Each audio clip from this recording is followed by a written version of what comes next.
Miss Marple's Final Cases, and 2 other stories.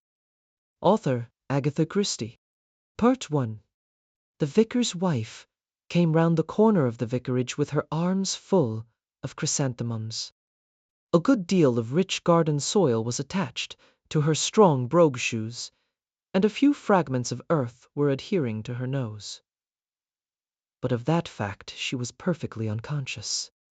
She had a slight struggle in opening the vicarage gate, which hung, rustily, half off its hinges. A puff of wind caught at her battered felt hat, causing it to sit even more rakishly than it had done before. "Bother," said Bunch, christened by her optimistic parents, Diana. Mrs. Harmon had become Bunch at an early age for somewhat obvious reasons, and the name had stuck to her ever since. Clutching the chrysanthemums, she made her way through the gate to the churchyard, and so to the church door. The November air was mild and damp. Clouds scudded across the sky with patches of blue here and there. Inside, the church was dark and cold. It was unheated except at service times. "Brew," said Bunch expressively. "I'd better get on with this quickly. I don't want to die of cold." With the quickness born of practice, she collected the necessary paraphernalia: vases, water, flower holders. "I wish we had lilies," thought Bunch to herself. "I get so tired of these scraggy chrysanthemums."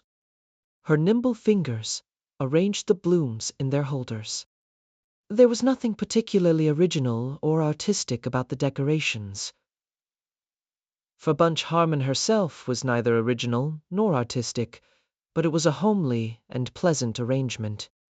Carrying the vases carefully, Bunch stepped up the aisle and made her way towards the altar. As she did so, the sun came out. It shone through the east window of somewhat crude-colored glass, mostly blue and red, the gift of a wealthy Victorian churchgoer. The effect was almost startling in its sudden opulence. "Like jewels," thought Bunch. Suddenly she stopped, staring ahead of her. On the chancel steps was a huddled dark form. Putting down the flowers carefully, Bunch went up to it and bent over it. It was a man lying there, huddled over on himself.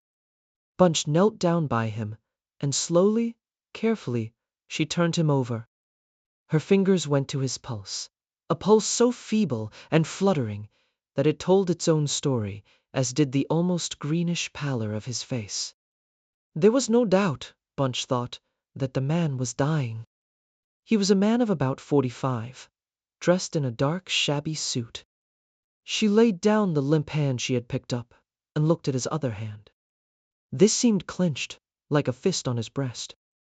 Looking more closely, she saw that the fingers were closed over what seemed to be a large wad or handkerchief, which he was holding tightly to his chest. All round the clenched hand there were splashes of a dry brown fluid, which, Bunch guessed, was dry blood. Bunch sat back on her heels, frowning. Up till now, the man's eyes had been closed, but at this point, they suddenly opened and fixed themselves on Bunch's face. They were neither dazed nor wandering. They seemed fully alive and intelligent.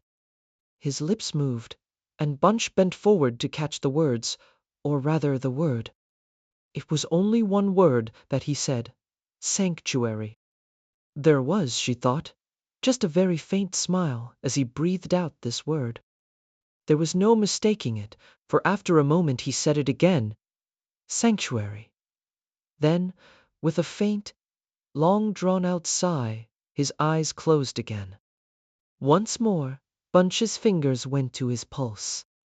It was still there, but fainter now and more intermittent. She got up with decision. "Don't move," she said, "or try to move. I'm going for help."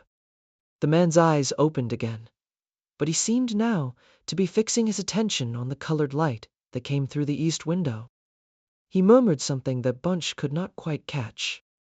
She thought, startled, that it might have been her husband's name. "Julian?" she said. "Did you come here to find Julian?" But there was no answer. The man lay with eyes closed, his breathing coming in slow, shallow fashion. Bunch turned and left the church rapidly. She glanced at her watch and nodded with some satisfaction. Dr. Griffiths would still be in his surgery. It was only a couple of minutes' walk from the church. She went in, without waiting to knock or ring, passing through the waiting room and into the doctor's surgery. "You must come at once," said Bunch. "There's a man dying in the church." Some minutes later, Dr. Griffiths rose from his knees after a brief examination. "Can we move him from here into the vicarage? I can attend to him better there not, that it's any use." "Of course," said Bunch. "I'll go along and get things ready. I'll get Harper and Jones, shall I? To help you carry him?" "Thanks. I can telephone from the vicarage for an ambulance, but I'm afraid by the time it comes—" He left the remark unfinished. Bunch said, "Internal bleeding?" Dr. Griffiths nodded. He said, "How on earth did he come here?" "I think he must have been here all night," said Bunch, considering. "Harper unlocks the church in the morning as he goes to work, but he doesn't usually come in." It was about 5 minutes later, when Dr. Griffiths put down the telephone receiver and came back into the morning room where the injured man was lying on quickly arranged blankets on the sofa.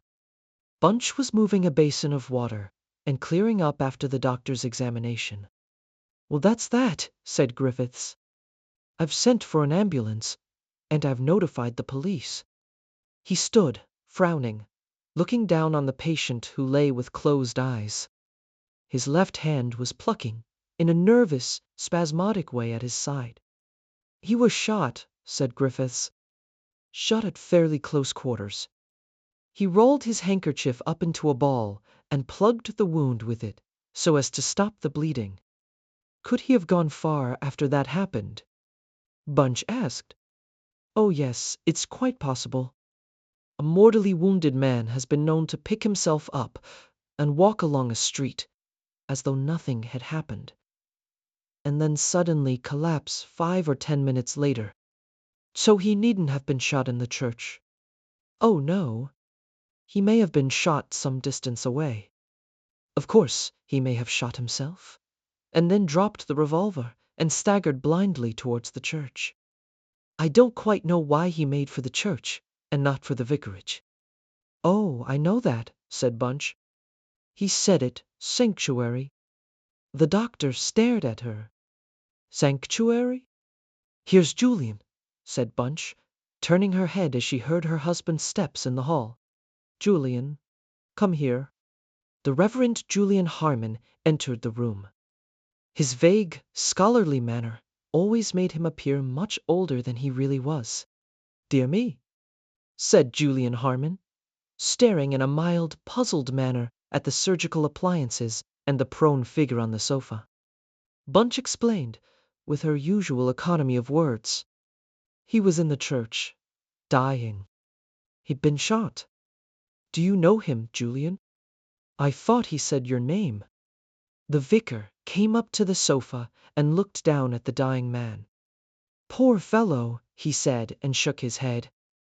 "No, I don't know him. I'm almost sure I've never seen him before." At that moment, the dying man's eyes opened once more. They went from the doctor to Julian Harmon, and from him to his wife. The eyes stayed there, staring into Bunch's face. Griffith stepped forward. "If you could tell us," he said urgently. But with eyes fixed on Bunch, the man said in a weak voice, "Please, please." And then, with a slight tremor, he died. Sergeant Hayes licked his pencil and turned the page of his notebook. "So, that's all you can tell me, Mrs. Harmon?" "That's all," said Bunch. "These are the things out of his coat pockets." On a table, at Sergeant Hayes's elbow, was a wallet, a rather battered old watch with the initials W, and the return half of a ticket to London. Nothing more. "You found out who he is?" asked Bunch. "A Mr. and Mrs. Eccles phoned up the station. He's her brother, it seems. Name of Sanborn. Been in a low state of health and nerves for some time. He's been getting worse lately. The day before yesterday, he walked out and didn't come back. He took a revolver with him. And he came out here and shot himself with it, said Bunch. Why? Well, you see, he'd been depressed, Bunch interrupted him. I don't mean that. I mean, why here? Since Sergeant Hayes obviously did not know the answer to that one, he replied in an oblique fashion. Come out here, he did, on the 5:10 bus. Yes, said Bunch again.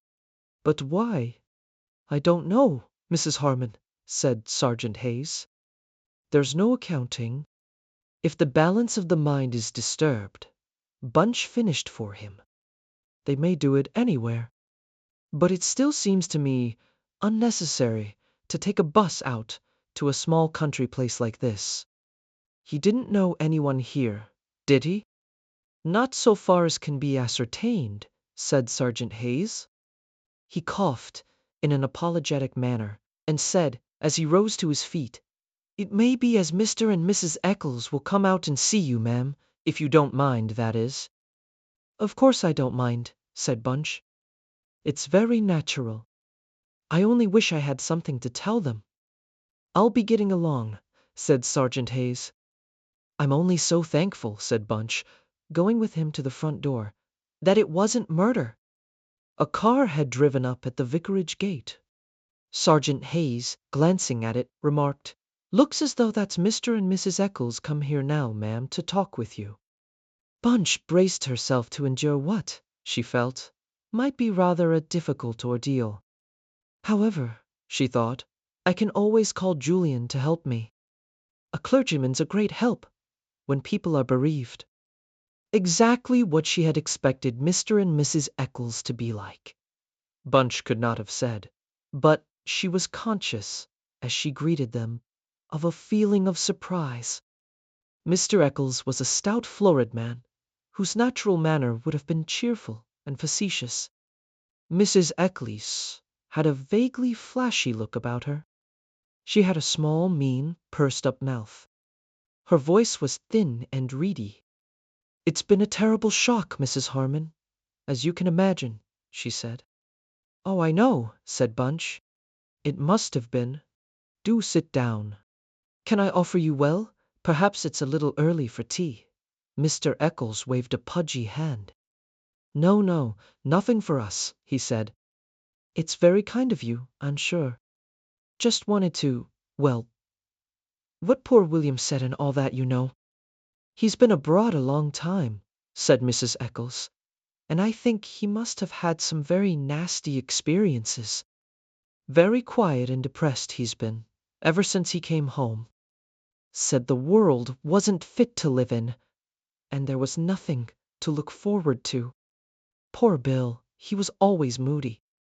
Bunch stared at them both for a moment or two without speaking. Pinched my husband's revolver, he did, went on Mrs. Eccles. Without our knowing. Then it seems he come here by bus. I suppose that was nice feeling on his part. He wouldn't have liked to do it in our house. Poor fellow, said Mr. Eccles with a sigh. It doesn't do to judge. There was another short pause, and Mr. Eccles said, Did he leave a message? Any last words? Nothing like that?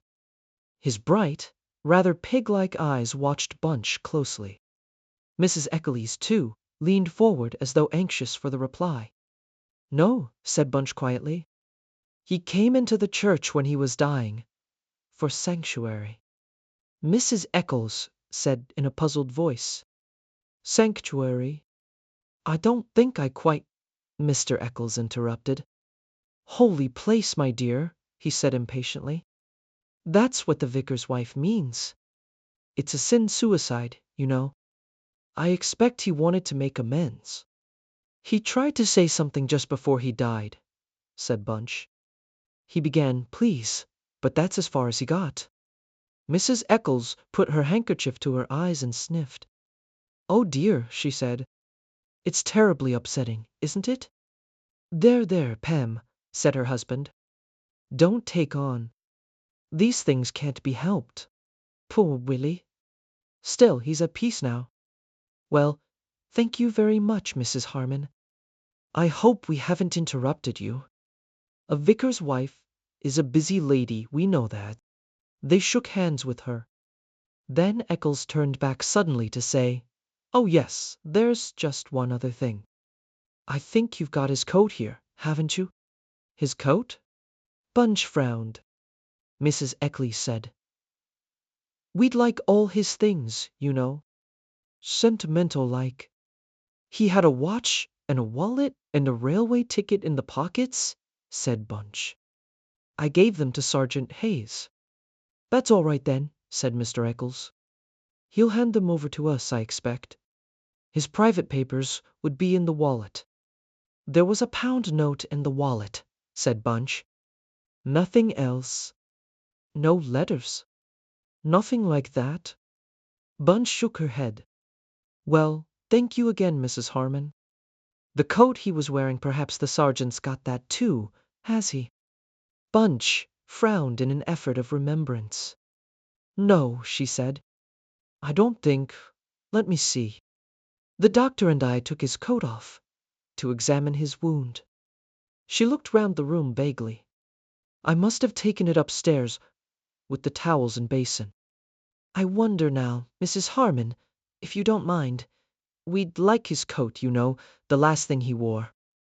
Well, the wife feels rather sentimental about it. Of course, said Bunch. Would you like me to have it cleaned first? I'm afraid it's rather well stained. Oh, no. That doesn't matter. Bunch frowned. Now I wonder where. Excuse me a moment. She went upstairs, and it was some few minutes before she returned. I'm so sorry, she said breathlessly. My daily woman must have put it aside with other clothes that were going to the cleaners. It's taken me quite a long time to find it. Here it is. I'll do it up for you in brown paper. Disclaiming their protests, she did so.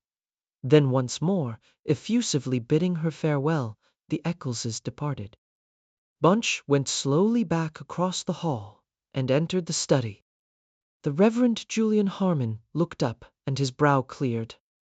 He was composing a sermon and was fearing that he'd been led astray by the interest of the political relations between Judea and Persia in the reign of Cyrus. Yes, dear, he said hopefully. Julian, said Bunch, what sanctuary exactly? Julian Harmon gratefully put aside his sermon paper. Well, he said, sanctuary in Roman and Greek temples applied to the cella in which stood the statue of a god. The Latin word for altar, ara, also means protection. He continued learnedly. In 399a, the right of sanctuary in Christian churches was finally and definitely recognized. The earliest mention of the right of sanctuary in England is in the Code of Laws issued by Ethelbert in A. 600. He continued for some time with his exposition, but was as often disconcerted by his wife's reception of his erudite pronouncement.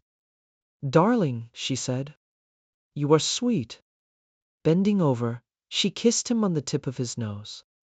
Julian felt rather like a dog who has been congratulated on performing a clever trick. The Eccleses have been here, said Bunch. The vicar frowned. The Eccleses? I don't seem to remember. You don't know them. They're the sister and her husband of the man in the church. My dear, you ought to have called me. There wasn't any need, said Bunch. They were not in need of consolation. I wonder now, she frowned, if I put a casserole in the oven tomorrow, can you manage, Julian? I think I shall go up to London for the sales. The sales? Her husband looked at her blankly. Do you mean a yacht or a boat or something? Bunch laughed. No, darling. There's a special white sale at Burroughs and Portman's. You know, Sheets, tablecloths, and towels and glasscloths. I don't know what we do with our glasscloths, the way they wear through. Besides, she added thoughtfully, I think I ought to go and see Aunt Jane. To that sweet old lady, Miss Jane Marple, was enjoying the delights of the metropolis for a fortnight, comfortably installed in her nephew's studio flat. So kind of dear Raymond, she murmured. He and Joan have gone to America for a fortnight, and they insisted I should come up here and enjoy myself. And now, dear Bunch, do tell me what it is that's worrying you. Bunch was Miss Marple's favorite godchild, and the old lady looked at her with great affection as Bunch, thrusting her best felt hat farther on the back of her head, started her story. Bunch's recital was concise and clear. Miss Marple nodded her head as Bunch finished. I see, she said. Yes, I see. That's why I felt I had to see you, said Bunch. You see, not being clever, but you are clever, my dear. No, I'm not. Not clever like Julian. Julian, of course, has a very solid intellect, said Miss Marple. That's it, said Bunch. Julian's got the intellect, but on the other hand, I've got the sense. You have a lot of common sense, Bunch, and you're very intelligent. You see, I don't really know what I ought to do. I can't ask Julian because, well, I mean, Julian's so full of rectitude. This statement appeared to be perfectly understood by Miss Marple, who said, I know what you mean, dear. We women, well, it's different. She went on, You told me what happened, Bunch. But I'd like to know first exactly what you think. It's all wrong, said Bunch. The man who was there in the church, dying, knew all about sanctuary. He said it just the way Julian would have said it. I mean, he was a well-read, educated man. And if he'd shot himself, he wouldn't drag himself to a church afterwards and say, sanctuary. Sanctuary means that you're pursued, and when you get into a church, you're safe. Your pursuers can't touch you. At one time, even the law couldn't get at you. She looked questioningly at Miss Marple. The latter nodded. Bunch went on. Those people, the Eccleses, were quite different. Ignorant and coarse. And there's another thing. That watch, the dead man's watch. It had the initials W on the back of it. But inside, I opened it, in very small lettering. There was to Walter from his father, and a date. Walter. But the Eccleses kept talking of him as William or Bill. Miss Marple seemed about to speak, but Bunch rushed on. Oh, I know you're not always called the name you're baptized by. I mean, I can understand that you might be christened William and called Porgy or Carrots or something. But your sister wouldn't call you William or Bill if your name was Walter. You mean that she wasn't his sister? I'm quite sure she wasn't his sister. They were horrid, both of them. They came to the vicarage to get his things, and to find out if he'd said anything before he died. When I said he hadn't, I saw it in their faces' relief. I think myself, finished Bunch, it was Eccles who shot him. Murder? Said Miss Marple. Yes, said Bunch. Murder. That's why I came to you, darling. Bunch's remark might have seemed incongruous to an ignorant listener, but in certain spheres, Miss Marple had a reputation for dealing with murder. He said please to me before he died, said Bunch. He wanted me to do something for him. The awful thing is, I've no idea what. Miss Marple considered for a moment or two, and then pounced on the point that had already occurred to Bunch. But why was he there at all? She asked. You mean, said Bunch, if you wanted sanctuary, you might pop into a church anywhere. There's no need to take a bus that only goes 4 times a day and come out to a lonely spot like ours for it. He must have come there for a purpose, Miss Marple thought. He must have come to see someone. Chipping Cleghorn's not a big place, Bunch. Surely, You must have some idea of who it was he came to see. Bunch reviewed the inhabitants of her village in her mind before, rather doubtfully shaking her head. In a way, she said, it could be anybody. He never mentioned a name? He said Julian, or I thought he said Julian.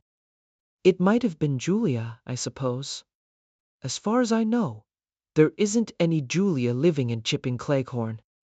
She screwed up her eyes as she thought back to the scene.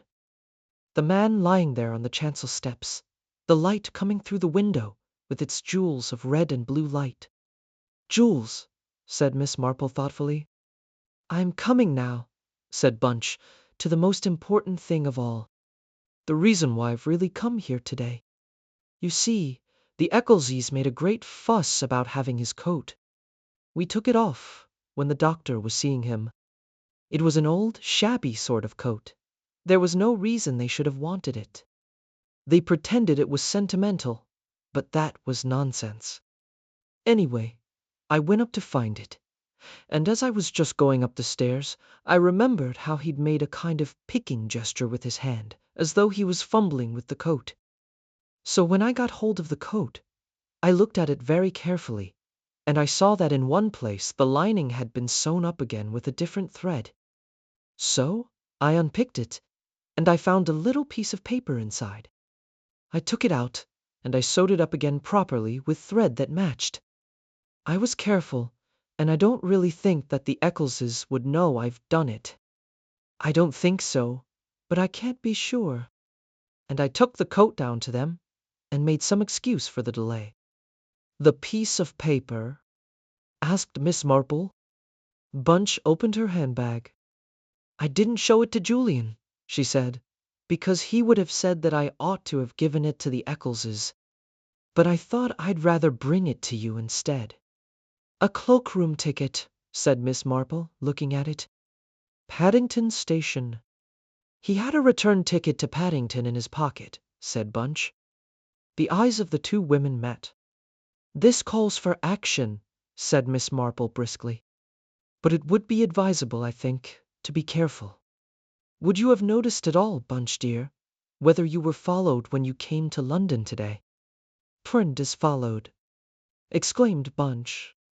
You don't think, well, I think it's possible, said Miss Marple. When anything is possible, I think we ought to take precautions. She rose with a brisk movement. You came up here ostensibly, my dear, to go to the sales. I think the right thing to do, therefore, would be for us to go to the sales. But before we set out, we might put one or two little arrangements in hand. I don't suppose, Miss Marple added obscurely, that I shall need the old speckled tweed with the beaver collar just at present. It was about an hour and a half later that the two ladies, rather the worse for wear and battered in appearance, and both clasping parcels of hardly one household linen, sat down at a small and sequestered hostelry called the Apple Bough to restore their forces with steak and kidney pudding, followed by apple tart and custard. Really a pre-war quality face towel, gasped Miss Marple, slightly out of breath. With a J on it, too. So fortunate that Raymond's wife's name is Joan. I shall put them aside until I really need them, and then they will do for her, if I pass on sooner than I expect. I really did need the glass cloths, said Bunch, and they were very cheap, though not as cheap as the ones that woman with the ginger hair managed to snatch from me. A smart young woman, with a lavish application of rouge and lipstick, entered the Apple Bough at that moment. After looking around vaguely for a moment or two, she hurried to their table. She laid down an envelope by Miss Marple's elbow. There you are, miss, she said briskly. Oh, thank you, Gladys, said Miss Marple. Thank you very much. So kind of you. Always pleased to oblige, I'm sure, said Gladys. Ernie always says to me, everything what's good you learned from that Miss Marple of yours that you were in service with. And I'm sure I'm always glad to oblige you, miss. Such a dear girl, said Miss Marple as Gladys departed again. Always so willing and so kind. She looked inside the envelope and then passed it on to Bunch. "Now be very careful, dear," she said. "By the way, is there still that nice young inspector at Melchester that I remember?" "I don't know," said Bunch. "I expect so." "Well, if not," said Miss Marple thoughtfully, "I can always ring up the chief constable. I think he would remember me." "Of course he'd remember you," said Bunch. "Everybody would remember you. You're quite unique." She rose. Arrived at Paddington, Bunch went to the luggage office and produced the cloakroom ticket. A moment or two later, a rather shabby old suitcase was passed across to her, and carrying this, she made her way to the platform. The journey home was uneventful. Bunch rose as the train approached Chipping Cleghorn and picked up the old suitcase. She had just left her carriage when a man, sprinting along the platform, suddenly seized the suitcase from her hand and rushed off with it. "Stop!" Bunch yelled. "Stop him! Stop him! He's taken my suitcase." The ticket collector, who at this rural station was a man of somewhat slow processes, had just begun to say, "Now, look here, you can't do that," when a smart blow on the chest pushed him aside, and the man with the suitcase rushed out from the station. He made his way towards a waiting car. Tossing the suitcase in, he was about to climb after it, but before he could move, a hand fell on his shoulder, and the voice of Police Constable Abel said, "Now then, what's all this?" Bunch arrived, panting, from the station. "He snatched my suitcase. I just got out of the train with it." "Nonsense," said the man. "I don't know what this lady means." "It's my suitcase. I just got out of the train with it." He looked at Bunch with a bovine and impartial stare. Nobody would have guessed that Police Constable Abel and Mrs. Harmon spent long half-hours in Police Constable Abel's off time discussing the respective merits of manure and bone meal for rose bushes. "You say, madam, that this is your suitcase?" said Police Constable Abel. "Yes," said Bunch. "Definitely. And you, sir?" "I say this suitcase is mine." The man was tall, dark, and well-dressed, with a drawling voice and a superior manner. A feminine voice from inside the car said, "Of course it's your suitcase, Edwin. I don't know what this woman means." "We'll have to get this clear," said Police Constable Abel. "If it's your suitcase, madam, what do you say is inside it?" "Clothes," said Bunch. "A long speckled coat with a beaver collar, 2 wool jumpers, and a pair of shoes." "Well, that's clear enough," said Police Constable Abel. He turned to the other. "I'm a theatrical costumer," said the dark man importantly. "This suitcase contains theatrical properties, which I brought down here for an amateur performance." "Right, sir," said Police Constable Abel. "Well, we'll just look inside, shall we, and see? We can go along to the police station, or, if you're in a hurry, we'll take the suitcase back to the station and open it there." "It'll suit me," said the dark man. "My name is Moss, by the way. Edwin Moss." The police constable, holding the suitcase, went back into the station. "Just taking this into the parcels office, George," he said to the ticket collector. Police Constable Abel laid the suitcase on the counter of the parcels office and pushed back the clasp.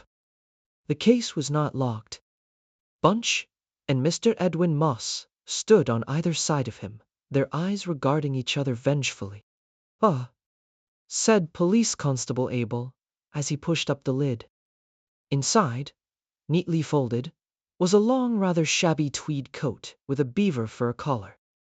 There were also 2 wool jumpers and a pair of country shoes. "Exactly as you say, madam," said Police Constable Abel, turning to Bunch. "Nobody could have said that Mr. Edwin Moss underdid things." His dismay and compunction were magnificent. "I do apologize," he said. "I really do apologize. Please believe me, dear lady, when I tell you how very, Very sorry I am. Unpardonable, quite unpardonable my behavior has been. He looked at his watch. I must rush now. Probably my suitcase has gone on the train. Raising his hat once more, he said meltingly to Bunch, Do forgive me, and rushed hurriedly out of the parcels office. Are you going to let him get away? Asked Bunch in a conspiratorial whisper to Police Constable Abel. The latter slowly closed a bovine eye in a wink. He won't get too far, ma'am, he said. That's to say he won't get far unobserved, if you take my meaning. Oh, said Bunch, relieved. That old lady's been on the phone, said Police Constable Abel, the one as was down here a few years ago. Bright she is, isn't she? But there's been a lot cooking up all today. Shouldn't wonder if the inspector or sergeant was out to see you about it tomorrow morning. 3. It was the inspector who came, the Inspector Craddock whom Miss Marple remembered. He greeted Bunch with a smile, as an old friend. Crime and chipping Cleghorn again, he said cheerfully. You don't lack for sensation here, do you, Mrs. Harmon? I could do with rather less, said Bunch. Have you come to ask me questions, or are you going to tell me things for a change? I'll tell you some things first, said the inspector. To begin with, Mr. and Mrs. Eccles have been having an eye kept on them for some time. There's reason to believe they've been connected with several robberies in this part of the world. For another thing, although Mrs. Eccles has a brother called Sanborn, who has recently come back from abroad, the man you found dying in the church yesterday was definitely not Sanborn. I knew that he wasn't, said Bunch. His name was Walter, to begin with, not William. The inspector nodded. His name was Walter St. John, and he escaped 48 hours ago from Charrington Prison. Of course, said Bunch softly to herself, he was being hunted down by the law, and he took sanctuary. Then she asked, what had he done? I'll have to go back rather a long way. It's a complicated story. Several years ago, there was a certain dancer doing turns at the music halls. I don't expect he'll have ever heard of her, but she specialized in an Arabian Night turn, Aladdin in the Cave of Jewels, it was called. She wore bits of rhinestone, and not much else. She wasn't much of a dancer, I believe, but she was, well, attractive. Anyway, a certain Asiatic royalty fell for her in a big way. Amongst other things, he gave her a very magnificent emerald necklace, the historic jewels of a Raja, murmured Bunch ecstatically. Inspector Craddock coughed. Well, a rather more modern version, Mrs. Harmon. The affair didn't last very long. Broke up when our potentate's attention was captured by a certain film star whose demands were not quite so modest. Zobeida, to give the dancer her stage name, hung on to the necklace, and in due course it was stolen. It disappeared from her dressing room at the theater, and there was a lingering suspicion in the minds of the authorities that she herself might have engineered its disappearance. Such things have been known as a publicity stunt, or indeed, from more dishonest motives. The necklace was never recovered, but during the course of the investigation, the attention of the police was drawn to this man, Walter St. John. He was a man of education and breeding, who had come down in the world, and who was employed as a working jeweler with a rather obscure firm which was suspected of acting as a fence for jewel robberies. There was evidence that this necklace had passed through his hands. It was, however, in connection with the theft of some other jewelry that he was finally brought to trial and convicted and sent to prison. He had not very much longer to serve, so his escape was rather a surprise. But why did he come here? Asked Bunch. We'd like to know that very much, Mrs. Harmon. Following up his trial, it seems that he went first to London. He didn't visit any of his old associates, but he visited an elderly woman, a Mrs. Jacobs, who had formerly been a theatrical dresser. She won't say a word of what he came for, but according to other lodgers in the house, he left carrying a suitcase. I see, said Bunch. He left it in the cloakroom at Paddington, and then he came down here. By that time, said Inspector Craddock, Eccles and the man who calls himself Edwin Moss were on his trail. They wanted that suitcase. They saw him get on the bus. They must have driven out in a car ahead of him and been waiting for him when he left the bus. And he was murdered? Said Bunch. Yes, said Craddock. He was shot. It was Eccles's revolver, but I rather fancy it was Moss who did the shooting. Now, Mrs. Harmon, what we want to know is, where is the suitcase that Walter St. John actually deposited at Paddington Station? Bunch grinned. I expect Aunt Jane's got it by now, she said. Miss Marple, I mean. That was her plan. She sent a former maid of hers, with a suitcase packed with her things, to the cloakroom at Paddington, and we exchanged tickets. I collected her suitcase and brought it down by train. She seemed to expect that an attempt would be made to get it from me. It was Inspector Craddock's turn to grin. So, she said when she rang up, I'm driving up to London to see her. Do you want to come too, Mrs. Harmon? Well, Lel, said Bunch, considering. Well, as a matter of fact, it's very fortunate. I had a toothache last night, so I really ought to go to London to see the dentist, oughtn't I? Definitely, said Inspector Craddock. Miss Marple looked from Inspector Craddock's face to the eager face of Bunch Harmon. The suitcase lay on the table. Of course I haven't opened it, the old lady said. I wouldn't dream of doing such a thing till somebody official arrived. Besides, she added, with a demurely mischievous Victorian smile, it's locked. Like to make a guess at what's inside, Miss Marple? Asked the inspector. I should imagine, you know, said Miss Marple, that it would be Zobeida's theatrical costumes. Would you like a chisel, Inspector? The chisel soon did its work. Both women gave a slight gasp as the lid flew up. The sunlight coming through the window lit up what seemed like an inexhaustible treasure of sparkling jewels, red, blue, green, orange. Aladdin's cave, said Miss Marple. The flashing jewels the girl wore to dance. Ah, said Inspector Craddock. Now, what's so precious about it, do you think? That a man was murdered to get hold of it?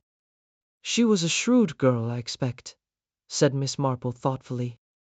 She's dead, isn't she, Inspector? Yes, died 3 years ago. She had this valuable emerald necklace, said Miss Marple, musingly. Had the stones taken out of their setting and fastened here and there on her theatrical costume, where everyone would take them for merely colored rhinestones. Then she had a replica made of the real necklace, and that, of course, was what was stolen. No wonder it never came on the market. The thief soon discovered the stones were false. Here is an envelope, said Bunch, pulling aside some of the glittering stones. Inspector Craddock took it from her and extracted 2 official-looking papers from it. He read aloud. Marriage certificate between Walter Edmund St. John and Mary Moss.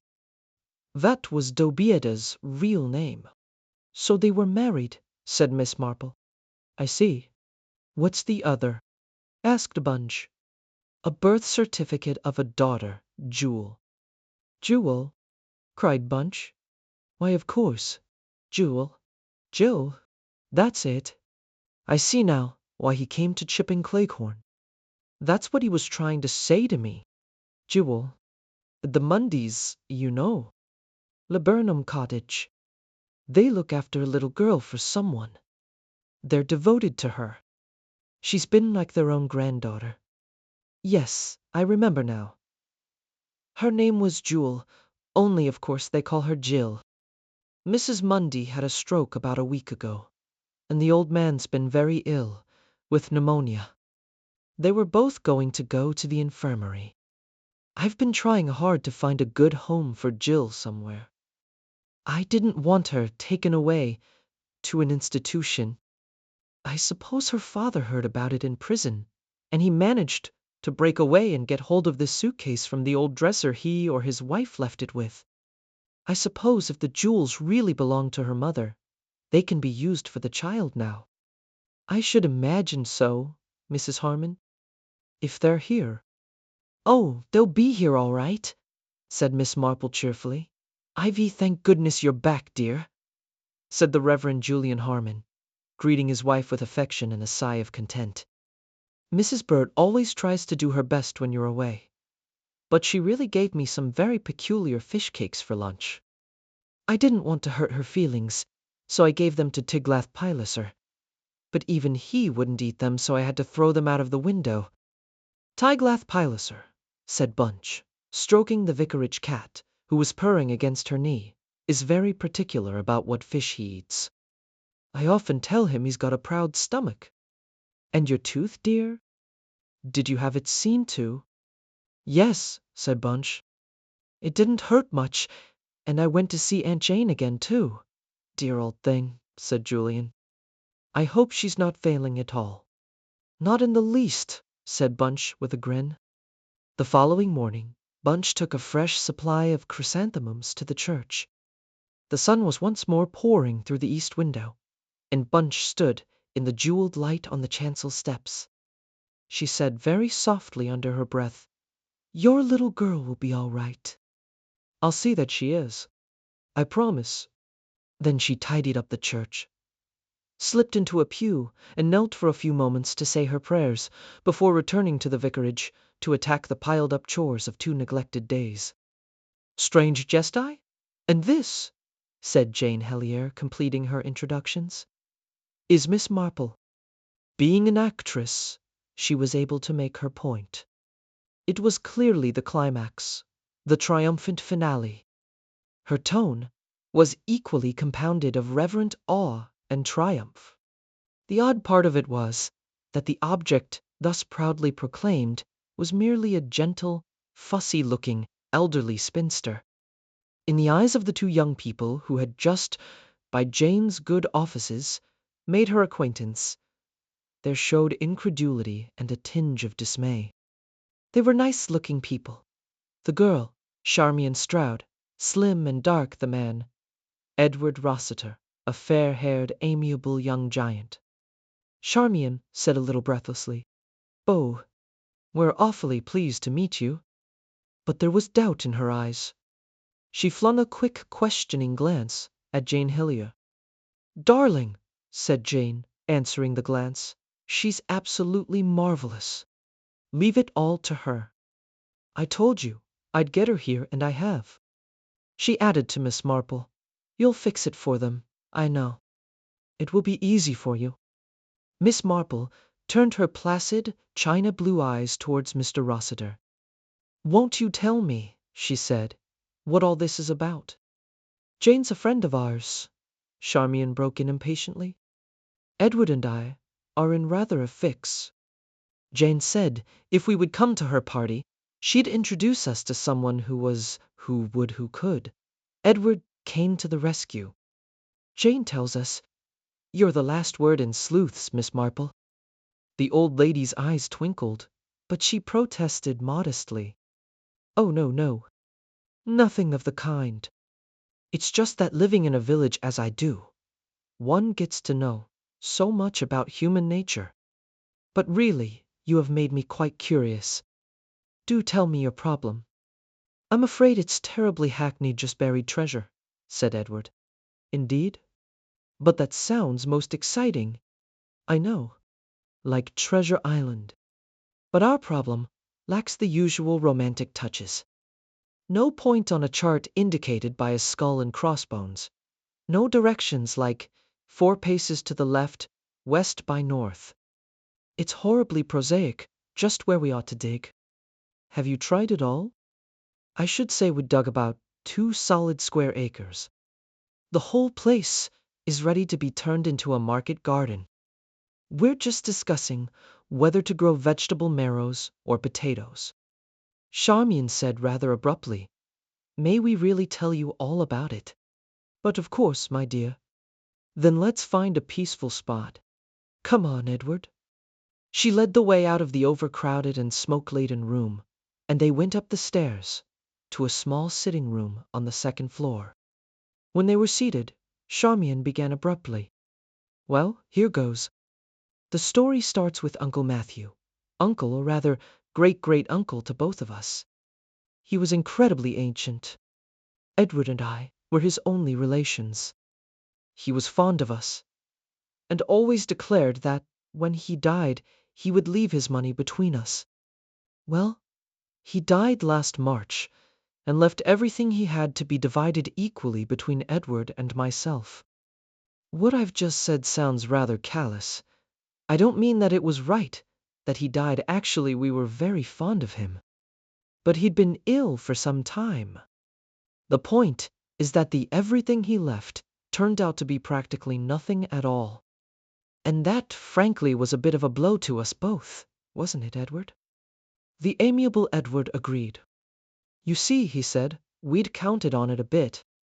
I mean, when you know a good bit of money is coming to you, you don't well buckle down and try to make it yourself. I'm in the army, not got anything to speak of outside my pay. And Charmian herself hasn't got a bean. She works as a stage manager in a repertory theater, quite interesting, and she enjoys it, but no money in it. We'd counted on getting married, but weren't worried about the money side of it, because we both knew we'd be jolly well off someday. And now, you see we're not, said Charmian.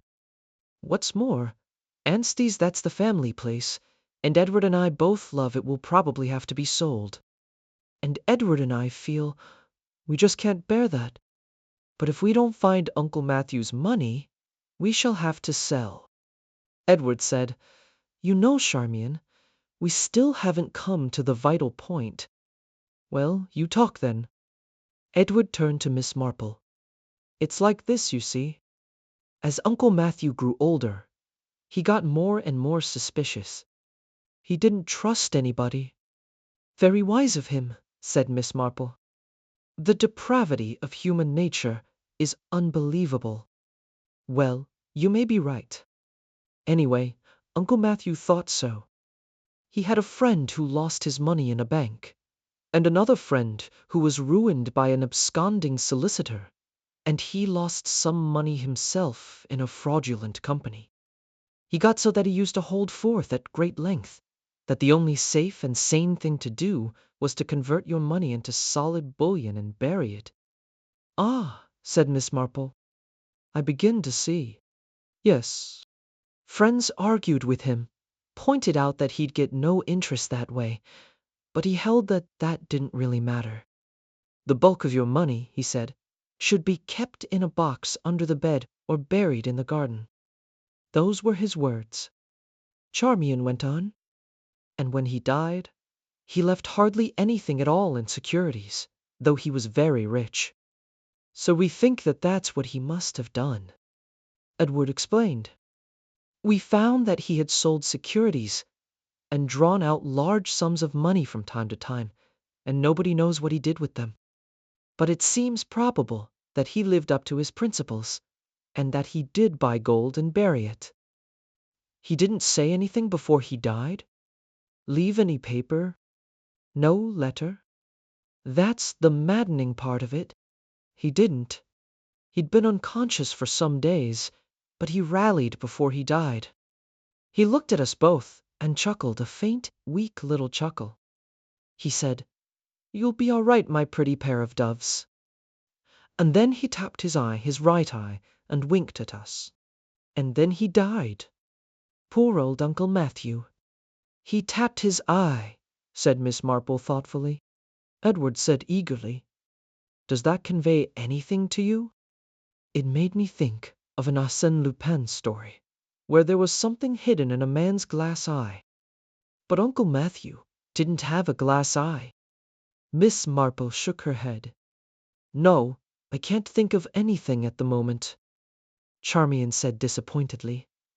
Jane told us you'd say at once where to dig. Miss Marple smiled. I'm not quite a conjurer, you know. I didn't know your uncle, or what sort of man he was, and I don't know the house or the grounds." Charmian said, "If you did know them." "Well, it must be quite simple, really, mustn't it?" said Miss Marple. "Simple," said Charmian. "You come down to Anstey's and see if it's simple." It is possible that she did not mean the invitation to be taken seriously, but Miss Marple said briskly, "Well, really, my dear, that's very kind of you.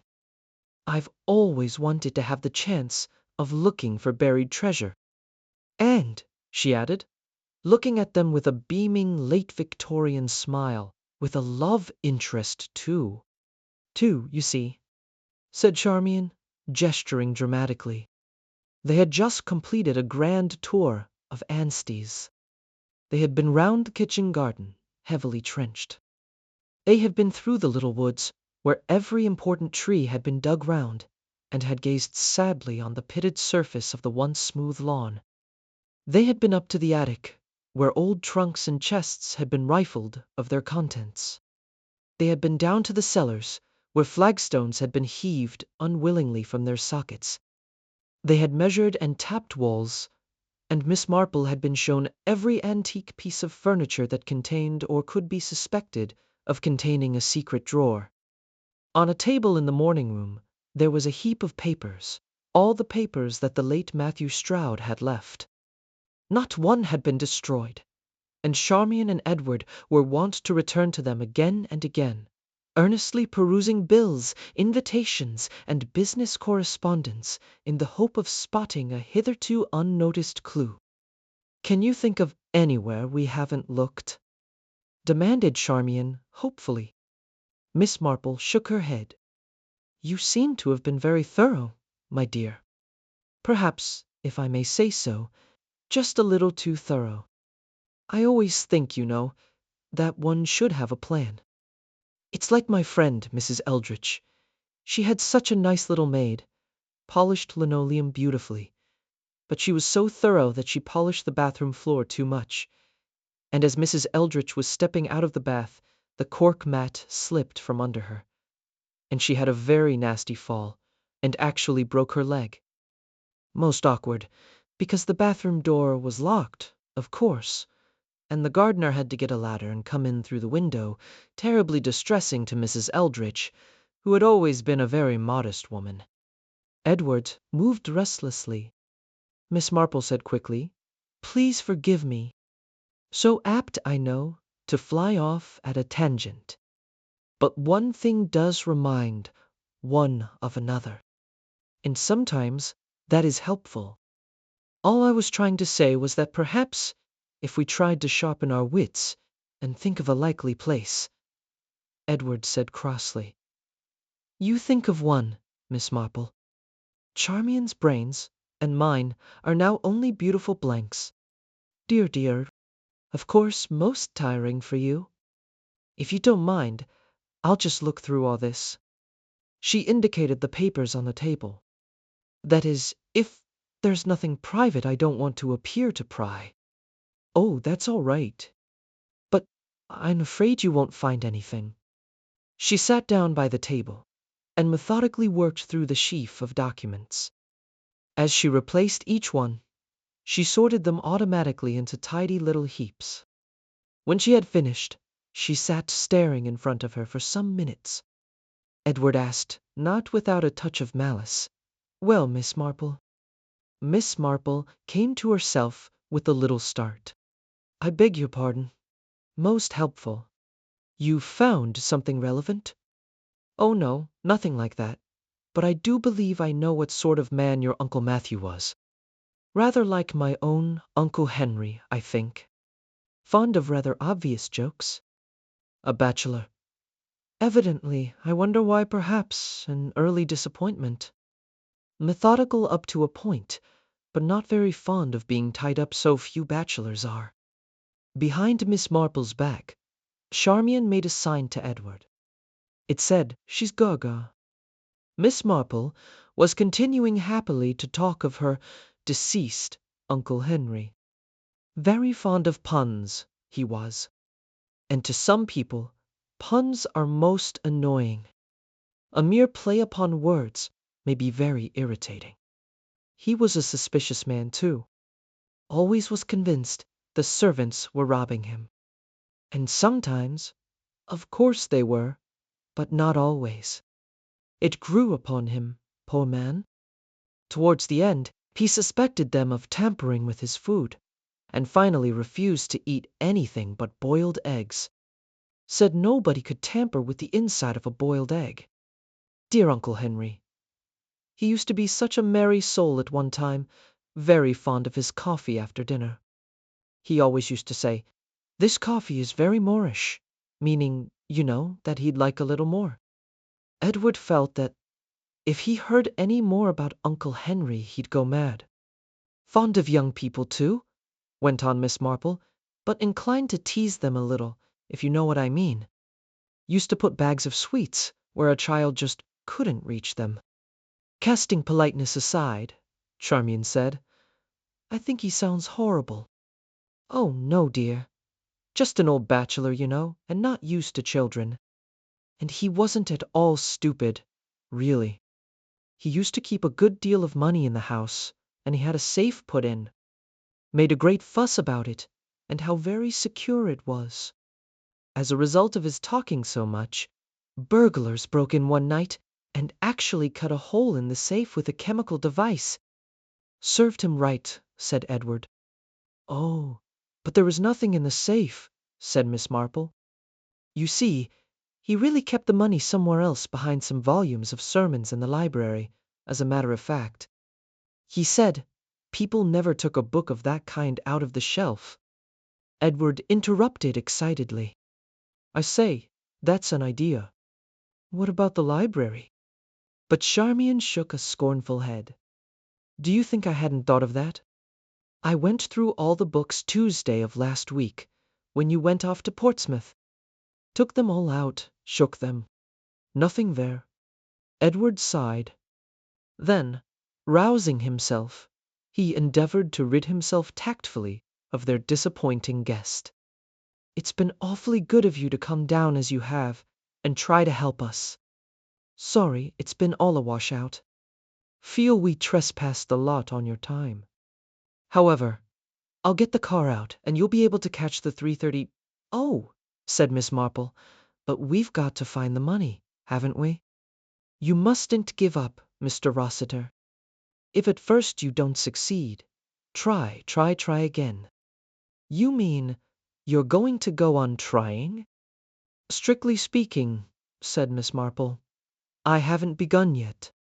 First catch your hare, as Mrs. Beeton says in her cookery book, a wonderful book but terribly expensive. Most of the recipes begin, take a quart of cream and a dozen eggs. Let me see, where was I? Oh yes. Well, we have, so to speak, caught our hare. The hare being, of course, your Uncle Matthew, and we've only got to decide now where he would have hidden the money. It ought to be quite simple." "Simple?" demanded Charmian. "Oh, yes, dear. I'm sure he would have done the obvious thing. A secret drawer, that's my solution," Edward said dryly. "You couldn't put bars of gold in a secret drawer." No, of course not. But there's no reason to believe the money is in gold. He always used to say, so did my Uncle Henry about his safe. So I should strongly suspect that that was just a blind. Diamonds, now, they could be in a secret drawer quite easily. But we've looked in all the secret drawers. We had a cabinet maker over to examine the furniture." "Did you, dear? That was clever of you. I should suggest your uncle's own desk would be the most likely. Was it the tall escritoire against the wall there?" "Yes. And I'll show you." Charmian went over to it. She took down the flap. Inside were pigeonholes and little drawers. She opened a small door in the center and touched a spring inside the left-hand drawer. The bottom of the center recess clicked and slid forward. Charmian drew it out, revealing a shallow well beneath. It was empty. "Now, isn't that a coincidence?" exclaimed Miss Marple.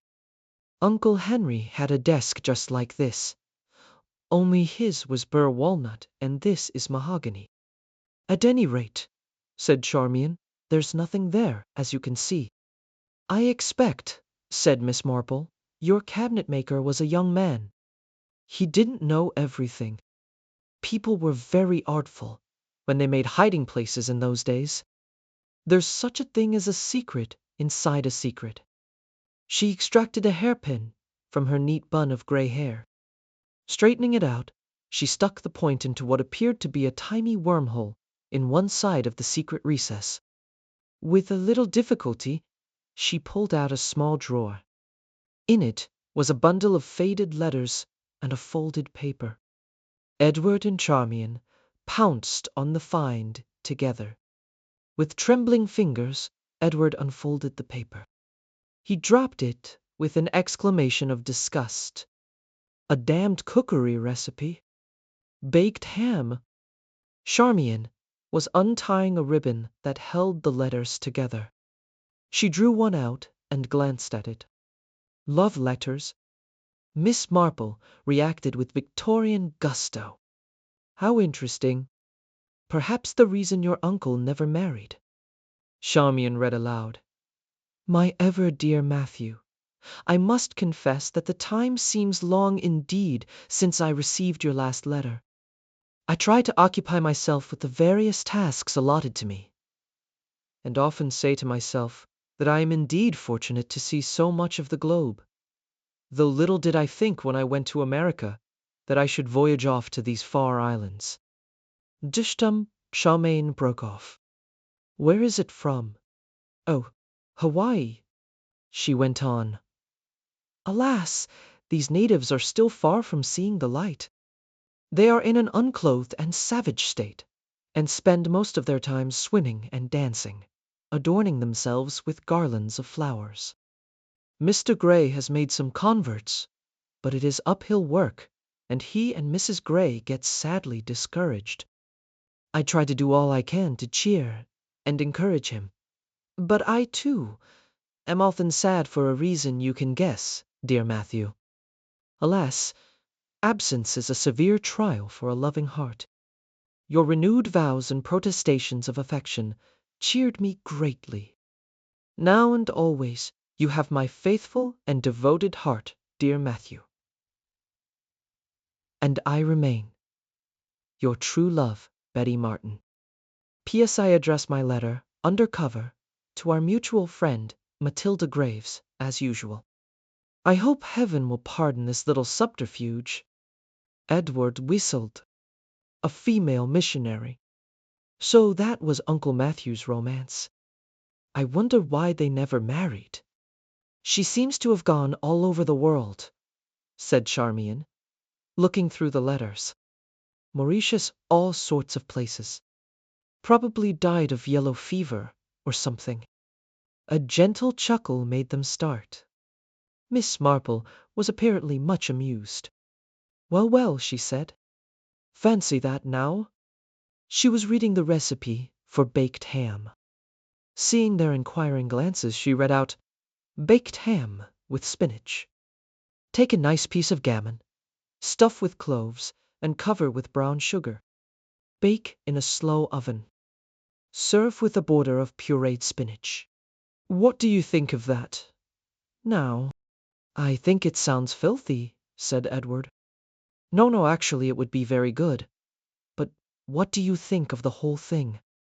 A sudden ray of light illuminated Edward's face. Do you think it's a code cryptogram of some kind? He seized it. Look here, Charmian, it might be, you know. No reason to put a cooking recipe in a secret drawer otherwise. Exactly, said Miss Marple. Very, very significant. Charmian said, I know what it might be, invisible ink. Let's heat it. Turn on the electric fire. Edward did so, but no signs of writing appeared under the treatment. Miss Marple coughed. I really think, you know, that you're making it rather too difficult.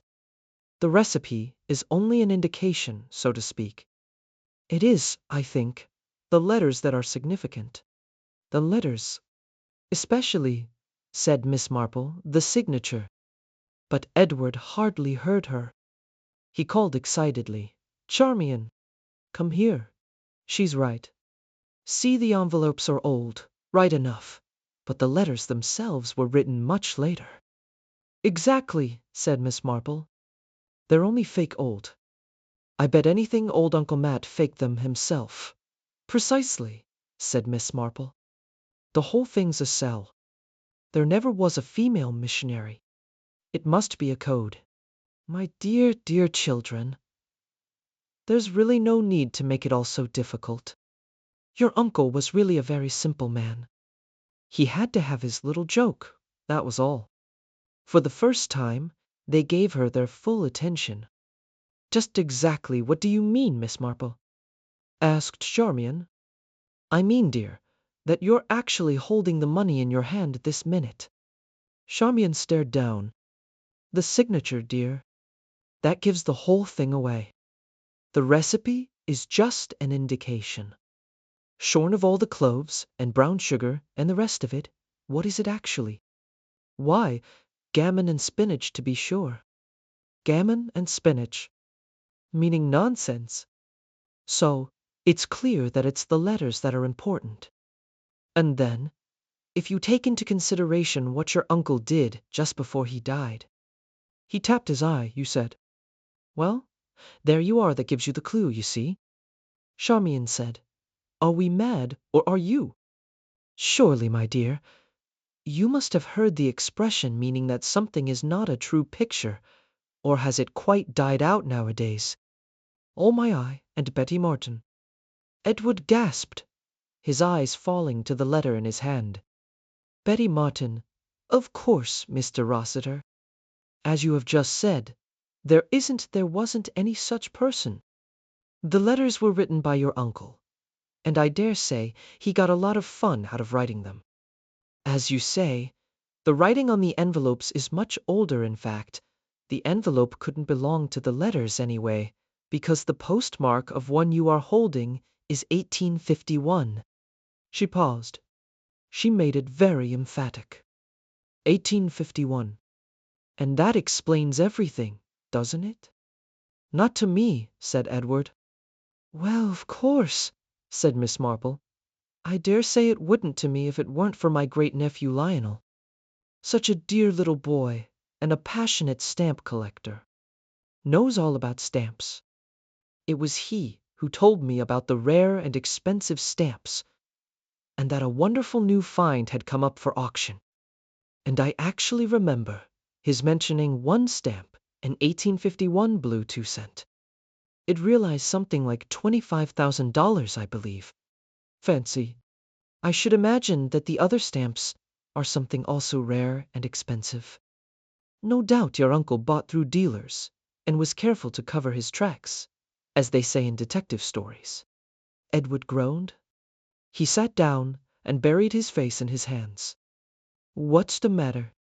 Demanded Charmian. Nothing. It's only the awful thought that, but for Miss Marple, we might have burned these letters in a decent, gentlemanly way.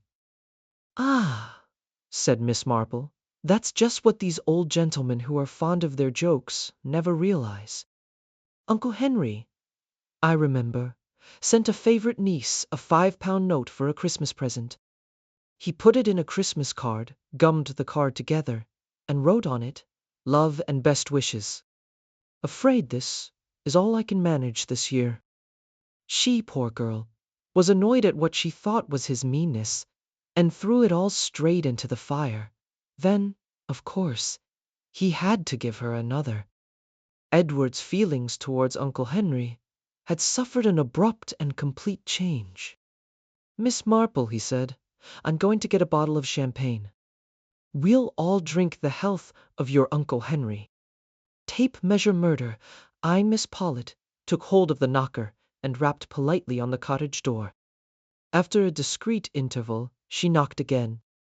The parcel under her left arm shifted a little as she did so, and she readjusted it. Inside the parcel was Mrs. Spenlow's new green winter dress, ready for fitting. From Miss Pollitt's left hand dangled a bag of black silk containing a tape measure, a pincushion, and a large practical pair of scissors. Miss Pollitt was tall and gaunt, with a sharp nose, pursed lips, and meager iron-gray hair. She hesitated before using the knocker for the third time. Glancing down the street, she saw a figure rapidly approaching. Miss Hartnell, jolly, weather-beaten, 55, shouted out in her usual loud bass voice, "Good afternoon, Miss Pollitt." The dressmaker answered, "Good afternoon, Miss Hartnell." Her voice was excessively thin and genteel in its accents.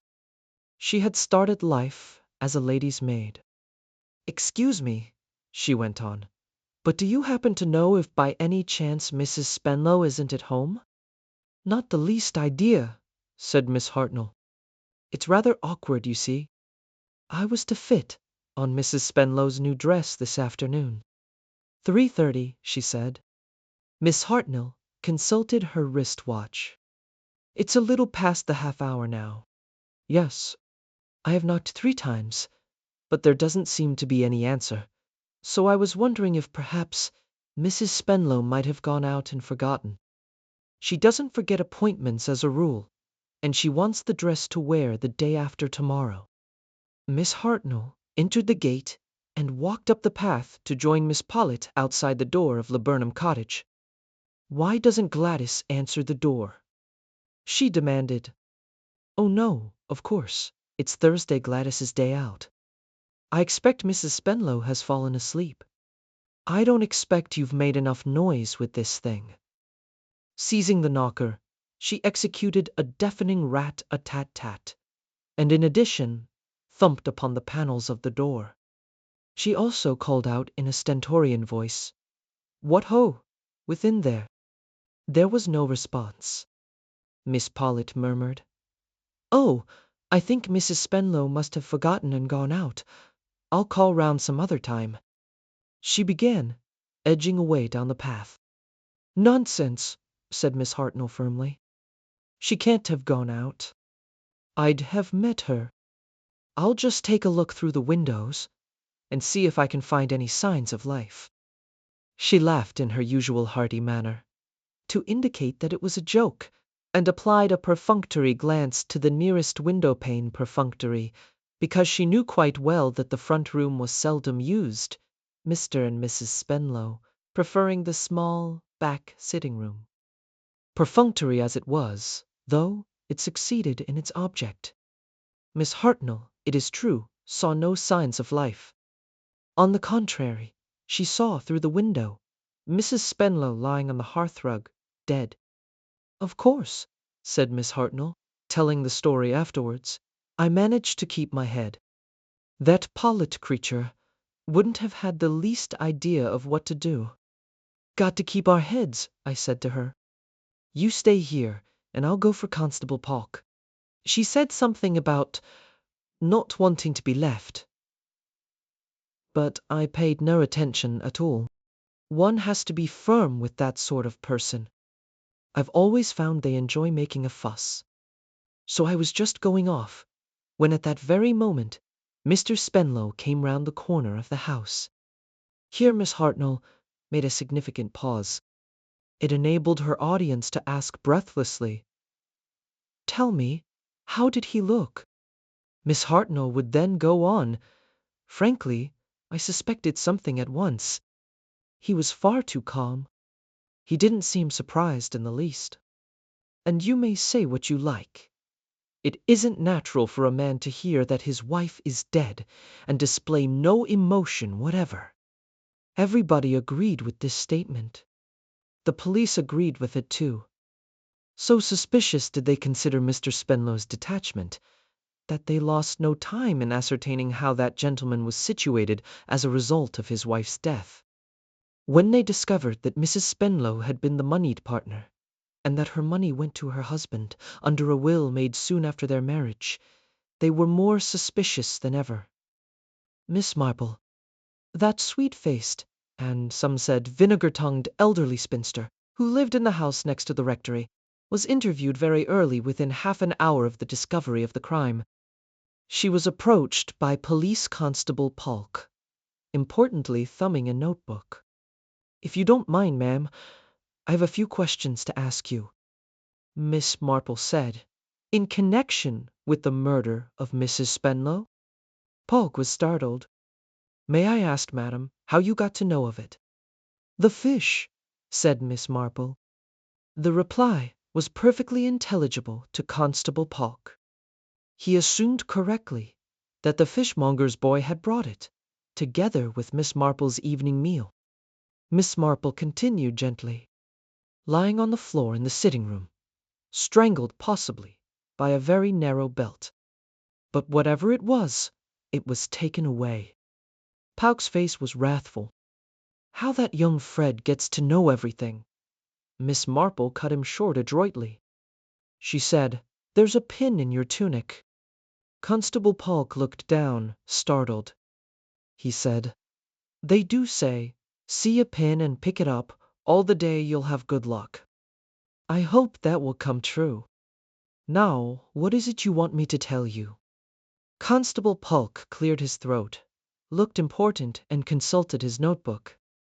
"Statement was made to me by Mr. Arthur Spenlow, husband of the deceased. Mr. Spenlow says that at 2:30, as far as he can say, he was rung up by Miss Marple, and asked if he would come over at 3:15, as she was anxious to consult him about something. Now, ma'am, is that true?" "Certainly not," said Miss Marple. "You did not ring up Mr. Spenlow at 2:30?" "Neither at 2:30 nor any other time." "Ah," said Constable Polk, and sucked his mustache with a good deal of satisfaction. "What else did Mr. Spenlow say?" "Mr. Spenlow's statement was that he came over here as requested, leaving his own house at 3:10. That on arrival here he was informed by the maidservant that Miss Marple was not at." "That part of it is true," said Miss Marple. "He did come here, but I was at a meeting at the Women's Institute." "Ah," said Constable Polk again. Miss Marple exclaimed, "Do tell me, Constable, do you suspect Mr. Spenlow? It's not for me to say at this stage, but it looks to me as though somebody, naming no names, has been trying to be artful." Miss Marple said thoughtfully, "Mr. Spenlow?" She liked Mr. Spenlow. He was a small, spare man, stiff and conventional in speech, the acme of respectability. It seemed odd that he should have come to live in the country. He had so clearly lived in towns all his life. To Miss Marple he confided the reason. He said, "I have always intended, ever since I was a small boy, to live in the country some day and have a garden of my own. I have always been very much attached to flowers. My wife, you know, kept a flower shop. That's where I saw her first."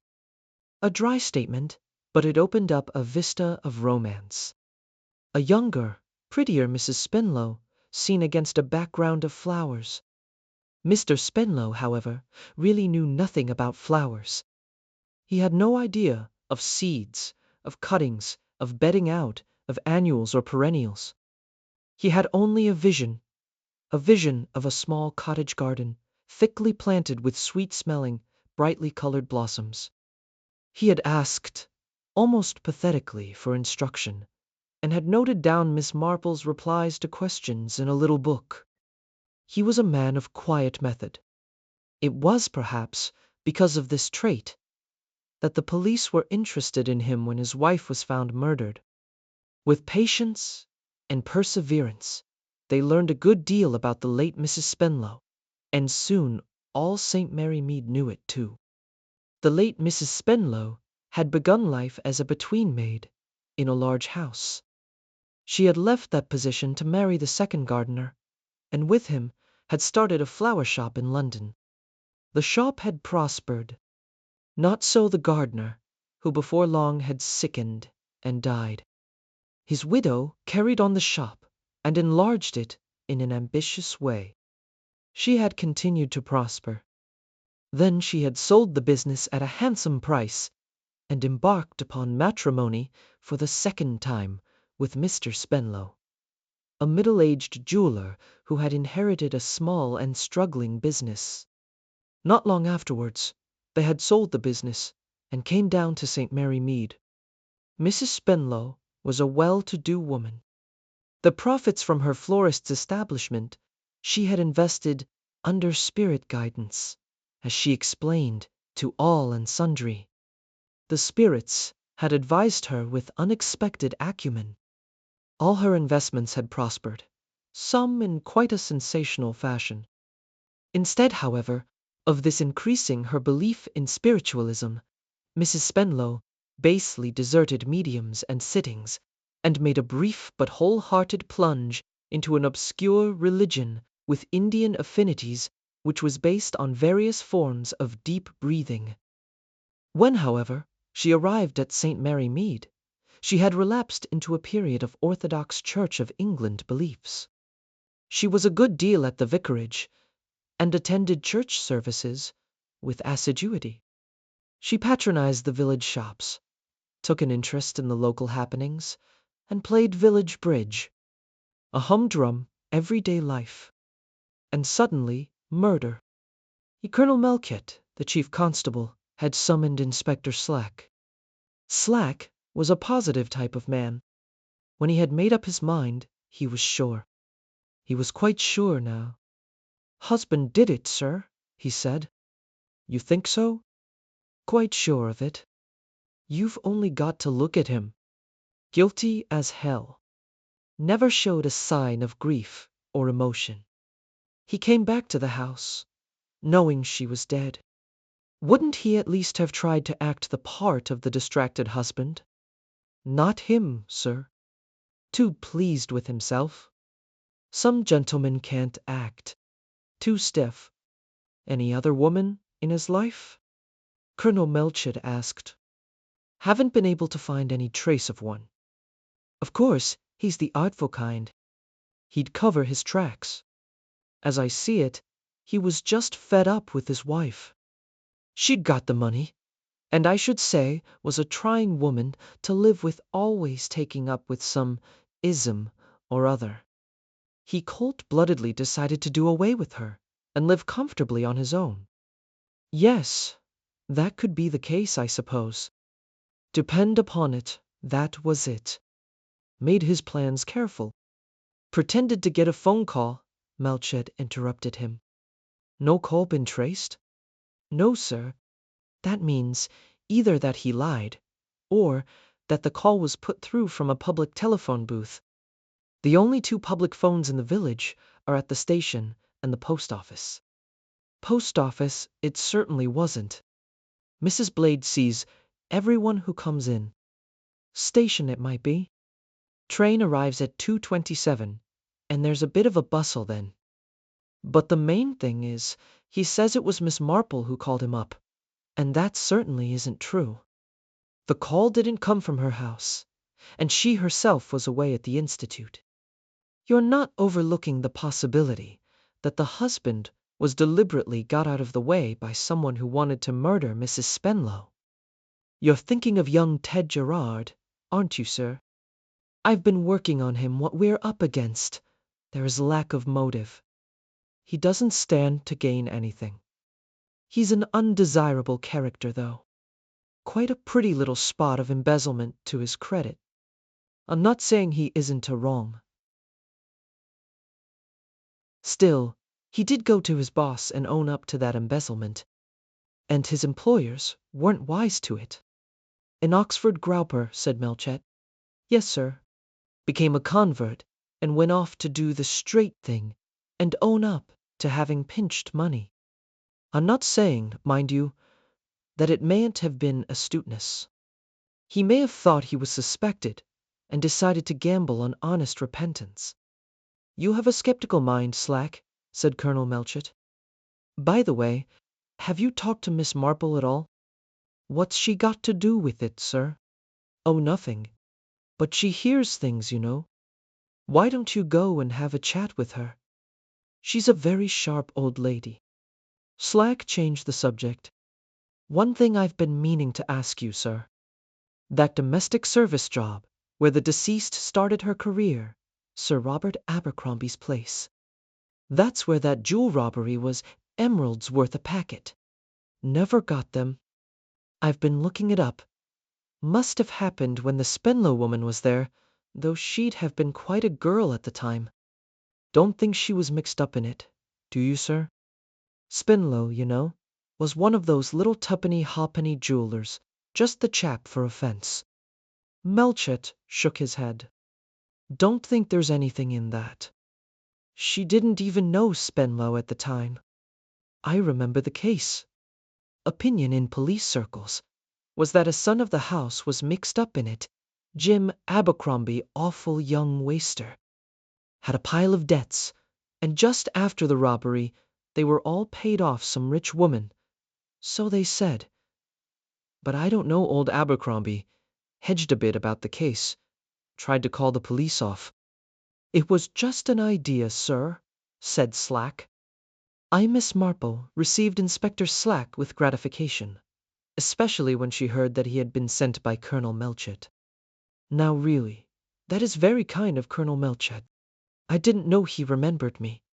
He remembers you, all right. Told me that what you didn't know of what goes on in St. Mary Mead isn't worth knowing. Too kind of him, but really I don't know anything at all. About this murder, I mean. You know what the talk about it is. Oh, of course, but it wouldn't do, would it, to repeat just idle talk? Slack said, with an attempt at geniality. This isn't an official conversation, you know. It's in confidence, so to speak. You mean you really want to know what people are saying? Whether there's any truth in it or not. That's the idea. Well, of course. There's been a great deal of talk and speculation. And there are really two distinct camps, if you understand me. To begin with, there are the people who think that the husband did it. A husband or a wife is, in a way, the natural person to suspect. Don't you think so? Maybe, said the inspector cautiously. Such close quarters, you know. Then so often, the money angle. I hear that it was Mrs. Spenlow who had the money, and therefore Mr. Spenlow does benefit by her death. In this wicked world, I'm afraid the most uncharitable assumptions are often justified. He comes into a tidy sum, all right? If just so. It would seem quite plausible, wouldn't it? For him to strangle her, leave the house by the back, come across the fields to my house, ask for me, and pretend he'd had a telephone call from me, then go back and find his wife murdered in his absence, hoping, of course, that the crime would be put down to some tramp or burglar. The inspector nodded. What with the money angle, and if they'd been on bad terms lately. But Miss Marple interrupted him. Oh, but they hadn't. You know that for a fact. Everyone would have known if they'd quarreled. The maid, Gladys Brent, she'd have soon spread it round the village. The inspector said feebly, she mightn't have known, and received a pitying smile in reply. Miss Marple went on. And then there's the other school of thought. Ted Gerard. A good-looking young man. I'm afraid, you know, that good looks are inclined to influence one more than they should. Our last curate but one quite a magical effect. All the girls came to church evening service as well as morning, and many older women became unusually active in parish work and the slippers and scarfs that were made for him. Quite embarrassing for the poor young man. But let me see, where was I? Oh yes, this young man, Ted Gerard. Of course, there has been talk about him. He's come down to see her so often. Though Mrs. Spenlow told me herself that he was a member of what I think they call the Oxford Group. A religious movement. They are quite sincere and very earnest, I believe, and Mrs. Spenlow was impressed by it all. Miss Marple took a breath and went on. And I'm sure there was no reason to believe that there was anything more in it than that. But you know what people are. Quite a lot of people are convinced that Mrs. Spenlow was infatuated with the young man, and that she'd lent him quite a lot of money. And it's perfectly true that he was actually seen at the station that day. In the train. The 2:27 down train. But of course it would be quite easy, wouldn't it, to slip out of the other side of the train and go through the cutting and over the fence and round by the hedge and never come out of the station entrance at all, so that he need not have been seen going to the cottage. And of course, people do think that what Mrs. Spenlow was wearing was rather peculiar. Peculiar? A kimono, not a dress. Miss Marple blushed. That sort of thing, you know, is perhaps rather suggestive to some people. You think it was suggestive? Oh no, I don't think so. I think it was perfectly natural. You think it was natural? Under the circumstances, yes. Miss Marple's glance was cool and reflective. Inspector Slack said, "It might give us another motive for the husband." Jealousy? Oh no, Mr. Spenlow would never be jealous. He's not the sort of man who notices things. If his wife had gone away and left a note on the pincushion, it would be the first he'd know of anything of that kind. Inspector Slack was puzzled by the intent way she was looking at him. He had an idea that all her conversation was intended to hint at something he didn't understand. She said now with some emphasis, "Didn't you find any clues, Inspector, on the spot?" "People don't leave fingerprints and cigarette ash nowadays, Miss Marple." "But this, I think," she suggested, "was an old-fashioned crime." Slack said sharply, "Now what do you mean by that?" Miss Marple remarked slowly, "I think, you know, that Constable Paul could help you. He was the first person on the scene of the crime, as they say." IV Mr. Spenlow was sitting in a deck chair. He looked bewildered. He said, in his thin, precise voice, "I may of course be imagining what occurred. My hearing is not as good as it was, but I distinctly think I heard a small boy call after me. Yeah, who's a crippen? It conveyed the impression to me that he was of the opinion that I had killed my dear wife." Miss Marple, gently snipping off a dead rose head, said, "That was the impression he meant to convey, no doubt. But what could possibly have put such an idea into a child's head?" Miss Marple coughed. "Listening, no doubt, to the opinions of his elders." You really mean that other people think that also?" "Quite half the people in St. Mary Mead.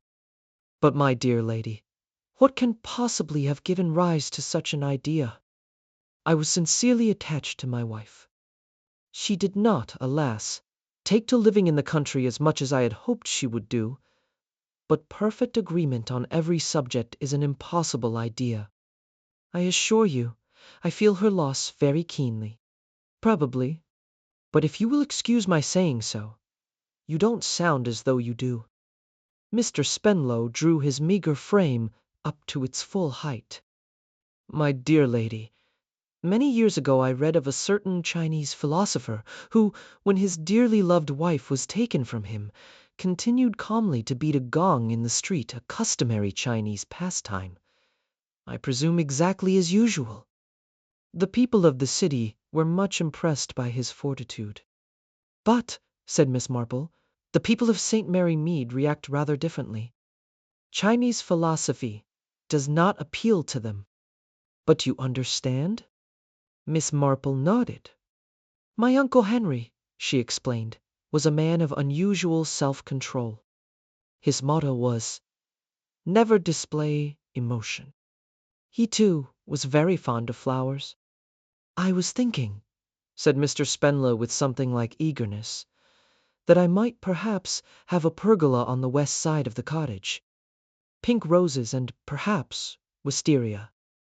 And there is a white starry flower, whose name for the moment escapes me." In the tone in which she spoke to her grandnephew, aged 3, Miss Marple said, I have a very nice catalog here, with pictures. Perhaps you would like to look through it. I have to go up to the village." Leaving Mr. Spenlow sitting happily in the garden with his catalog, Miss Marple went up to her room, hastily rolled up a dress in a piece of brown paper, and, leaving the house, walked briskly up to the post office.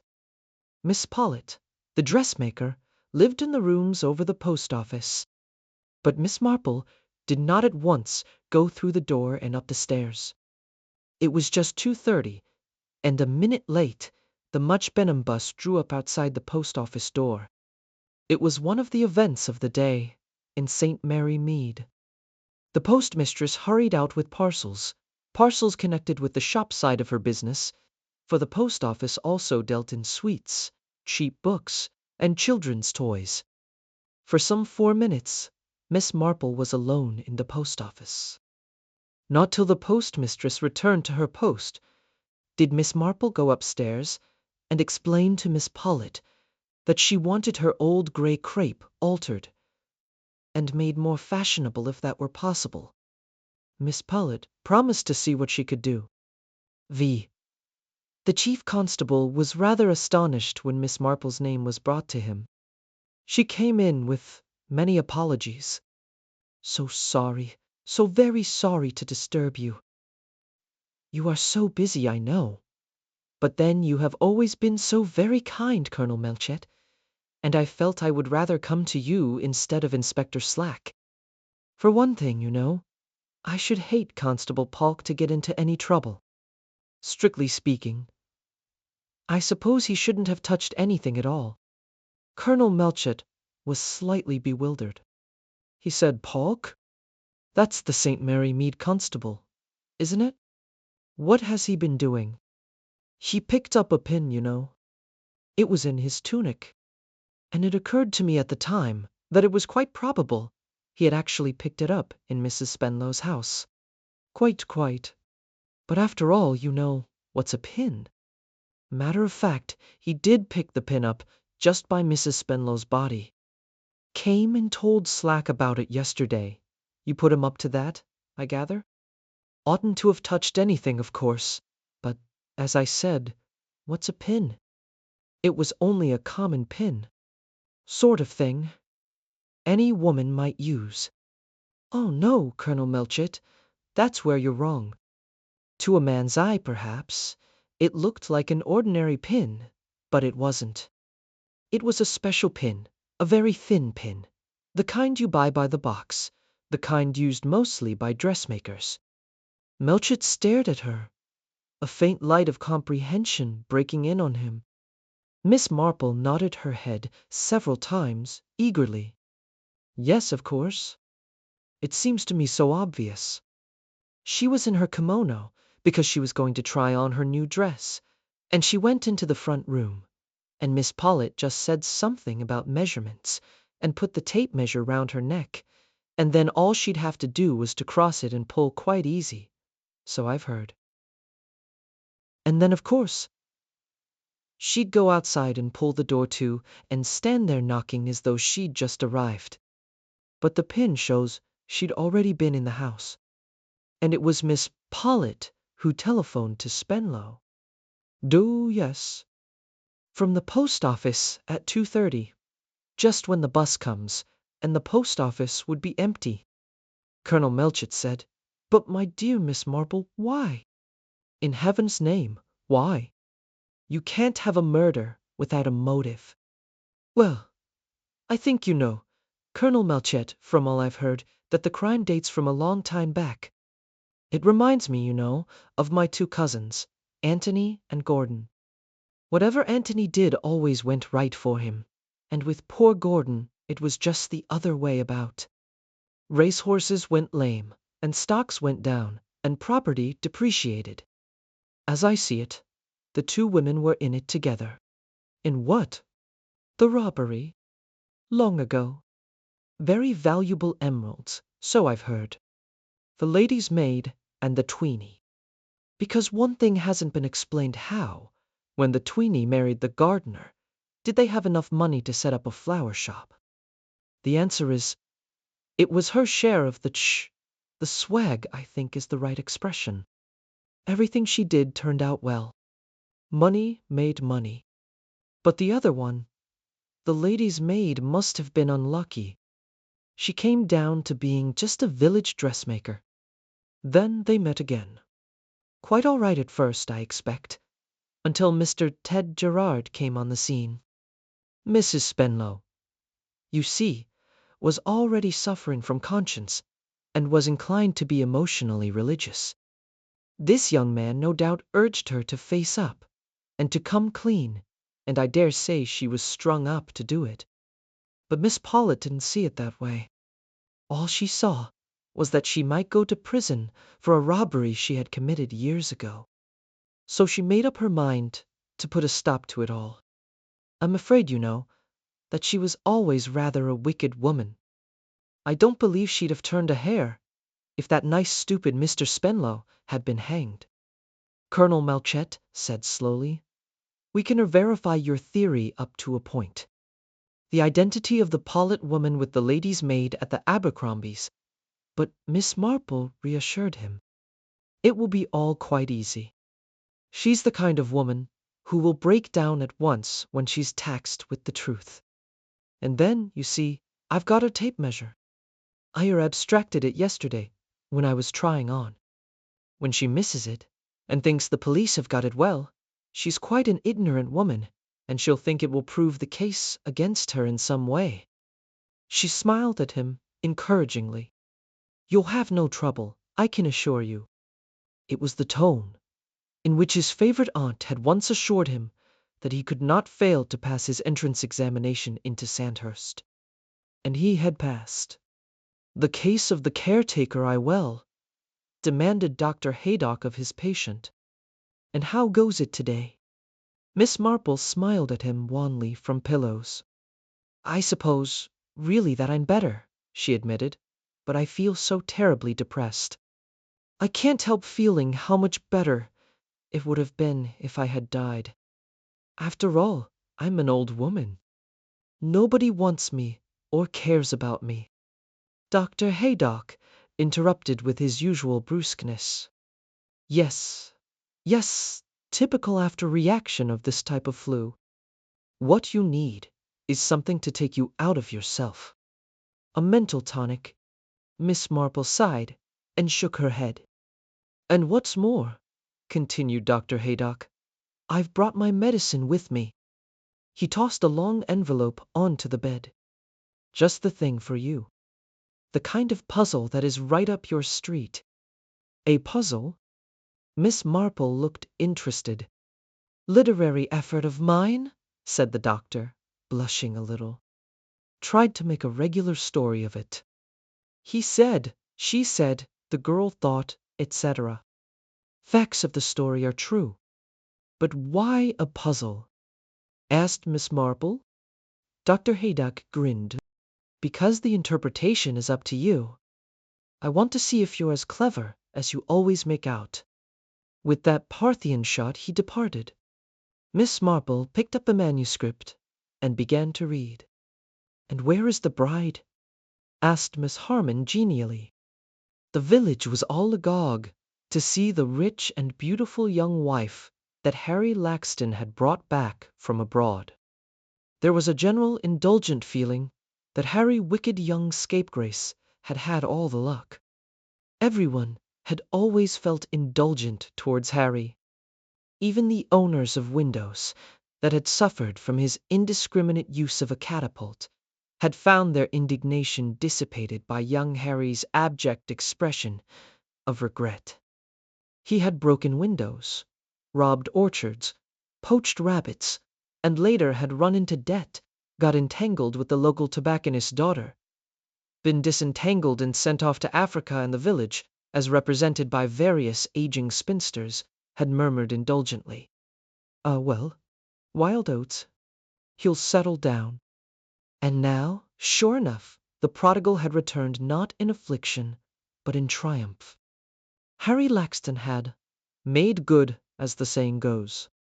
He had pulled himself together, worked hard, and had finally met and successfully wooed a young Anglo-French girl who was the possessor of a considerable fortune. Harry might have lived in London, or purchased an estate in some fashionable hunting county, but he preferred to come back to the part of the world that was home to him. And there, in the most romantic way, he purchased the derelict estate in the Dower House, of which he had passed his childhood. Kingsdean House had been unoccupied for nearly 70 years. It had gradually fallen into decay and abandon. An elderly caretaker and his wife lived in the one habitable corner of it. It was a vast, unprepossessing, grandiose mansion, the gardens overgrown with rank vegetation, and the trees hemming it in like some gloomy enchanter's den.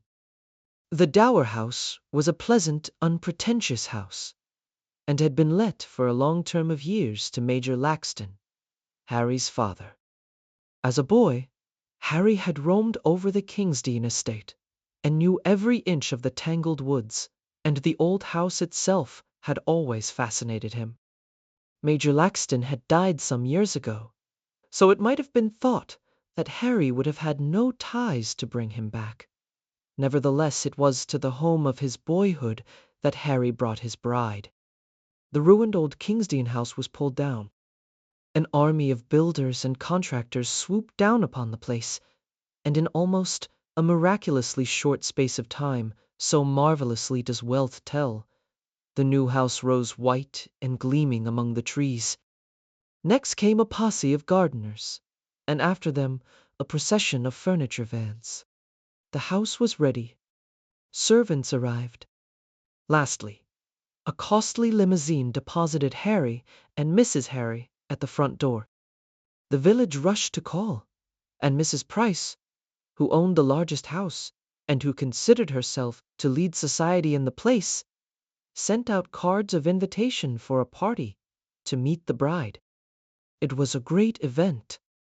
Several ladies had new frocks for the occasion. Everyone was excited, curious, anxious to see this fabulous creature. They said it was all so like a fairy story. Miss Harmon, weather-beaten, hardy spinster, threw out her question as she squeezed her way through the crowded drawing-room door.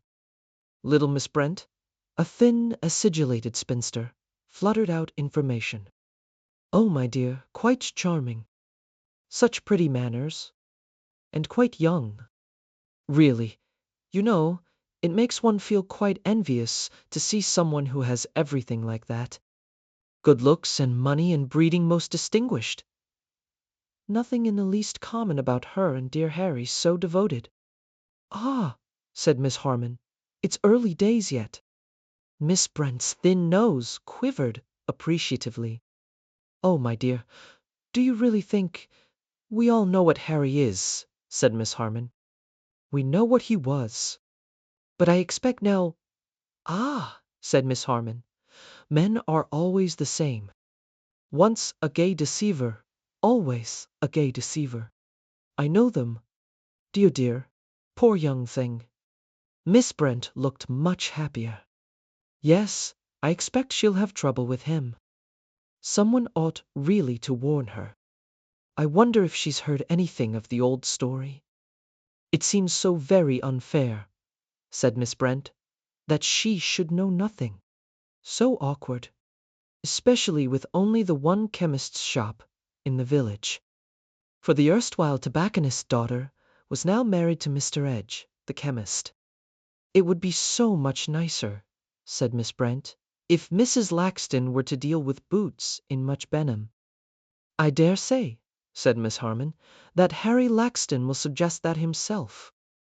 And again a significant look passed between them. "But I certainly think," said Miss Harmon, "that she ought to know." "Two beasts," said Clarice Vane indignantly to her uncle, Dr. Haydock. "Absolute beasts some people are." He looked at her curiously.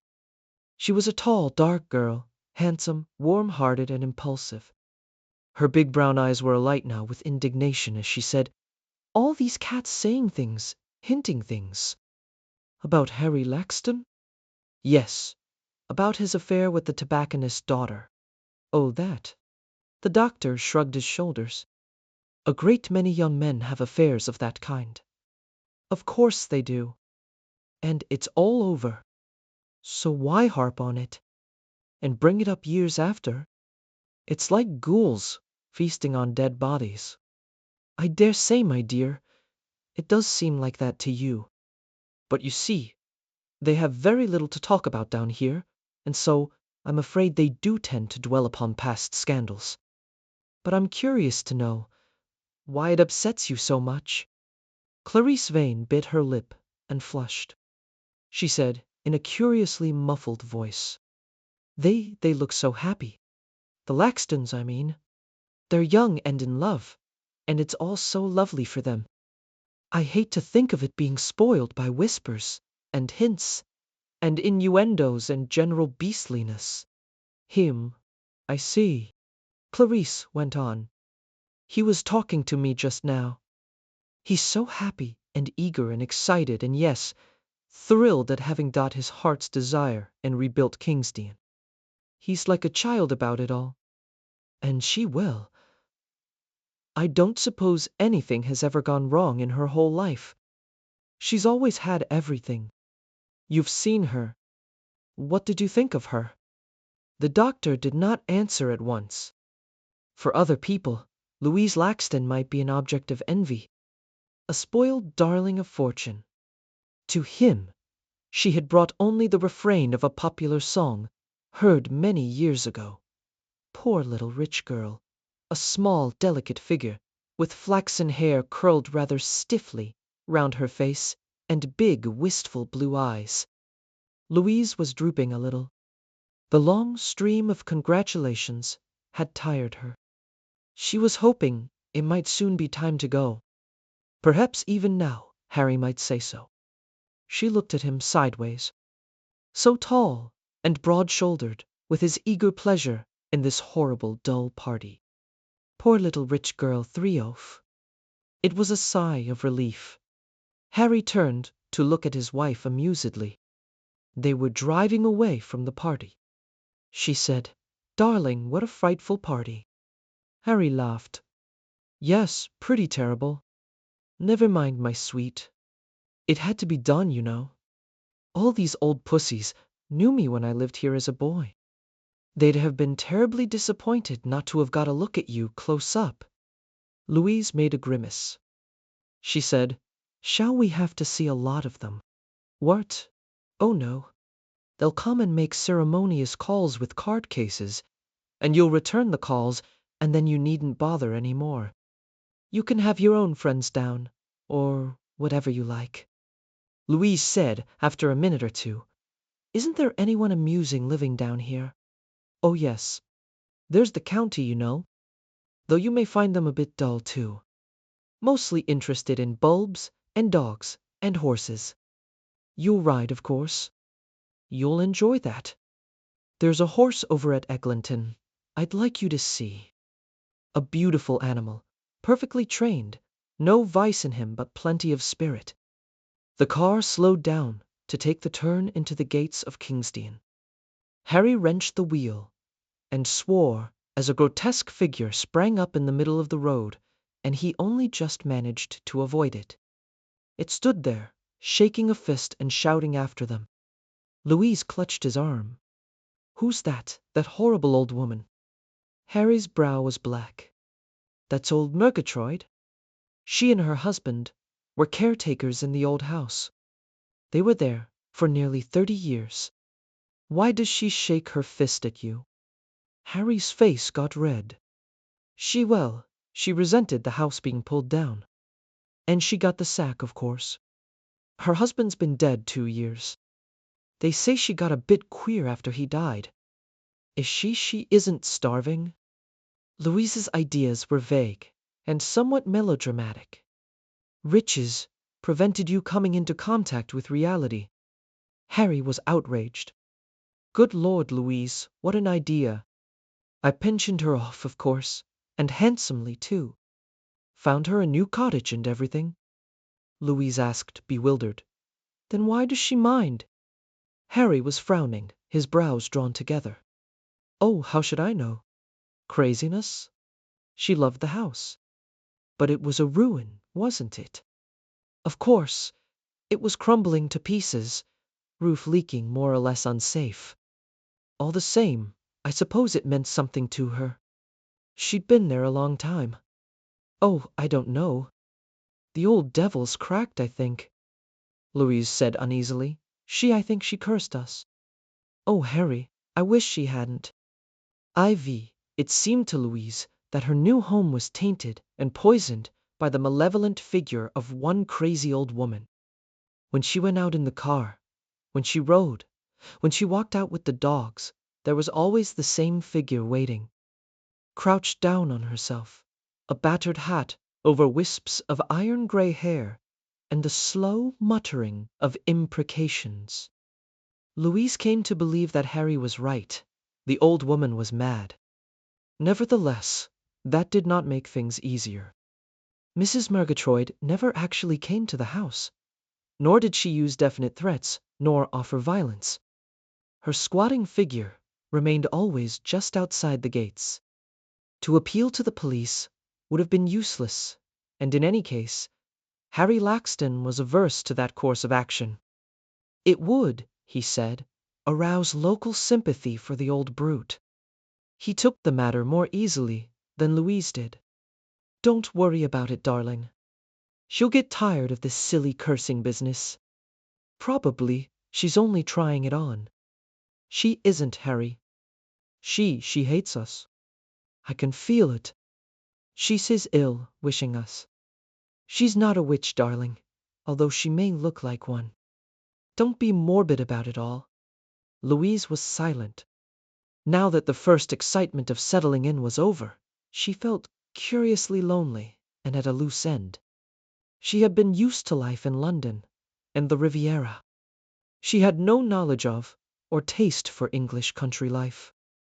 She was ignorant of gardening, except for the final act of doing the flowers. She did not really care for dogs. She was bored by such neighbors as she met. She enjoyed riding best, sometimes with Harry, sometimes, when he was busy about the estate, by herself. She hacked through the woods and lanes, enjoying the easy paces of the beautiful horse that Harry had bought for her. Yet even Prince Hal, most sensitive of chestnut steeds, was wont to shy and snort as he carried his mistress past the huddled figure of a malevolent old woman. One day, Louise took her courage in both hands. She was out walking. She had passed Mrs. Murgatroyd, pretending not to notice her, but suddenly she swerved back and went right up to her. She said, a little breathlessly, "What is it? What's the matter? What do you want?" The old woman blinked at her. She had a cunning, dark gypsy face, with wisps of iron-gray hair and bleared, suspicious eyes. Louise wondered if she drank. She spoke in a whining and yet threatening voice. "What do I want, you ask? What indeed? That which has been took away from me. Who turned me out of Kingsdean House? I'd lived there, girl and woman, for near on 40 years. It was a black deed to turn me out, and it's black bad luck it'll bring to you and him." Louise said, "You've got a very nice cottage and—" She broke off. The old woman's arms flew up. She screamed, "What's the good of that to me? It's my own place I want, and my own fire, as I sat beside all them years. And as for you and him, I'm telling you there will be no happiness for you in your new fine house. It's the black sorrow will be upon you. Sorrow and death, and my curse. May your fair face rot." Louise turned away and broke into a little stumbling run. She thought, "I must get away from here. We must sell the house. We must go away." At the moment, such a solution seemed easy to her. But Harry's utter incomprehension took her back. He exclaimed, "Leave here? Sell the house? Because of a crazy old woman's threats? You must be mad." "No, I'm not. But she frightens me. I know something will happen." "Harry," Laxton said grimly, "leave Mrs. Murgatroyd to me. I'll settle her. VA friendship had sprung up between Clarice Vane and young Mrs. Laxton. The two girls were much of an age, though dissimilar both in character and in tastes. In Clarice's company, Louise found reassurance. Clarice was so self-reliant, so sure of herself. Louise mentioned the matter of Mrs. Murgatroyd and her threats, but Clarice seemed to regard the matter as more annoying than frightening. "It's so stupid, that sort of thing," she said, "and really very annoying for you. You know, Clarice, I feel quite frightened sometimes. My heart gives the most awful jumps." "Nonsense. You mustn't let a silly thing like that get you down. She'll soon tire of it." She was silent for a minute or two. Clarice said, "What's the matter?" Louise paused for a minute, then her answer came with a rush. "I hate this place. I hate being here. The woods and this house, and the awful silence at night, and the queer noise owls make. Oh, and the people and everything. The people." "What people?" "The people in the village. Those prying, gossiping old maids." Clarice said sharply, "What have they been saying?" "I don't know. Nothing particular. But they've got nasty minds. When you've talked to them, you feel you wouldn't trust anybody, not anybody at all." Clarice said harshly, "Forget them. They've nothing to do but gossip. And most of the muck they talk, they just invent." Louise said, "I wish we'd never come here. But Harry adores it so." Her voice softened. Clarice thought, how she adores him. She said abruptly, "I must go now. I'll send you back in the car. Come again soon." Clarice nodded. Louise felt comforted by her new friend's visit. Harry was pleased to find her more cheerful, and from then on urged her to have Clarice often to the house. Then one day he said, "Good news for you, darling." "Oh, what?" "I've fixed the Murgatroyd. She's got a son in America, you know. Well, I've arranged for her to go out and join him. I'll pay her passage. Oh, Harry, how wonderful. I believe I might get to like Kingsdean after all." "Get to like it?" "Why, it's the most wonderful place in the world." Louise gave a little shiver. She could not rid herself of her superstitious fear so easily. VI. If the ladies of St. Mary Mead had hoped for the pleasure of imparting information about her husband's past to the bride, this pleasure was denied them by Harry Laxton's own prompt action. Miss Harmon and Clarice Vane were both in Mr. Edge's shop, the one buying mothballs and the other a packet of boracic, when Harry Laxton and his wife came in. After greeting the two ladies, Harry turned to the counter and was just demanding a toothbrush when he stopped in mid-speech and exclaimed heartily, "Well, well, just see who's here. Bella, I do declare." Mrs. Edge, who had hurried out from the back parlor to attend to the congestion of business, beamed back cheerfully at him, showing her big white teeth.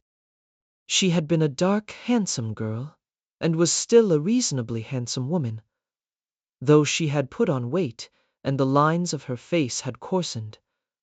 But her large brown eyes were full of warmth as she answered, "Bella, it is, Mr. Harry, and pleased to see you after all these years." Harry turned to his wife. "Bella's an old flame of mine, Louise," he said. "Head over heels in love with her, wasn't I, Bella?" "That's what you say," said Mrs. Edge. Louise laughed. She said, "My husband's very happy seeing all his old friends again." "Ah," said Mrs. Edge, "we haven't forgotten you, Mr. Harry. Seems like a fairy tale, to think of you married and building up a new house, instead of that ruined old Kingsdean house."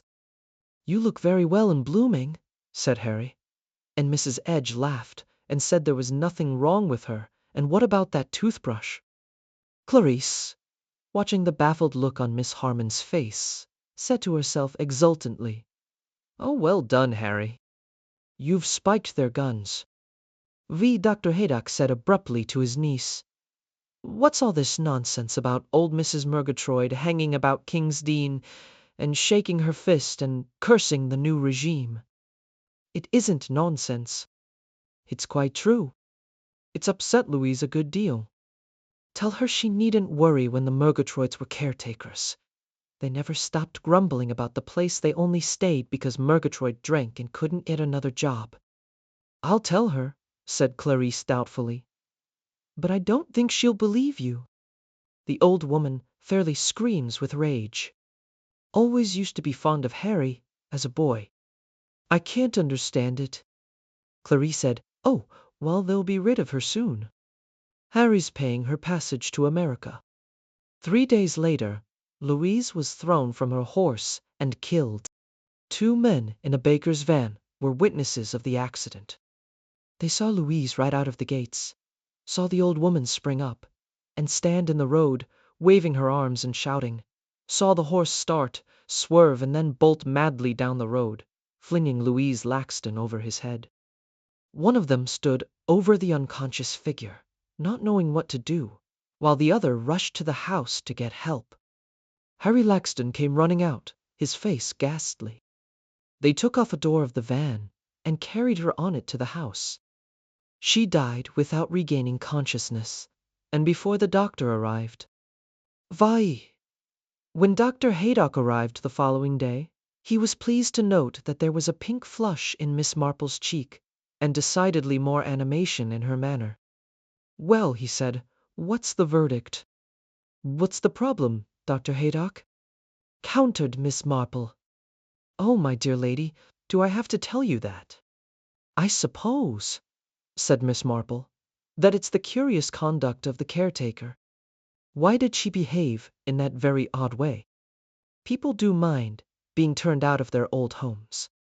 But it wasn't her home. In fact, she used to complain and grumble while she was there. Yes, it certainly looks very fishy. What became of her, by the way? Did a bunk to Liverpool. The accident scared her. Thought she'd wait there for her boat. All very convenient for somebody, said Miss Marple.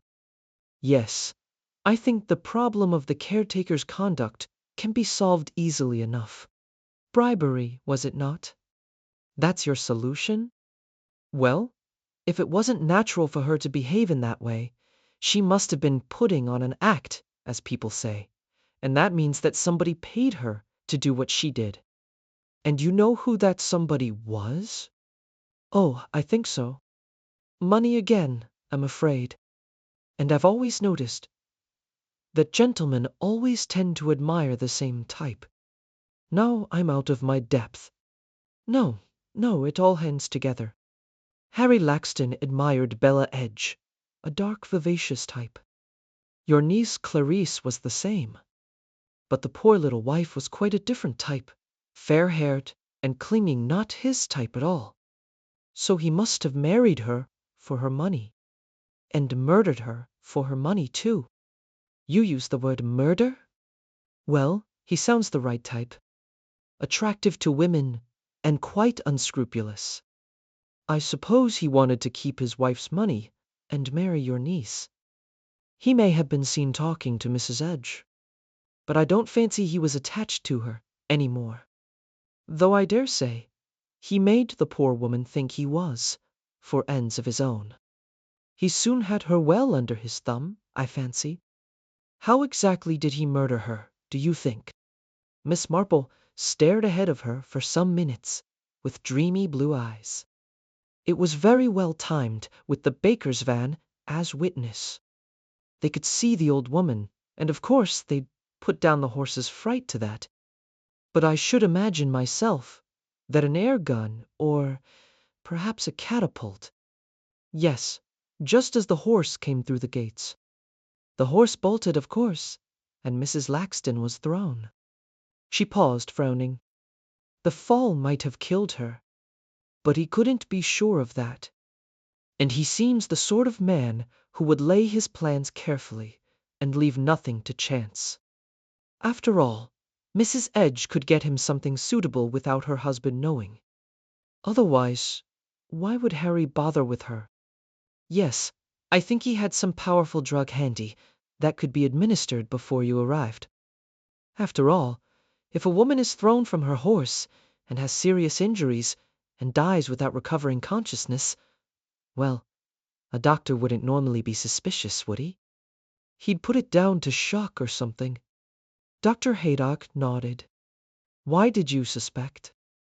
Asked Miss Marple. It wasn't any particular cleverness on my part, said Dr. Haydock. It was just the trite, well-known fact that a murderer is so pleased with his cleverness that he doesn't take proper precautions.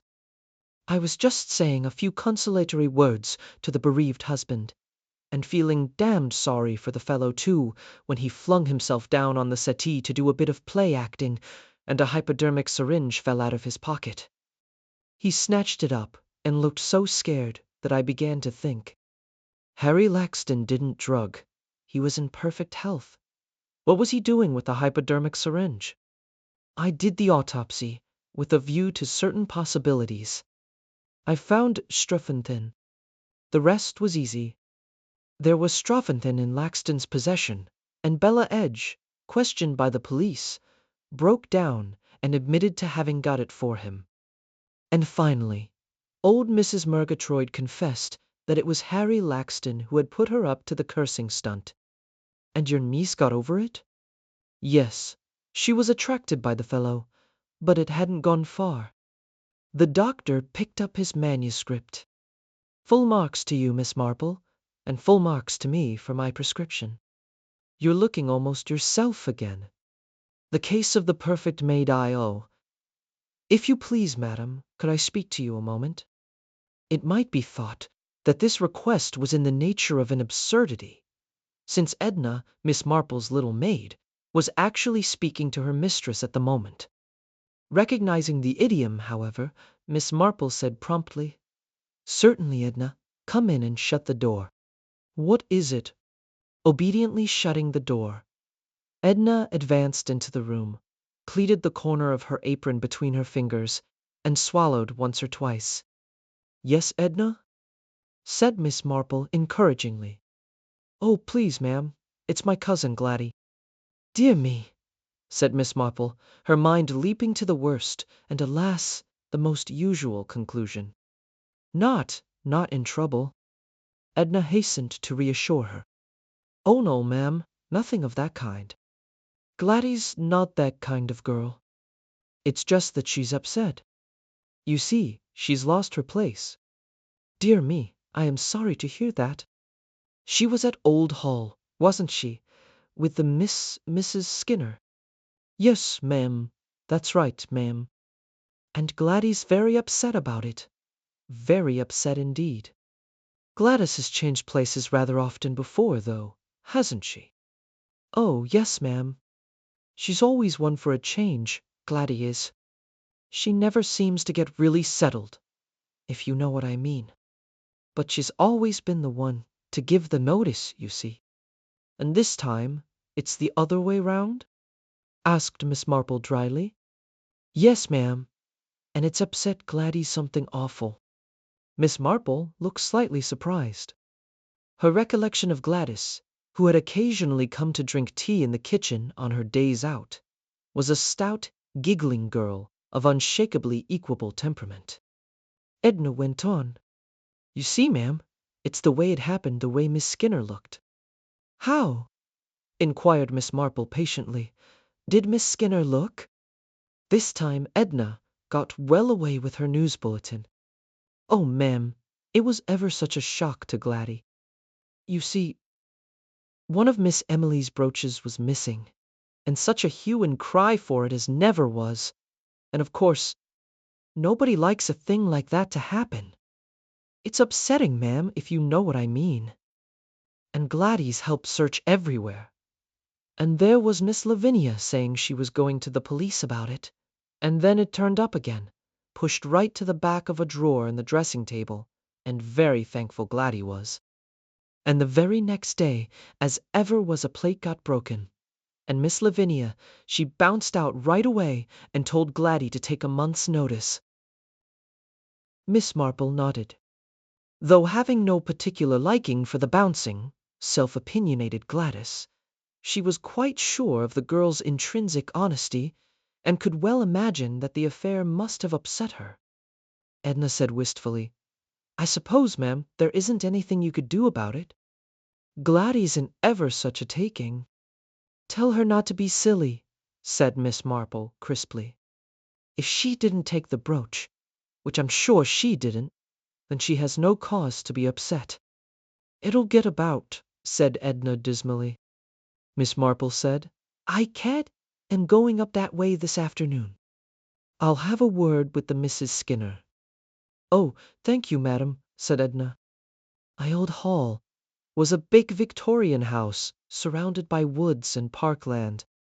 Since it had been proved unlettable and unsaleable as it was, an enterprising speculator had divided it into 4 flats with a central hot water system, and the use of the grounds to be held in common by the tenants.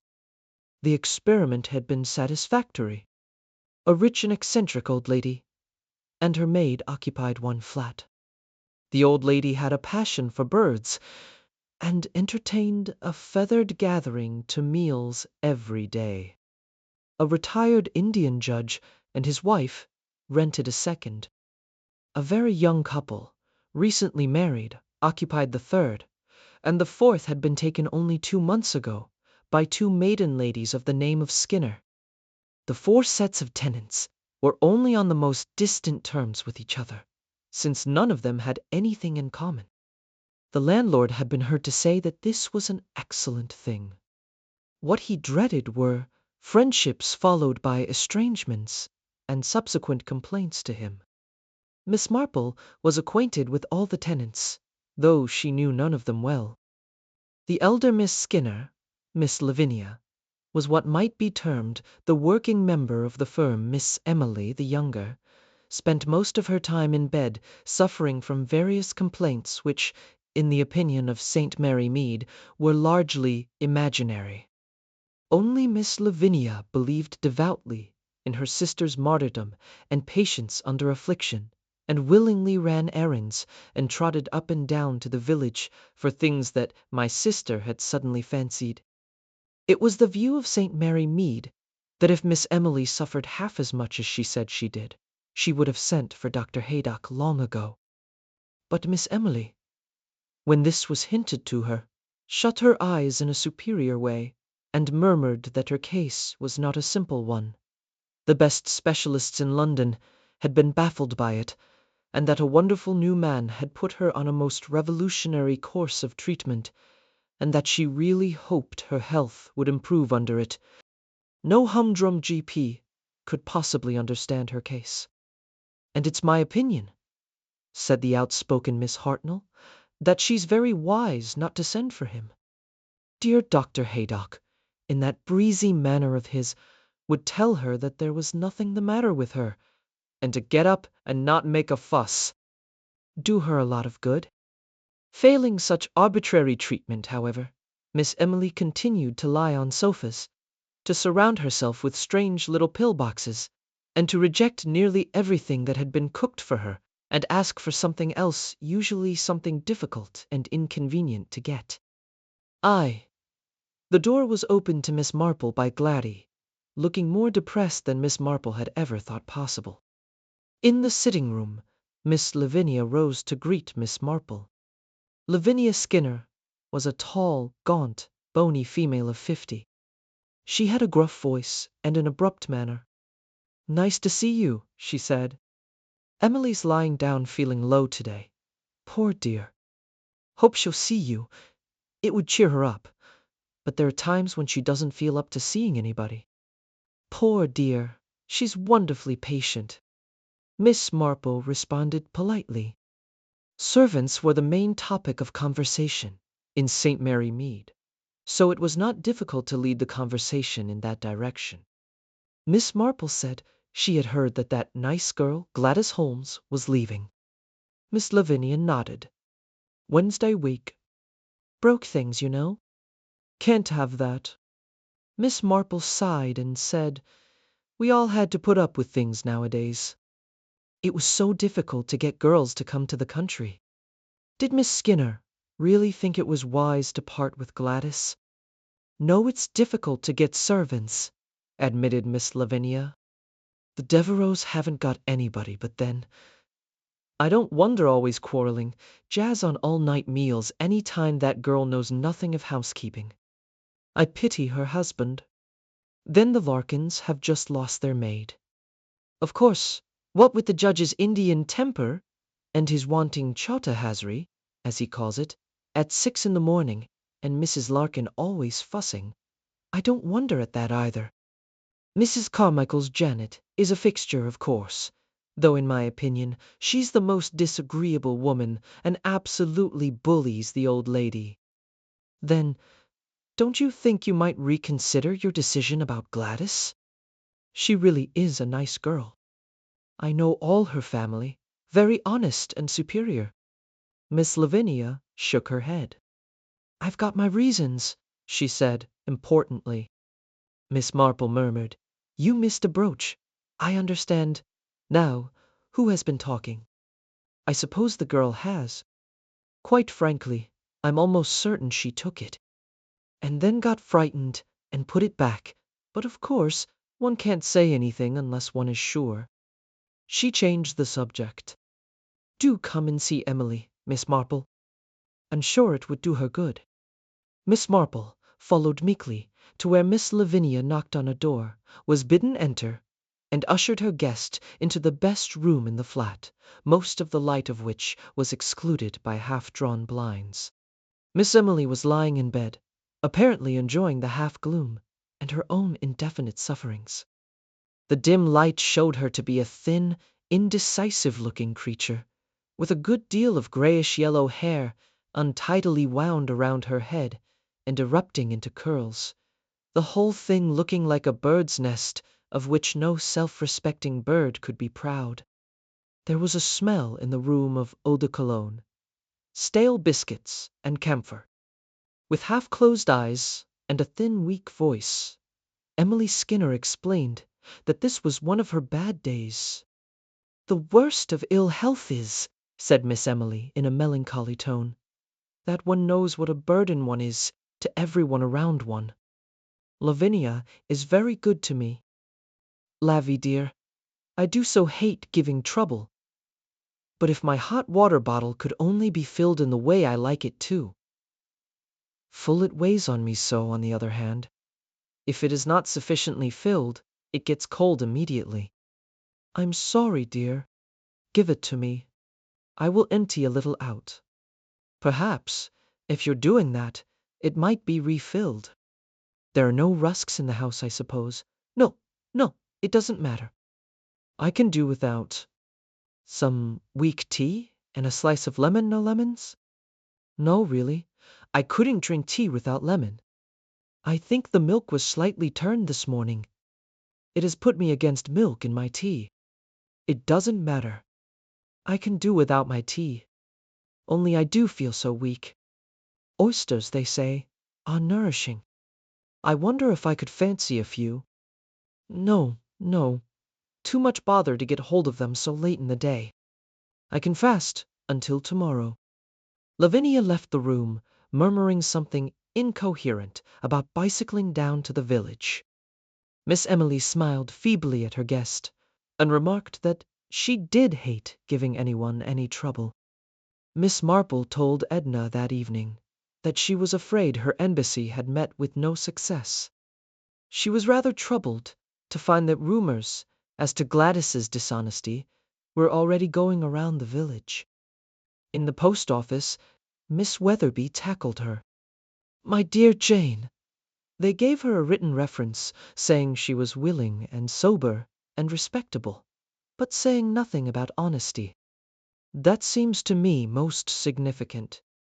I hear there was some trouble about a brooch. I think there must be something in it, you know, because one doesn't let a servant go nowadays unless it's something rather grave. They'll find it most difficult to get anyone else. Girls simply will not go to Old Hall. They're nervous coming home on their days out. You'll see, the Skinners won't find anyone else, And then, perhaps, that dreadful hypochondriac sister will have to get up and do something. Great was the chagrin of the village when it was made known that the Mrs. Skinner had engaged, from an agency, a new maid who, by all accounts, was a perfect paragon. A 3 years reference recommending her most warmly. She prefers the country, and actually asks less wages than Gladys. I really feel we have been most fortunate. Well, really, said Miss Marple, to whom these details were imparted by Miss Lavinia in the fishmonger's shop. It does seem too good to be true. It then became the opinion of St. Mary Mead that the paragon would cry off at the last minute and fail to arrive. None of these prognostications came true, however, and the village was able to observe the domestic treasure, by name Mary Higgins, driving through the village in Reed's taxi to Old Hall. It had to be admitted that her appearance was good. A most respectable-looking woman, very neatly dressed. When Miss Marple next visited Old Hall, on the occasion of recruiting stall-holders for the vicarage fete, Mary Higgins opened the door. She was certainly a most superior-looking maid, at a guess 40 years of age, with neat black hair, rosy cheeks, a plump figure discreetly arrayed in black with a white apron and cap. Quite the good, old-fashioned type of servant, as Miss Marple explained afterwards, and with the proper, inaudible, respectful voice, so different from the loud but adenoidal accents of Gladys. Miss Lavinia was looking far less harassed than usual, and although she regretted that she could not take a stall owing to her preoccupation with her sister, she nevertheless tendered a handsome monetary contribution, and promised to produce a consignment of pen wipers and baby's socks. Miss Marple commented on her air of well-being. I really feel I owe a great deal to Mary. I am so thankful I had the resolution to get rid of that other girl. Mary is really invaluable. Cooks nicely, and waits beautifully, and keeps our little flat scrupulously, clean mattresses turned over every day. And she is really wonderful with Emily. Miss Marple hastily inquired after Emily. Oh, poor dear. She has been very much under the weather lately. She can't help it, of course, but it really makes things a little difficult sometimes. Wanting certain things cooked, and then when they come, saying she can't eat now and then, wanting them again half an hour later, and everything spoiled and having to be done again. It makes, of course, a lot of work, but fortunately Mary does not seem to mind at all. She's used to waiting on invalids, she says, and understands them. It is such a comfort. Dear me, said Miss Marple. You are fortunate. Yes, indeed.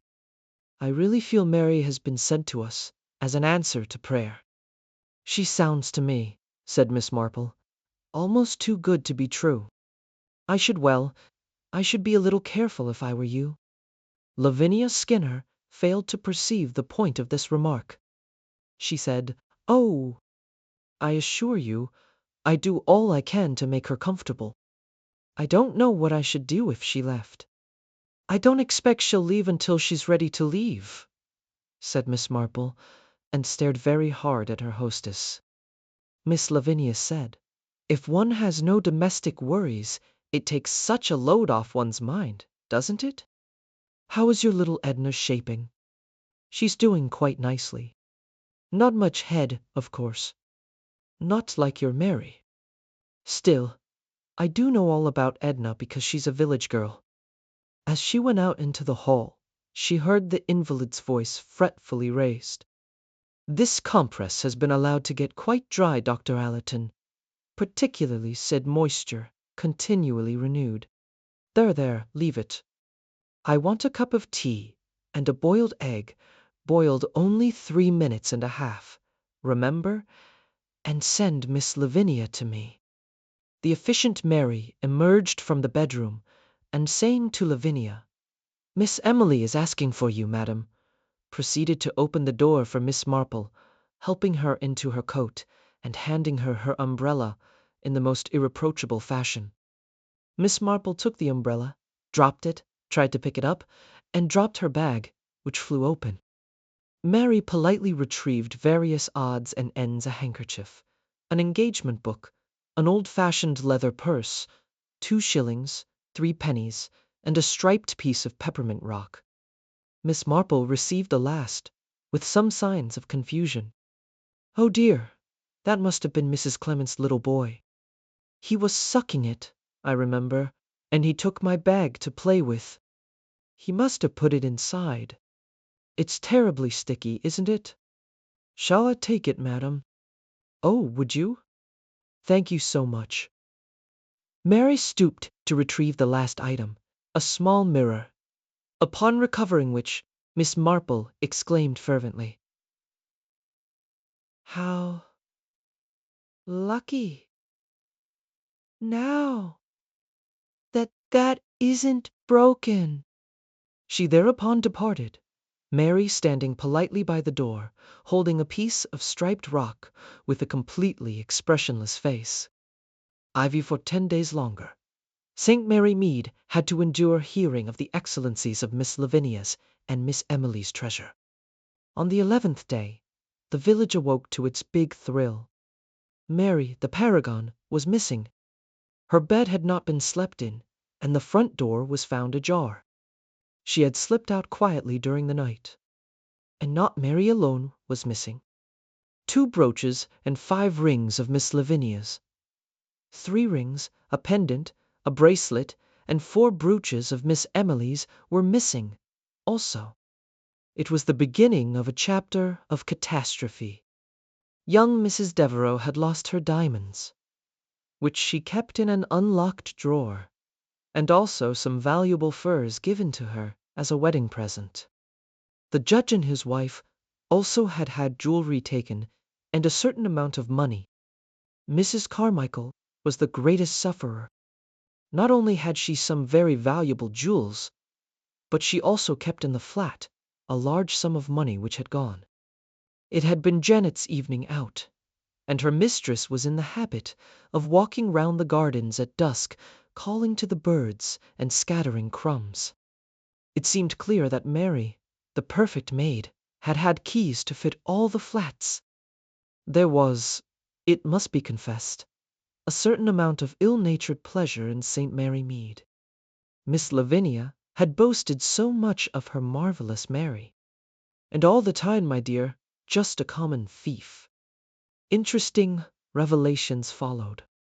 Not only had Mary disappeared into the blue, but the agency who had provided her and vouched for her credentials was alarmed to find that the Mary Higgins who had applied to them and whose references they had taken up had, to all intents and purposes, never existed.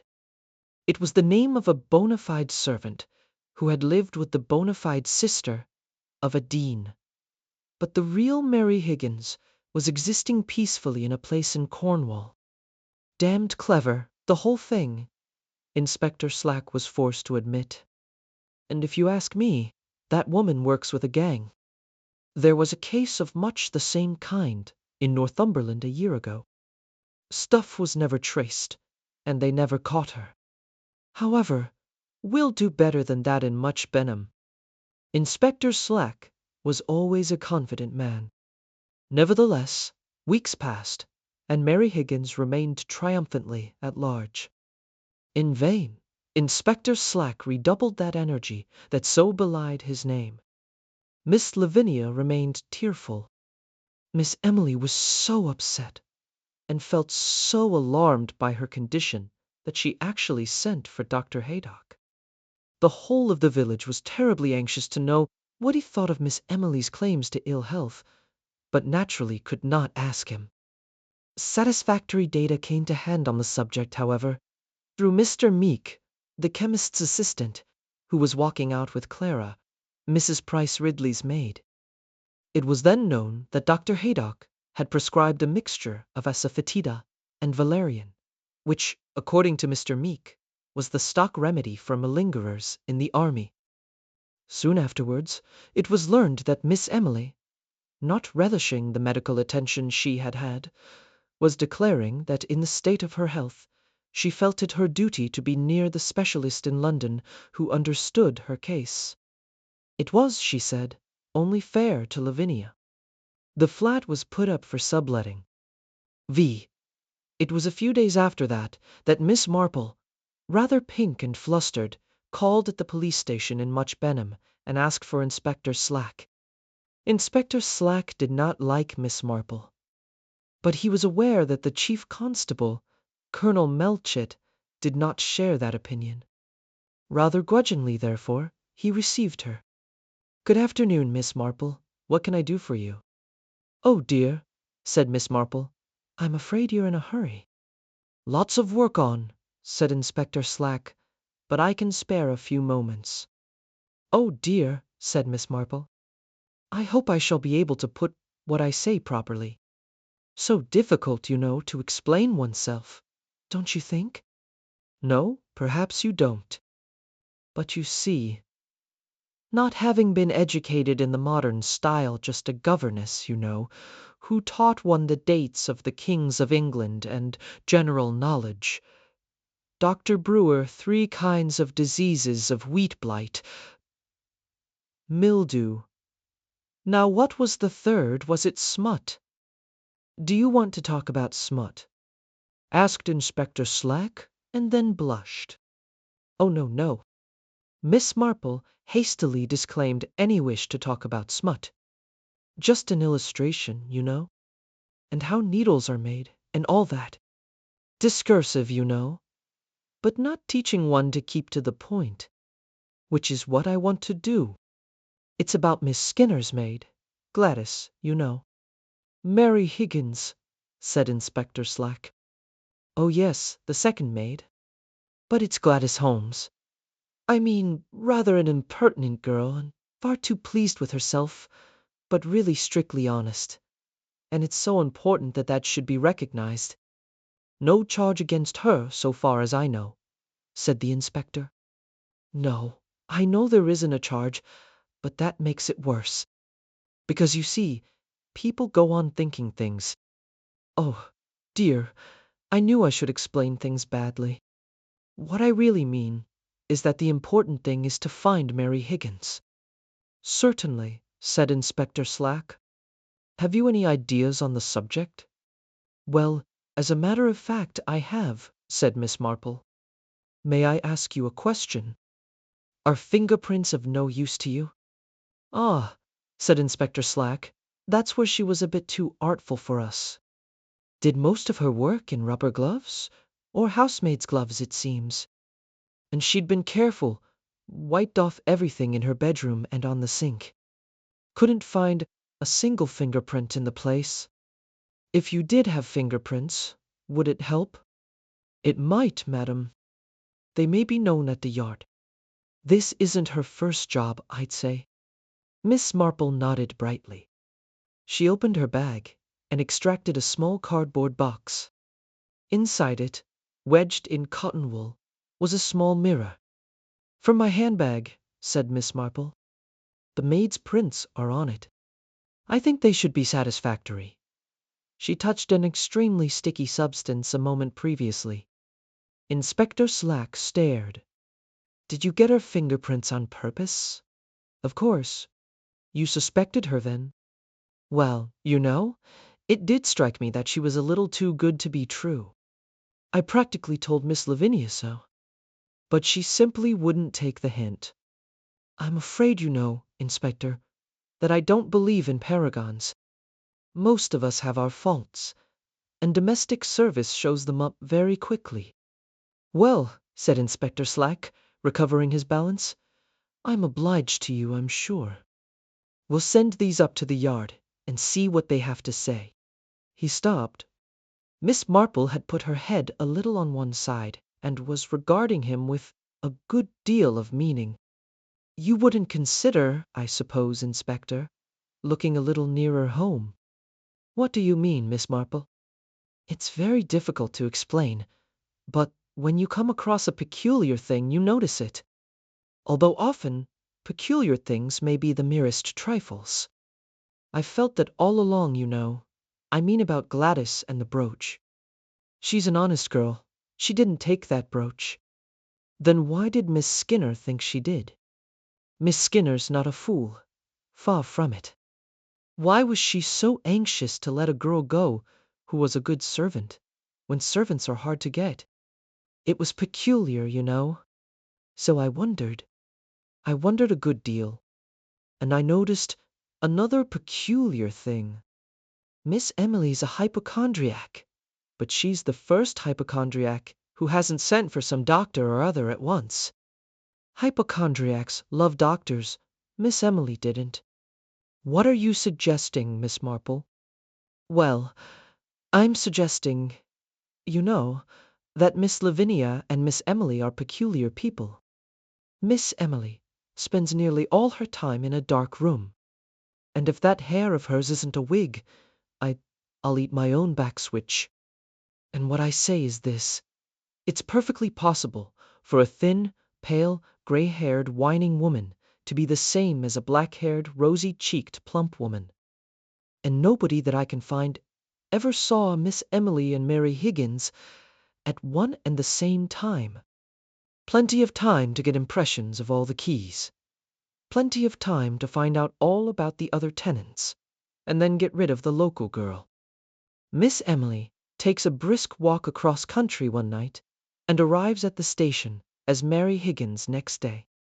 And then, at the right moment, Mary Higgins disappears, and off goes the hue and cry after her. I'll tell you where you'll find her, Inspector. On Miss Emily Skinner's sofa. Get her fingerprints if you don't believe me, but you'll find I'm right. A couple of clever thieves. That's what the Skinners are, and no doubt in league with a clever post, and rails or fence, or whatever you call it. But they won't get away with it this time. I'm not going to have one of our village girls' character for honesty taken away like that. Gladys Holmes is as honest as the day, and everybody's going to know it. Good afternoon.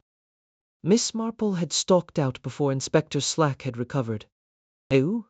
he muttered. "I wonder if she's right." He soon found out that Miss Marple was right again. Colonel Melchett congratulated Slack on his efficiency, and Miss Marple had Gladys come to tea with Edna and spoke to her seriously on settling down in a good situation when she got one. Miss Marple tells a story I don't think I've ever told you.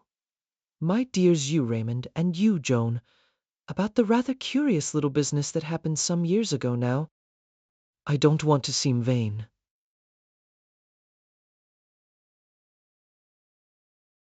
Mr. Alma Tadema, and Mr. Frederick Layton, and I suppose to you they seem hopelessly voo. Now let me see, what was I saying?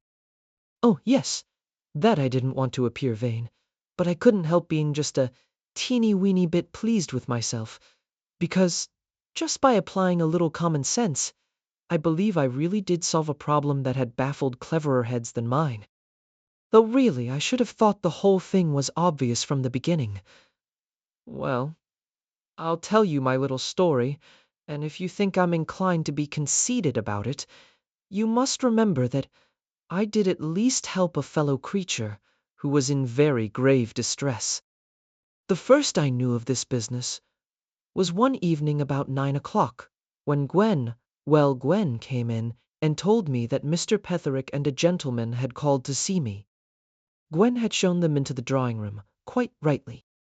I was sitting in the dining room, because in early spring I think it is so wasteful to have two fires going.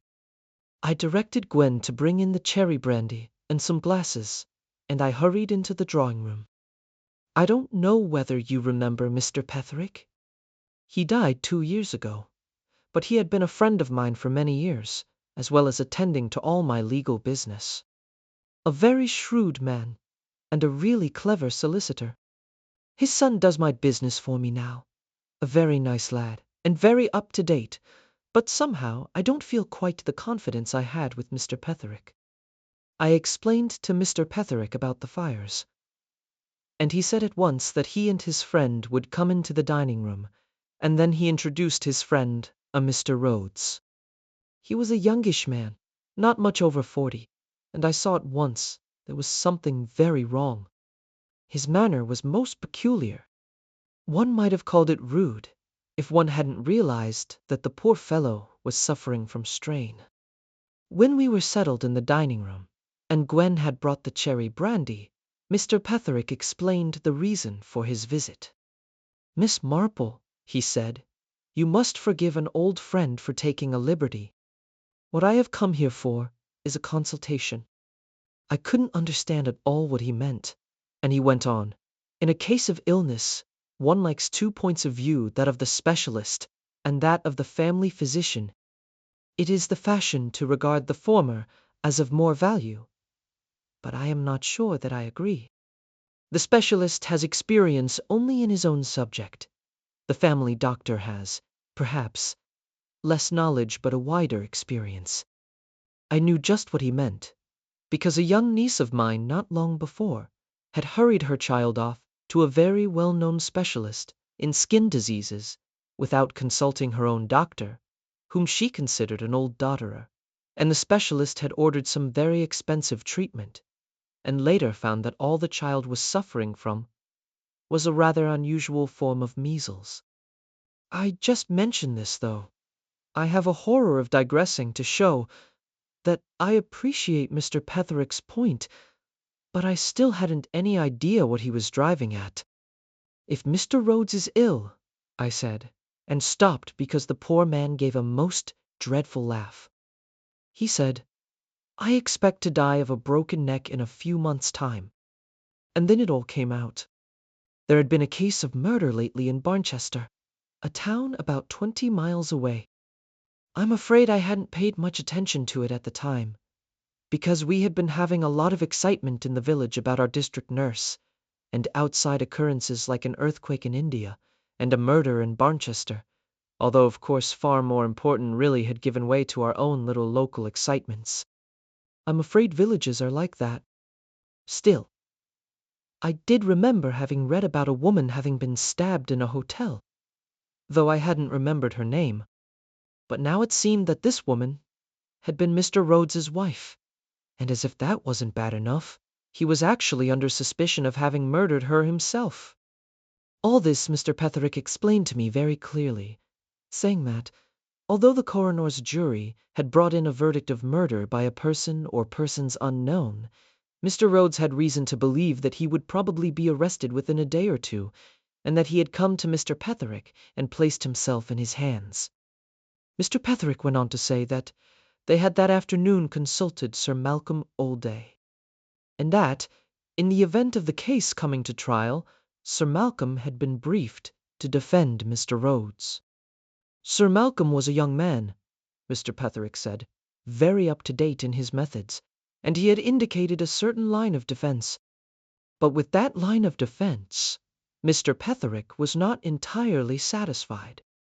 "You see, my dear lady," he said, "it is tainted with what I call the specialist's point of view. Give Sir Malcolm a case, and he sees only one point the most likely line of defense. But even the best line of defense may ignore completely what is to my mind the vital point. It takes no account of what actually happened."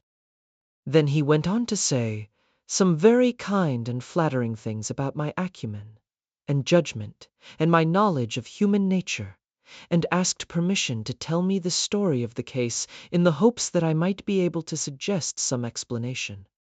I could see that Mr. Rhodes was highly skeptical of my being of any use, and he was annoyed at being brought here.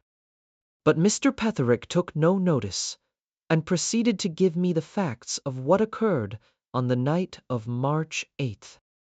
Mr. and Mrs. Rhodes had been staying at the Crown Hotel in Barnchester. Mrs. Rhodes, who was perhaps just a shade of a hypochondriac, had retired to bed immediately after dinner.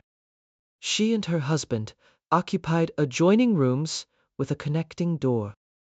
Mr. Rhodes, who is writing a book on prehistoric flints, settled down to work in the adjoining room.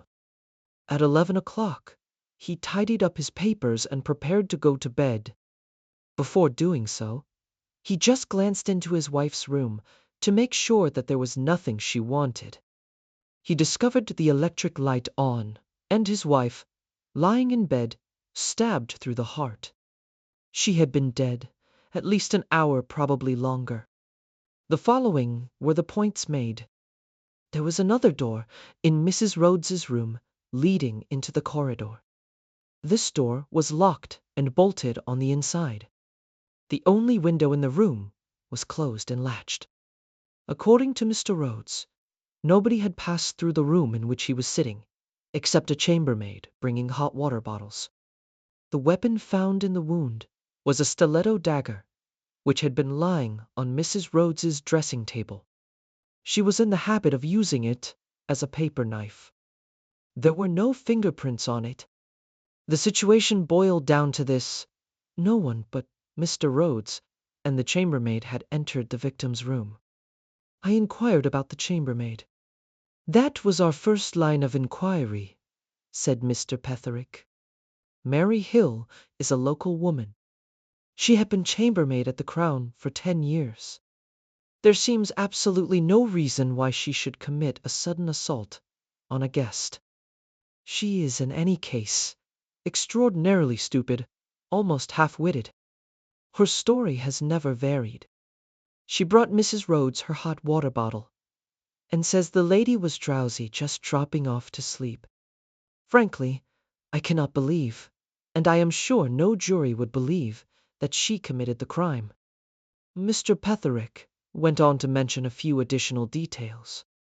At the head of the staircase in the Crown Hotel is a kind of miniature lounge where people sometimes sit and have coffee. A passage goes off to the right, and the last door in it is the door into the room occupied by Mr. Rhodes. The passage then turns sharply to the right again, and the first door round the corner is the door into Mrs. Rhodes's room. As it happened, both these doors could be seen by witnesses. The first door that into Mr. Rhodes's room, which I will call A, could be seen by 4 people, 2 commercial travelers, and an elderly married couple who were having coffee. According to them, nobody went in or out of door A, except Mr. Rhodes and the chambermaid. As to the other door in the passage B, there was an electrician at work there, and he also swears that nobody entered or left door B except the chambermaid. It was certainly a very curious and interesting case. On the face of it, it looked as though Mr. Rhodes must have murdered his wife. But I could see that Mr. Petherick was quite convinced of his client's innocence, and Mr. Petherick was a very shrewd man. At the inquest, Mr. Rhodes had told a hesitating and rambling story about some woman who had written threatening letters to his wife. His story, I gathered, had been unconvincing in the extreme. Appealed to by Mr. Petherick, he explained himself. "Frankly," he said, "I never believed it. I thought Amy had made most of it up. Mrs. Rhodes, I gathered, was one of those romantic liars who go through life embroidering everything that happens to them. The amount of adventures that, according to her own account, happened to her in a year was simply incredible.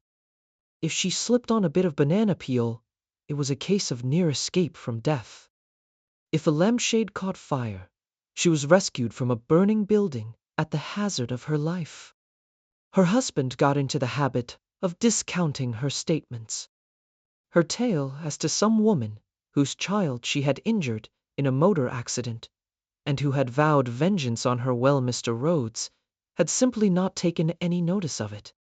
The incident had happened before he married his wife, and although she had read him letters couched in crazy language, he had suspected her of composing them herself. She had actually done such a thing once or twice before. She was a woman of hysterical tendencies, who craved ceaselessly for excitement. Now, all that seemed to me very natural indeed. We have a young woman in the village who does much the same thing. The danger with such people is that when anything at all extraordinary really does happen to them, nobody believes they are speaking the truth. It seemed to me that that was what had happened in this case. The police, I gathered, merely believed that Mr. Rhodes was making up this unconvincing tale in order to avert suspicion from himself. I asked if there had been any women staying by themselves in the hotel. It seemed there were 2, a Mrs. Granby an Anglo-Indian widow, and a Miss Carruthers, rather a horsey spinster, who dropped her geese. Mr. Petherick added that the most minute inquiries had failed to elicit anyone who had seen either of them near the scene of the crime, and there was nothing to connect either of them with it in any way. I asked him to describe their personal appearance. He said that Mrs. Granby had reddish hair, rather untidily done, was sallow-faced, and about 50 years of age. Her clothes were rather picturesque, being made mostly of native silk, etc. Miss Carruthers was about 40, wore pince-nez, had close-cropped hair like a man, and wore mannish coats and skirts. "Dear me," I said, "that makes it very difficult." Mr. Petherick looked inquiringly at me, but I didn't want to say any more just then, so I asked what Sir Malcolm Olde had said. Sir Malcolm was confident of being able to call conflicting medical testimony, and to suggest some way of getting over the fingerprint difficulty. I asked Mr. Rhodes what he thought, and he said all doctors were fools, but he himself couldn't really believe that his wife had killed herself. "She wasn't that kind of woman," he said simply, and I believed him. Hysterical people don't usually commit suicide. I thought a minute, and then I asked if the door from Mrs. Rhodes's room led straight into the corridor. Mr. Rhodes said no, there was a little hallway with a bathroom and lavatory. It was the door from the bedroom to the hallway that was locked and bolted on the inside. "In that case," I said, "the whole thing seems remarkably simple." And really, you know, it did. The simplest thing in the world. And yet no one seemed to have seen it that way. Both Mr. Petherick and Mr. Rhodes were staring at me, so that I felt quite embarrassed. "Perhaps," said Mr. Rhodes, "Miss Marple hasn't quite appreciated the difficulties." "Yes," I said, "I think I have. There are 4 possibilities. Either Mrs. Rhodes was killed by her husband, or by the chambermaid, or she committed suicide, or she was killed by an outsider whom nobody saw enter or leave." "And that's impossible," Mr. Rhodes broke in. "Nobody could come in or go out through my room without my seeing them. And even if anyone did manage to come in through my wife's room without the electrician seeing them, how the devil could they get out again leaving the door locked and bolted on the inside?" Mr. Petherick looked at me and said, "Well, Miss Marple?" in an encouraging manner. "I should like," I said, "to ask a question. Mr. Rhodes, what did the chambermaid look like?" He said he wasn't sure she was tallish. He thought he didn't remember if she was fair or dark. I turned to Mr. Petherick and asked the same question. He said she was of medium height, had fairish hair and blue eyes, and rather a high color. Mr. Rhodes said, "You are a better observer than I am, Petherick." I ventured to disagree. I then asked Mr. Rhodes if he could describe the maid in my house. Neither he nor Mr. Petherick could do so. "Don't you see what that means?" I said. "You both came here full of your own affairs, and the person who let you in was only a parlor maid. The same applies to Mr. Rhodes at the hotel.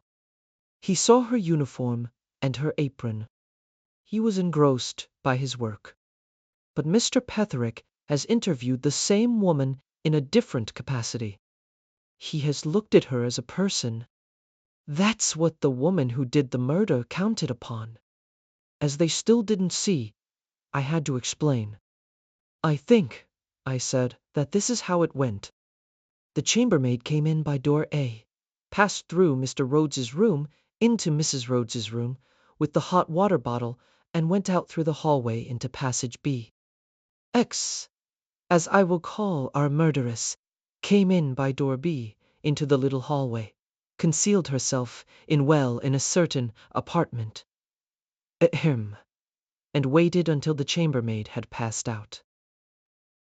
Then she entered Mrs. Rhodes's room, took the stiletto from the dressing table, went up to the bed, stabbed the dozing woman, wiped the handle of the stiletto, locked and bolted the door by which she had entered, and then passed out through the room where Mr. Rhodes was working. Mr. Rhodes cried out. But I should have seen her. The electrician would have seen her go in. No, I said. That's where you're wrong. You wouldn't see her not if she were dressed as a chambermaid. I let it sink in. Then I went on. You were engrossed in your work out of the tail of your eye. You saw a chambermaid come in, go into your wife's room, come back and go out. It was the same dress, but not the same woman. That's what the people having coffee saw a chambermaid go in, and a chambermaid come out. The electrician did the same. I dare say, if a chambermaid were very pretty, a gentleman might notice her face, human nature being what it is, but if she were just an ordinary middle-aged woman, well, it would be the chambermaid's dress you would see, not the woman herself. Mr. Rhodes cried, Who was she? Well, I said, that is going to be a little difficult. It must be either Mrs. Granby or Miss Carruthers. Mrs. Granby sounds as though she might wear a wig, normally, so she could wear her own hair as a chambermaid. On the other hand, Miss Carruthers, with her close-cropped mannish head, might easily put on a wig to play her part. I dare say you will find out easily enough which of them it is. Personally, I incline myself to think it will be Miss Carruthers. And really, my dears, that is the end of the story. Carruthers was a false name, but she was the woman all right. There was insanity in her family. Mrs. Rhodes, who was a most reckless and dangerous driver, had run over her little girl, and it had driven the poor woman off her head. She concealed her madness very cunningly, except for writing distinctly insane letters to her intended victim. She had been following her about for some time, and she laid her plans very cleverly. The false hair and maid's dress she posted in a parcel first thing the next morning. When taxed with the truth, she broke down and confessed at once. The poor thing is in Broadmoor now. Completely unbalanced, of course, but a very cleverly planned crime. Mr. Petherick came to me afterwards and brought me a very nice letter from Mr. Rhodes. Really, it made me blush. Then my old friend said to me, Just one thing, why did you think it was more likely to be Carruthers than Granby? You'd never seen either of them. Well, I said, it was the guise. You said she dropped her giz. Now, that's done by a lot of hunting people in books, but I don't know many people who do it in reality, and certainly no one under 60. You said this woman was 40. Those dropped giz sounded to me like a woman who was playing a part and overdoing it. I shan't tell you what Mr. Petherick said to that, but he was very complimentary, and I really couldn't help feeling just a teeny-weeny bit pleased with myself. And it's extraordinary how things turn out for the best in this world. Mr. Rhodes has married again such a nice, sensible girl, and they've got a dear little baby. And what do you think? They asked me to be godmother. Wasn't it nice of them? Now, I do hope you don't think I've been running on too long. The dressmaker's doll. The doll lay in the big, velvet-covered chair. There was not much light in the room. The London skies were dark. In the gentle grayish-green gloom, the sage-green coverings, and the curtains and the rugs all blended with each other. The doll blended too. She lay long and limp, and sprawled in her green velvet clothes, and her velvet cap, and the painted mask of her face. She was the puppet doll, the whim of rich women, the doll who lolls beside the telephone, or among the cushions of the divan. She sprawled there, eternally limp, and yet strangely alive. She looked a decadent product of the 20th century. Sybil Fox, hurrying in with some patterns and a sketch, looked at the doll with a faint feeling of surprise and bewilderment. She wondered, but whatever she wondered did not get to the front of her mind. Instead, she thought to herself, now, what's happened to the pattern of the blue velvet? Wherever have I put it?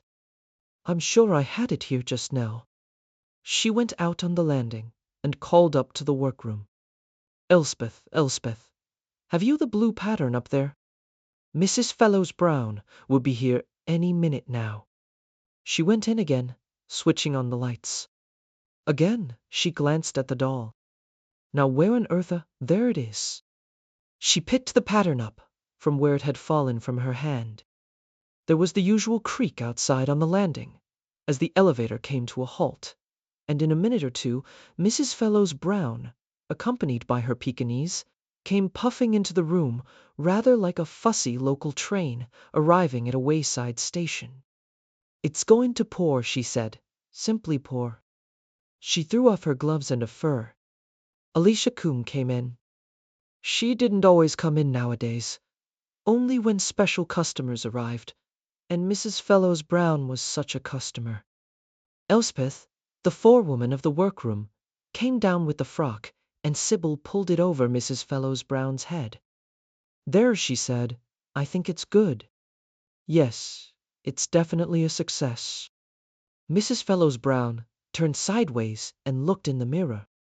"I must say," she said, "your clothes do something to my behind."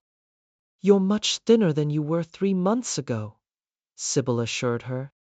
"I'm really not," said Mrs. Fellows Brown, "though I must say I look it in this. There's something about the way you cut. It really does minimize my behind. I almost look as though I hadn't got one, I mean. Only the usual kind that most people have." She sighed and gingerly smoothed the troublesome portion of her anatomy. "It's always been a bit of a trial to me," she said. "Of course, for years I could pull it in, you know, by sticking out my front. Well, I can't do that any longer because I've got a stomach now as well as a behind. And I mean, well, you can't pull it in both ways, can you?" Alicia Coombe said, "You should see some of my customers." Mrs. Fellows Brown experimented to and fro. "A stomach is worse than a behind," she said. "It shows more. Or perhaps you think it does, because, I mean, when you're talking to people you're facing them, and that's the moment they can't see your behind, but they can notice your stomach.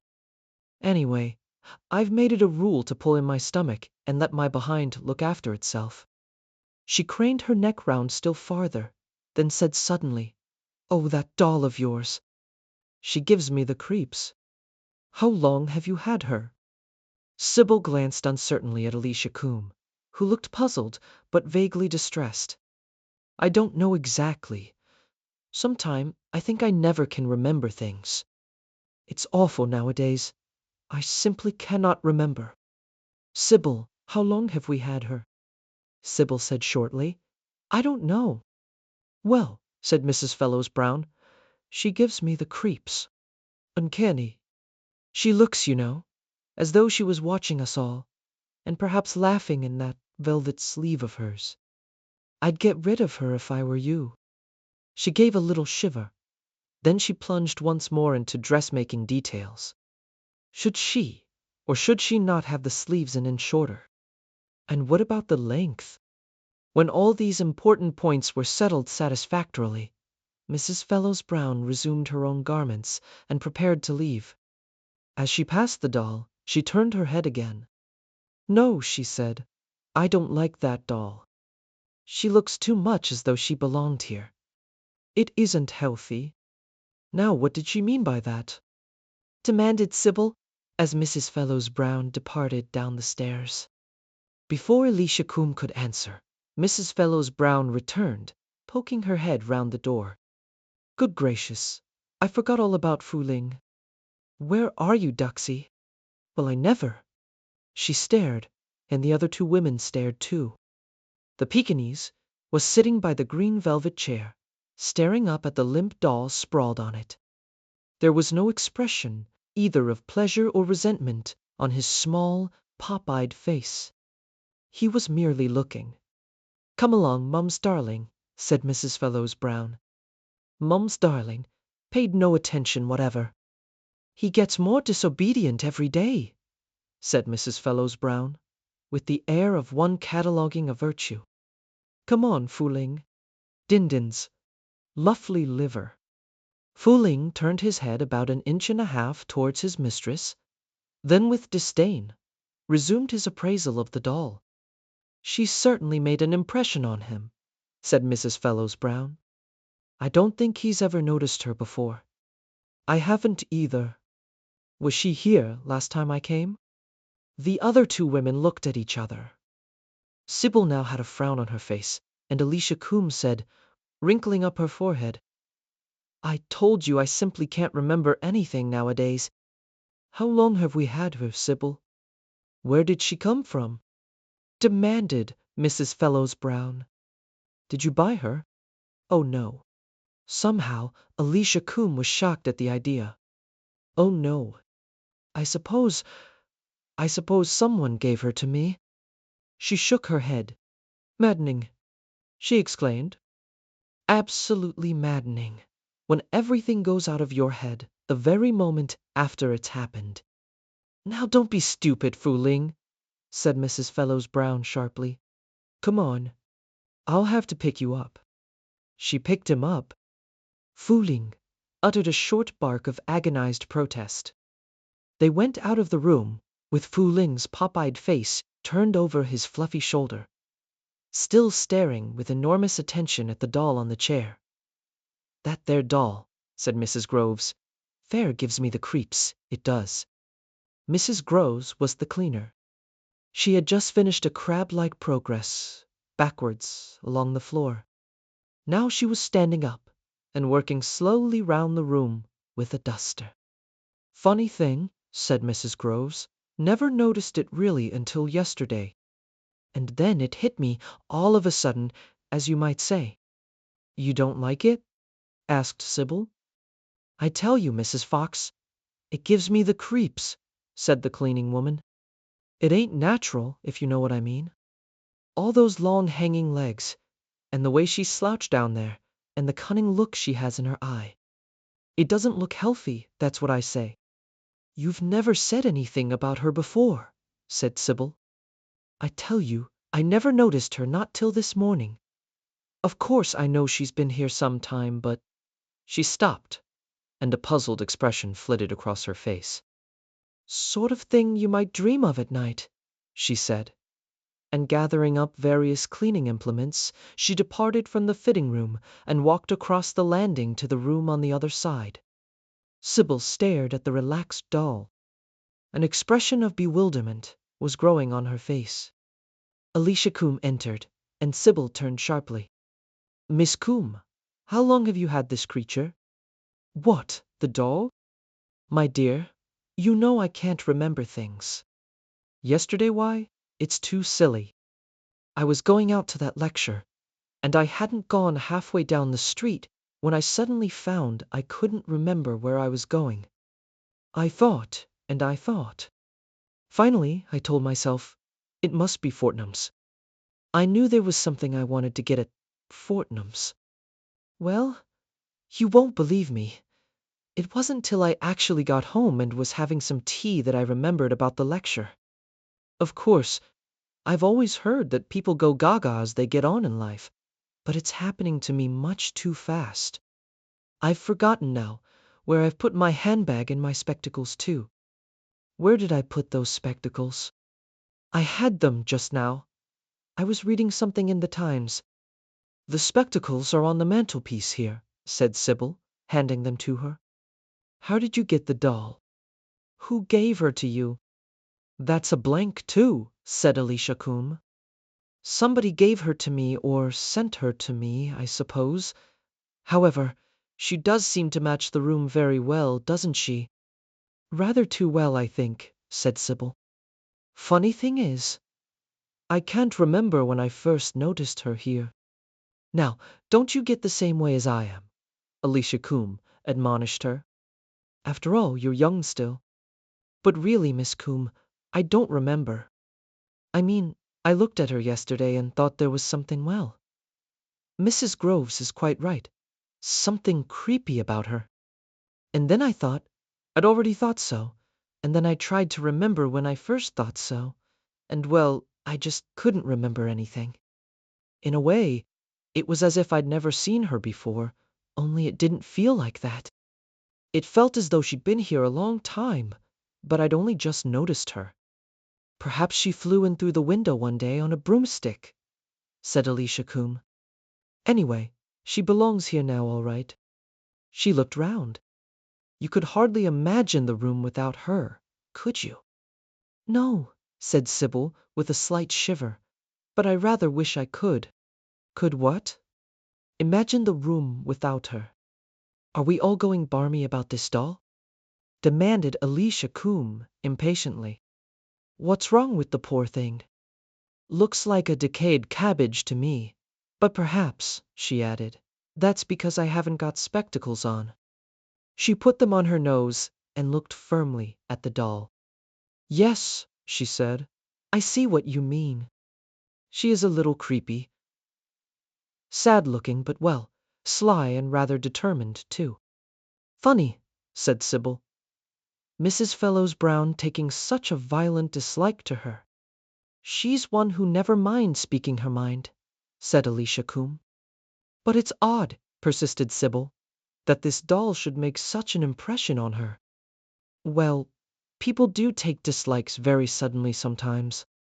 Perhaps, said Sybil with a little laugh, that doll never was here until yesterday. Perhaps she just flew in through the window, as you say, and settled herself here. No, said Alicia Coombe, I'm sure she's been here some time. Perhaps she only became visible yesterday. That's what I feel too, said Sybil, that she's been here some time.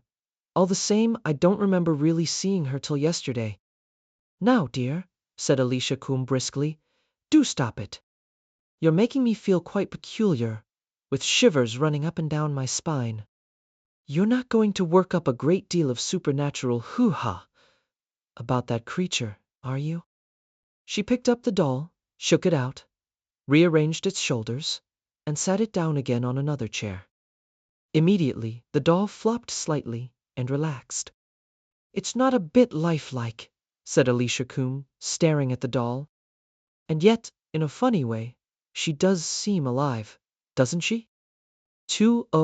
It did give me a turn, said Mrs. Groves, as she went round the showroom, dusting. Such a turn, as I hardly like to go into the fitting room any more. What's given you a turn? Demanded Miss Coombe, who was sitting at a writing table in the corner, busy with various accounts.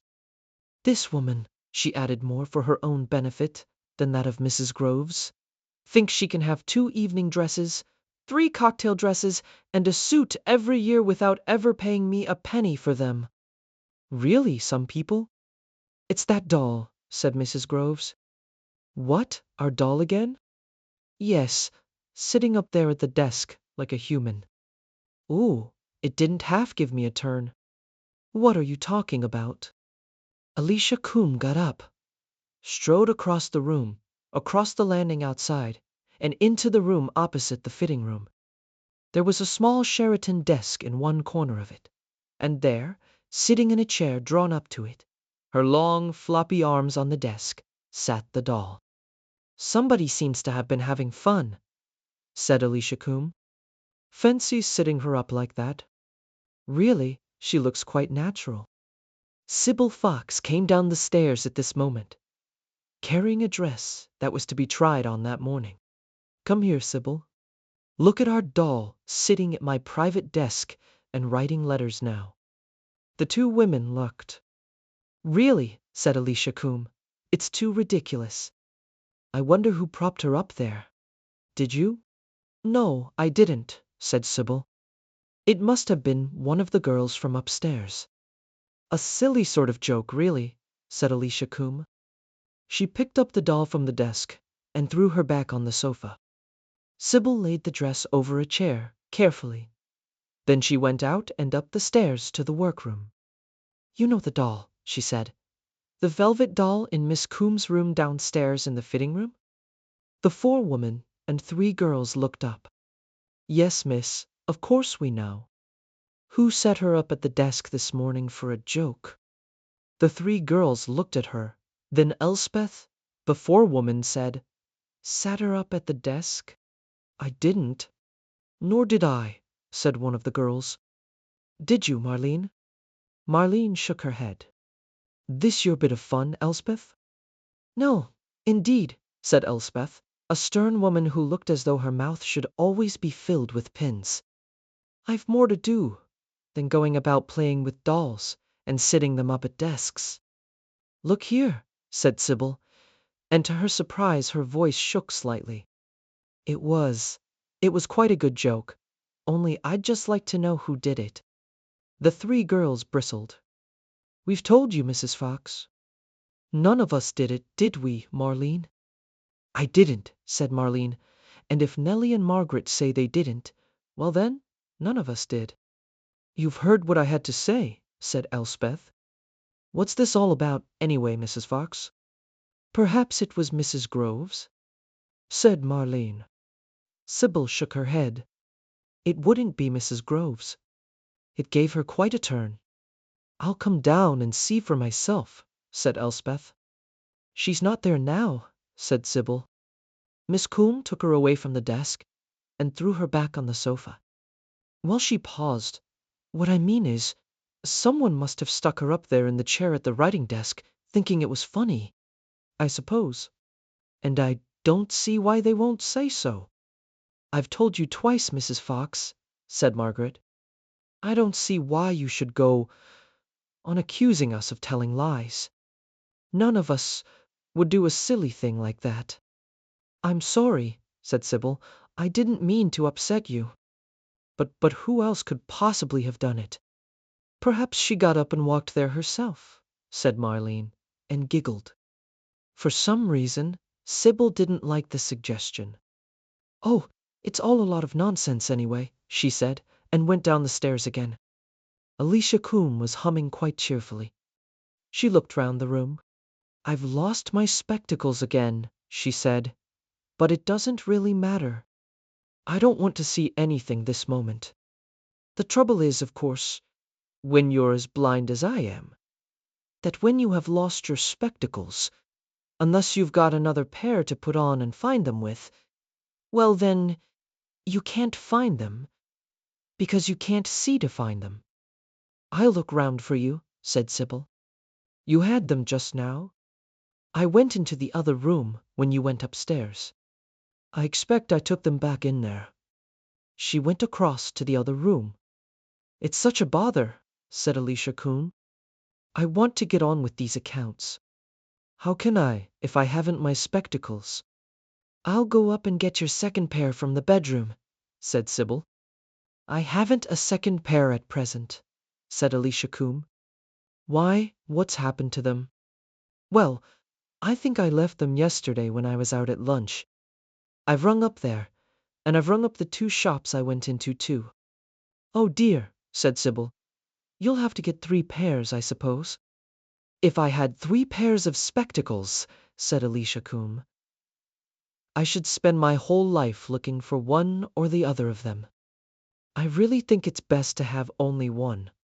Then you've got to look till you find it. Well, they must be somewhere, said Sybil.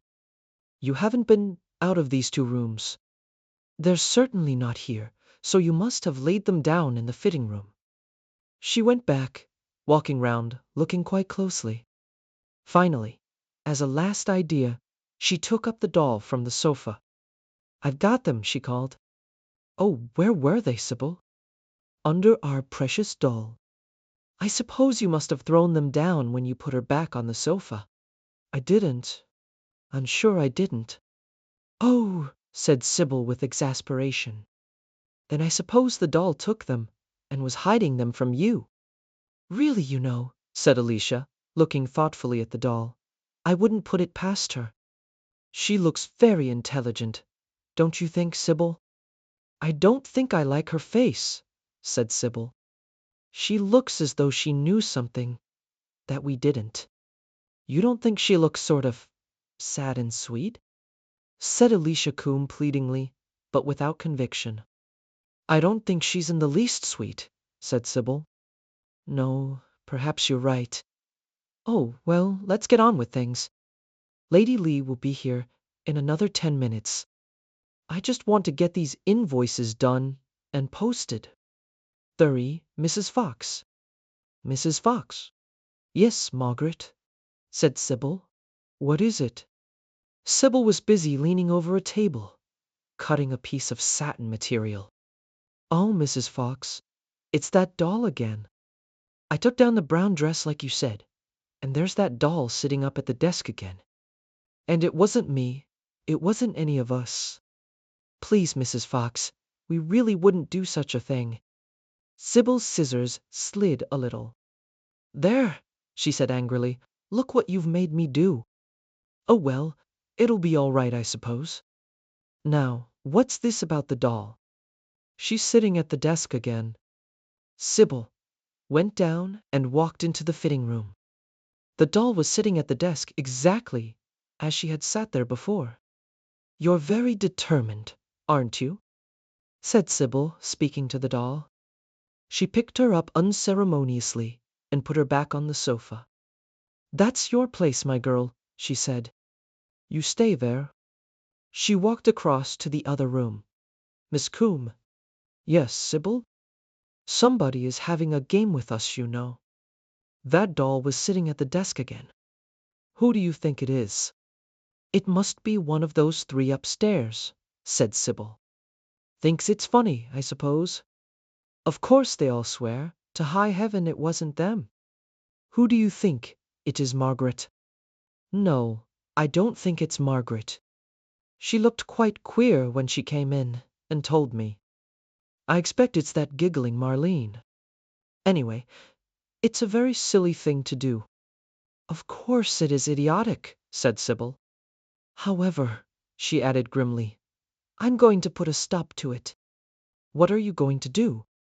You'll see, said Sybil. That night when she left, she locked the fitting room from the outside. I'm locking this door, she said, and I'm taking the key with me. Oh, I see, said Alicia Coombe, with a faint air of amusement. You're beginning to think it's me, are you? You think I'm so absent-minded that I go in there and think I'll write at the desk, but instead I pick the doll up and put her there to write for me. Is that the idea? And then I forget all about it. Well, it's a possibility, Sybil admitted. Anyway, I'm going to be quite sure that no silly practical joke is played tonight. The following morning, her lips set grimly. The first thing Sybil did on arrival was to unlock the door of the filling room and march in. Mrs. Groves, with an aggrieved expression and mop and duster in hand, had been waiting on the landing. Now we'll see, said Sybil. Then she drew back with a slight gasp. The doll was sitting at the desk. Coo, said Mrs. Groves behind her. It's uncanny. That's what it is. Oh, there, Mrs. Fox. You look quite pale, as though you've come over queer. You need a little drop of something. Has Miss Coombe got a drop upstairs? Do you know? I'm quite all right, said Sybil. She walked over to the doll, lifted her carefully, and crossed the room with her. Somebody's been playing a trick on you again, said Mrs. Groves. I don't see how they could have played a trick on me this time, said Sybil slowly. I locked that door last night. You know yourself that no one could get in. Somebody's got another key, maybe, said Mrs. Groves helpfully. I don't think so, said Sybil. We've never bothered to lock this door before. It's one of those old-fashioned keys, and there's only one of them. Perhaps the other key fits it, the one to the door opposite. In due course, they tried all the keys in the shop, but none fitted the door of the fitting room. It is odd, Miss Coombe, said Sybil later, as they were having lunch together. Alicia Coombe was looking rather pleased. My dear, she said, I think it's simply extraordinary. I think we ought to write to the psychical research people about it. You know, they might send an investigator, a medium, or someone to see if there's anything peculiar about the room. You don't seem to mind at all, said Sybil. Well, I rather enjoy it in a way, said Alicia Coombe. I mean, at my age, it's rather fun when things happen. All the same, no, she added thoughtfully. I don't think I do quite like it. I mean, that doll's getting rather above herself, isn't she? On that evening, Sybil and Alicia Coombe locked the door once more on the outside. I still think, said Sybil, that somebody might be playing a practical joke, though really I don't see why. Do you think she'll be at the desk again tomorrow morning? Demanded Alicia.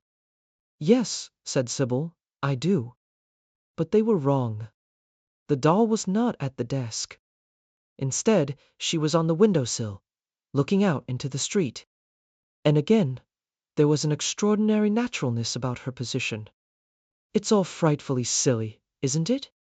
Said Alicia Coombe, as they were snatching a quick cup of tea that afternoon. By common consent, they were not having it in the fitting room, as they usually did, but in Alicia Coombe's own room opposite. Silly in what way? Well, I mean, there's nothing you can get hold of. Just a doll that's always in a different place. As day followed day, it seemed a more and more apt observation. It was not only at night that the doll now moved. At any moment, when they came into the fitting room, after they had been absent even a few minutes, they might find the doll in a different place. They could have left her on the sofa and find her on a chair. Then she'd be on a different chair. Sometimes she'd be in the window seat. Sometimes at the desk again. She just moves about as she likes, said Alicia Coombe. And I think, Sybil, I think it's amusing her. The two women stood looking down at the inert, sprawling figure in its limp, soft velvet, with its painted silk face. Some old bits of velvet and silk, and a lick of paint. That's all it is, said Alicia Coombe. Her voice was strained. I suppose, you know, we could dispose of her. What do you mean, dispose of her? Asked Sybil. Her voice sounded almost shocked. Well, said Alicia Coombe, we could put her in the fire if there was a fire. Burn her, I mean, like a witch. Oh, of course, she added matter-of-factly, we could just put her in the dustbin. I don't think that would do, said Sybil. Somebody would probably take her out of the dustbin and bring her back to us. Or we could send her somewhere, said Alicia Coombe. You know, to one of those societies who are always writing and asking for something for a sale or a bazaar. I think that's the best idea. I don't know, said Sybil. I'd be almost afraid to do that. Afraid? Well, I think she'd come back, said Sybil. You mean she'd come back here? Ton a petram mai. Like a homing pigeon? Yes, that's what I mean. I suppose we're not going off our heads, are we? Said Alicia Coombe. Perhaps I've really gone gaga, and perhaps you're just humoring me, is that it? No, said Sybil. But I've got a nasty, frightening feeling, a horrid feeling that she's too strong for us. What? That mess of rags? Yes, that horrible limp mess of rags. Because you see, she's so determined. Determined to have her own way. I mean, this is her room now. Yes, said Alicia Coombe, looking round. It is, isn't it? Of course it always was. When you come to think of it, the colors and everything. I thought she fitted in here. But it's the room that fits her. I must say, added the dressmaker, with a touch of briskness in her voice, it's rather absurd when a doll comes and takes possession of things like this. You know, Mrs. Groves won't come in here any longer and clean. Does she say she's frightened of the doll? No. She just makes excuses, of some kind or other. Then Alicia added with a hint of panic. What are we going to do, Sybil? It's getting me down, you know. I haven't been able to design anything for weeks. I can't keep my mind on cutting out properly, Sybil confessed. I make all sorts of silly mistakes. Perhaps, she said uncertainly, your idea of writing to the psychical research people might do some good. Just make us look like a couple of fools, said Alicia Coombe. I didn't seriously mean it. No, I suppose we'll just have to go on until what? Oh, I don't know, said Alicia, and she laughed uncertainly. On the following day, Sybil, when she arrived, found the door of the fitting room locked. Miss Combe, have you got the key? Did you lock this last night? Yes, said Alicia Combe. I locked it and it's going to stay locked. What do you mean? I just mean I've given up the room. The doll can have it. We don't need 2 rooms. We can fit in here. But it's your own private sitting room. Well, I don't want it any more. I've got a very nice bedroom. I can make a bed sitting room out of that, can't I? Do you mean you're really not going into that fitting room ever again? Said Sybil incredulously. That's exactly what I mean. But what about cleaning? It'll get in a terrible state. Let it, said Alicia Combe.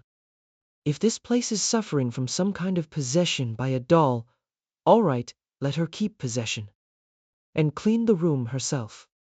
And she added, she hates us, you know. What do you mean? Said Sybil. The doll hates us. Yes, said Alicia.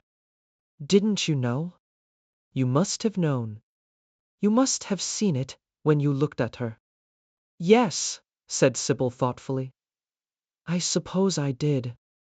I suppose I felt that all along that she hated us and wanted to get us out of there. She's a malicious little thing, said Alicia Combe. Anyway, she ought to be satisfied now. Things went on rather more peacefully after that. Alicia Combe announced to her staff that she was giving up the use of the fitting room for the present. It made too many rooms to dust and clean, she explained. But it hardly helped her to overhear one of the work girls saying to another on the evening of the same day, she really is batty, Miss Combe is now. I always thought she was a bit queer, the way she lost things and forgot things. But it's really beyond anything now, isn't it? She's got a sort of thing about that doll downstairs. Oh, you don't think she'll go really bats, do you? Said the other girl. That she might knife us or something? They passed, chattering, and Alicia sat up indignantly in her chair. Going bats indeed. Then she added ruefully to herself, I suppose, if it wasn't for Sybil, I should think myself that I was going bats. But with me and Sybil and Mrs. Groves too. Well, it does look as though there was something in it. But what I don't see is, how is it going to end? 3 weeks later, Sybil said to Alicia Combe, we've got to go into that room sometimes. Why? Well, I mean, it must be in a filthy state. Moths will be getting into things and all that. We ought just to dust and sweep it, and then lock it up again. I'd much rather keep it shut up and not go back in there, said Alicia Combe. Sybil said, really, you know, you're even more superstitious than I am. I suppose I am, said Alicia Combe. I was much more ready to believe in all this than you were. But to begin with, you know I found it exciting in an odd sort of way. I don't know. I'm just scared, and I'd rather not go into that room again. Well, I want to, said Sybil, and I'm going to. You know what's the matter with you, said Alicia Combe. You're simply curious, that's all. All right then, I'm curious. I want to see what the doll's done. I still think it's much better to leave her alone, said Alicia. Now we've got out of that room, she's satisfied. You'd better leave her satisfied. She gave an exasperated sigh. What nonsense we are talking. Yes, I know we're talking nonsense, but if you tell me of any way of not talking nonsense, come on, now, give me the key. All right, all right. I believe you're afraid. I'll let her out or something. I should think she was the kind that could pass through doors or windows. Sybil unlocked the door and went in. How terribly odd, she said. What's odd? said Alicia Coombe, peering over her shoulder. The room hardly seems dusty at all, does it? You'd think after being shut up all this time. Yes, it is odd. There she is, said Sybil. The doll was on the sofa. She was not lying in her usual limp position. She was sitting upright, a cushion behind her back. She had the air of the mistress of the house, waiting to receive people. Well, said Alicia Coombe, she seems at home all right, doesn't she? I almost feel I ought to apologize for coming in. Let's go, said Sybil. She backed out, pulling the door to and locked it again. The two women gazed at each other. I wish I knew, said Alicia Coombe, why it scares us so much. My goodness, who wouldn't be scared? Well, I mean, what happens after all? It's nothing really, just a kind of puppet that gets moved around the room. I expect it isn't the puppet itself, it's a poltergeist. Now, that is a good idea. Yes, but I don't really believe it. I think it's that doll. Are you sure you don't know where she really came from? I haven't the faintest idea, said Alicia. And the more I think of it, the more I'm perfectly certain that I didn't buy her, and that nobody gave her to me. I think she just came. Do you think she'll ever go? Really, said Alicia, I don't see why she should. She's got all she wants. But it seemed that the doll had not got all she wanted. The next day, when Sybil went into the showroom, she drew in her breath with a sudden gasp. Then she called up the stairs. Miss Coombe, come down here. What's the matter? Alicia Coombe, who had got up late, came down the stairs, hobbling a little precariously, for she had rheumatism in her right knee. What is the matter with you, Sybil? Lurk? Look what's happened now. They stood in the doorway of the showroom. Sitting on a sofa, sprawled easily over the arm of it, was the doll. She's got out, said Sybil. She's got out of that room. She wants this room as well. Alicia Coombe sat down by the door. In the end, she said, I suppose she'll want the whole shop. She might, said Sybil. You nasty, sly, malicious brute, said Alicia, addressing the doll. Why do you want to come and pester us so? We don't want you. It seemed to her, and to Sybil too, that the doll moved very slightly. It was as though its limbs relaxed still further. A long limp arm was lying on the arm of the sofa, and the half-hidden face looked as if it were peering from under the arm. And it was a sly, malicious look.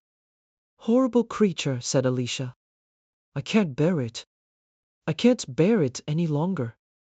Suddenly, taking Sybil completely by surprise, she dashed across the room, picked up the doll, ran to the window, opened it, and flung the doll out into the street. There was a gasp and a half-cry of fear from Sybil. Oh, Alicia, you shouldn't have done that. I'm sure you shouldn't have done that. I had to do something, said Alicia Coombe. I just couldn't stand it any more. Sybil joined her at the window. Down below on the pavement, the doll lay, loose-limbed, face down. You've killed her, said Sybil. Don't be absurd. How can I kill something that's made of velvet and silk, bits and pieces? It's not real. It's horribly real, said Sybil. Alicia caught her breath. Good heavens. That child, a small ragged girl, was standing over the doll on the pavement. She looked up and down the street, a street that was not unduly crowded at this time of the morning, though there was some automobile traffic. Then, as though satisfied, the child bent, picked up the doll, and ran across the street. Stop, called Alicia. She turned to Sybil. That child mustn't take the doll. She mustn't. That doll is dangerous. It's evil. We've got to stop her. It was not they who stopped her. It was the traffic. At that moment, 3 taxis came down one way and 2 tradesmen's vans in the other direction. The child was marooned on an island in the middle of the road. Sybil rushed down the stairs, Alicia Coombe following her. Dodging between a tradesman's van and a private car, Sybil, with Alicia Coombe directly behind her, arrived on the island before the child could get through the traffic on the opposite side. "You can't take that doll," said Alicia Coombe. "Give her back to me." The child looked at her. She was a skinny little girl, about 8 years old, with a slight squint. Her face was defiant. "Why should I give her to you?" she said. "Pitched her out of the window. You did, I saw you. If you pushed her out of the window, you don't want her, so now she's mine." "I'll buy you another doll," said Alicia frantically. "We'll go to a toy shop anywhere you like, and I'll buy you the best doll we can find. But give me back this one." "Shan't," said the child. Her arms went protectingly round the velvet doll. "You must give her back," said Sybil. "She isn't yours." She stretched out to take the doll from the child, and at that moment the child stamped her foot, turned, and screamed at them. "Shan't, shan't, shan't. She's my very own. I love her. You don't love her. You hate her. If you didn't hate her, you wouldn't have pushed her out of the window. I love her, I tell you, and that's what she wants. She wants to be loved." And then, like an eel, sliding through the vehicles, the child ran across the street, down an alleyway, and out of sight before the two older women could decide to dodge the cars and follow. "She's gone," said Alicia. "She said the doll wanted to be loved," said Sybil. "Perhaps," said Alicia. "Perhaps that's what she wanted all along, to be loved." In the middle of the London traffic, the two frightened women stared at each other. "In a glass, darkly. I've no explanation of this story. I've no theories about the why and wherefore of it. It's just a thing that happened. All the same, I sometimes wonder how things would have gone if I'd noticed at the time just that one essential detail that I never appreciated until so many years afterwards. If I had noticed it well, I suppose the course of 3 lives would have been entirely altered. Somehow that's a very frightening thought. For the beginning of it all, I've got to go back to the summer of 1914, just before the war, when I went down to Badgeworthy with Neil Carslake. Neil was, I suppose, about my best friend. I'd known his brother Alan too, but not so well. Sylvia, their sister, I'd never met. She was 2 years younger than Alan, and 3 years younger than Neil. Twice, while we were at school together, I'd been going to spend part of the holidays with Neil at Badgeworthy, and twice something had intervened. So it came about that I was 23 when I first saw Neil in Alan's home. We were to be quite a big party there. Neil's sister Sylvia had just got engaged to a fellow called Charles Crawley. He was, so Neil said, a good deal older than she was, but a thoroughly decent chap, and quite reasonably well off. We arrived, I remember, about 7 o'clock in the evening. Everyone had gone to his room to dress for dinner. Neil took me to mine. Badgeworthy was an attractive, rambling old house.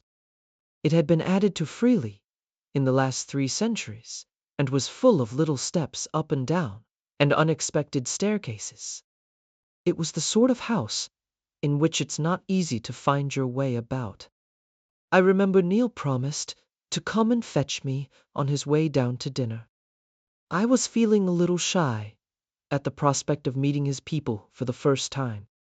I remember saying with a laugh that it was the kind of house one expected to meet ghosts in the passages. And he said carelessly that he believed the place was said to be haunted, but that none of them had ever seen anything, and he didn't even know what form the ghost was supposed to take. Then he hurried away, and I set to work to dive into my suitcases for my evening clothes. The Carslakes weren't well off. They clung on to their old home, but there were no men servants to unpack for you or valet you. Well, I'd just got to the stage of tying my tie. I was standing in front of the glass. I could see my own face and shoulders, and behind them, the wall of the room, a plain stretch of wall just broken in the middle by a door. And just as I finally settled my tie, I noticed that the door was opening. I don't know why I didn't turn around.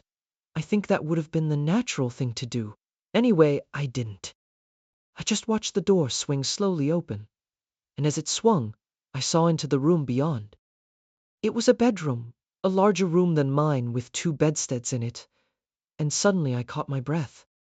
For at the foot of one of those beds was a girl, and round her neck were a pair of man's hands, and the man was slowly forcing her backwards and squeezing her throat as he did so that the girl was being slowly suffocated. There wasn't the least possibility of a mistake. What I saw was perfectly clear. What was being done was murder.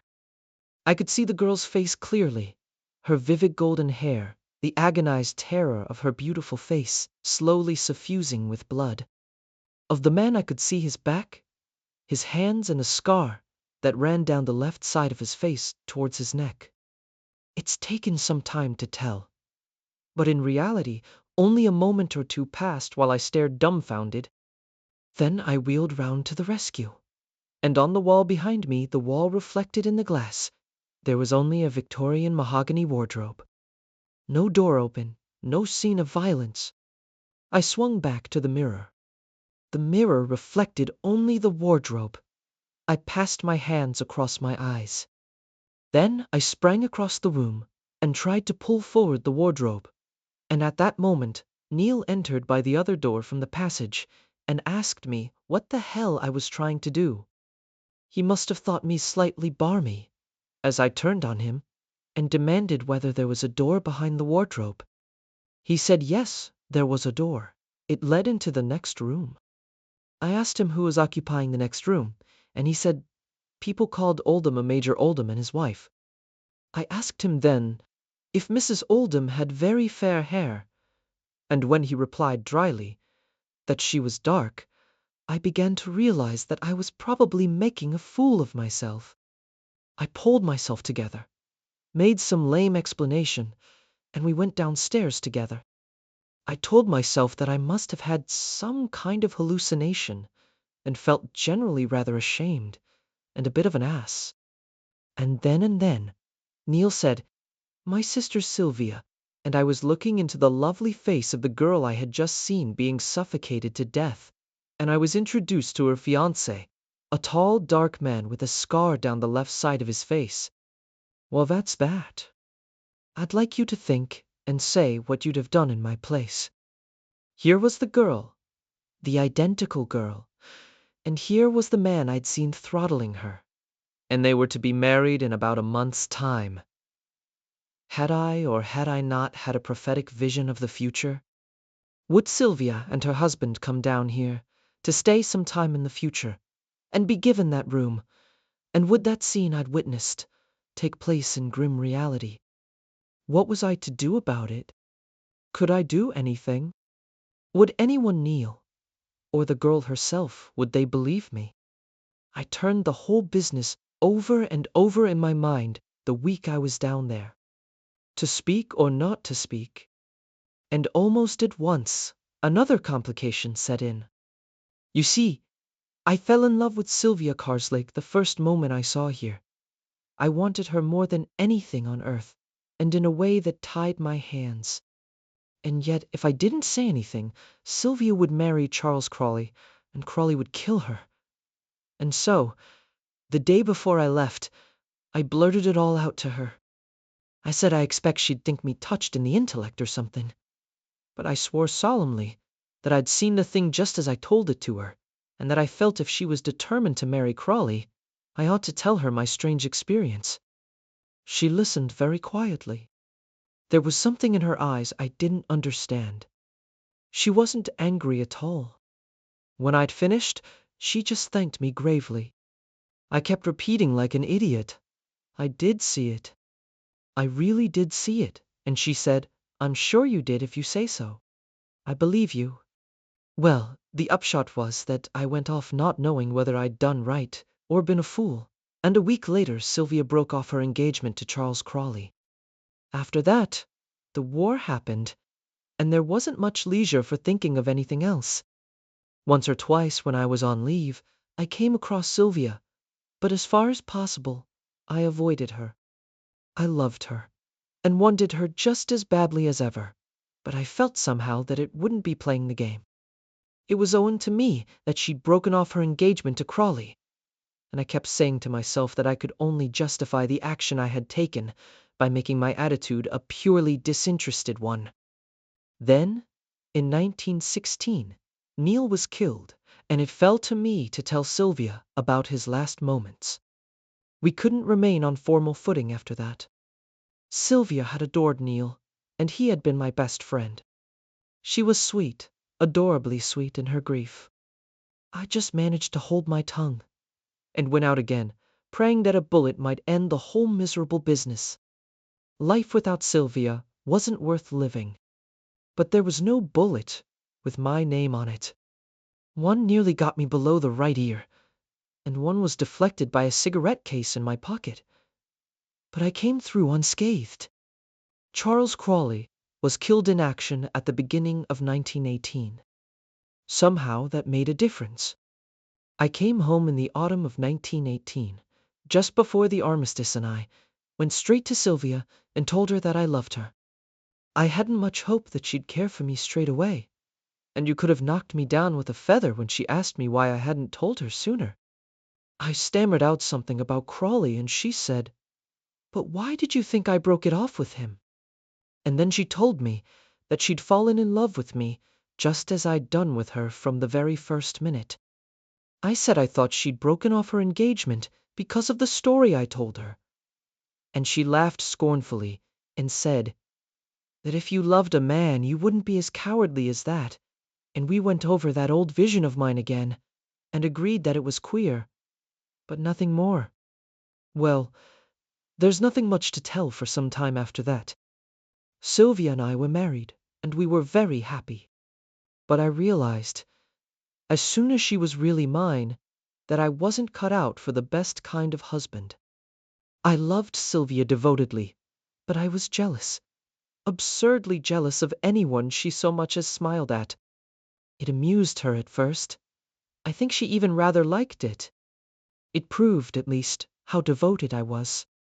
As for me, I realized quite fully and unmistakably that I was not only making a fool of myself, but that I was endangering all the peace and happiness of our life together. I knew, I say, but I couldn't change. Every time Sylvia got a letter she didn't show to me, I wondered who it was from. If she laughed and talked with any man, I found myself getting sulky and watchful. At first, as I say, Sylvia laughed at me. She thought it a huge joke.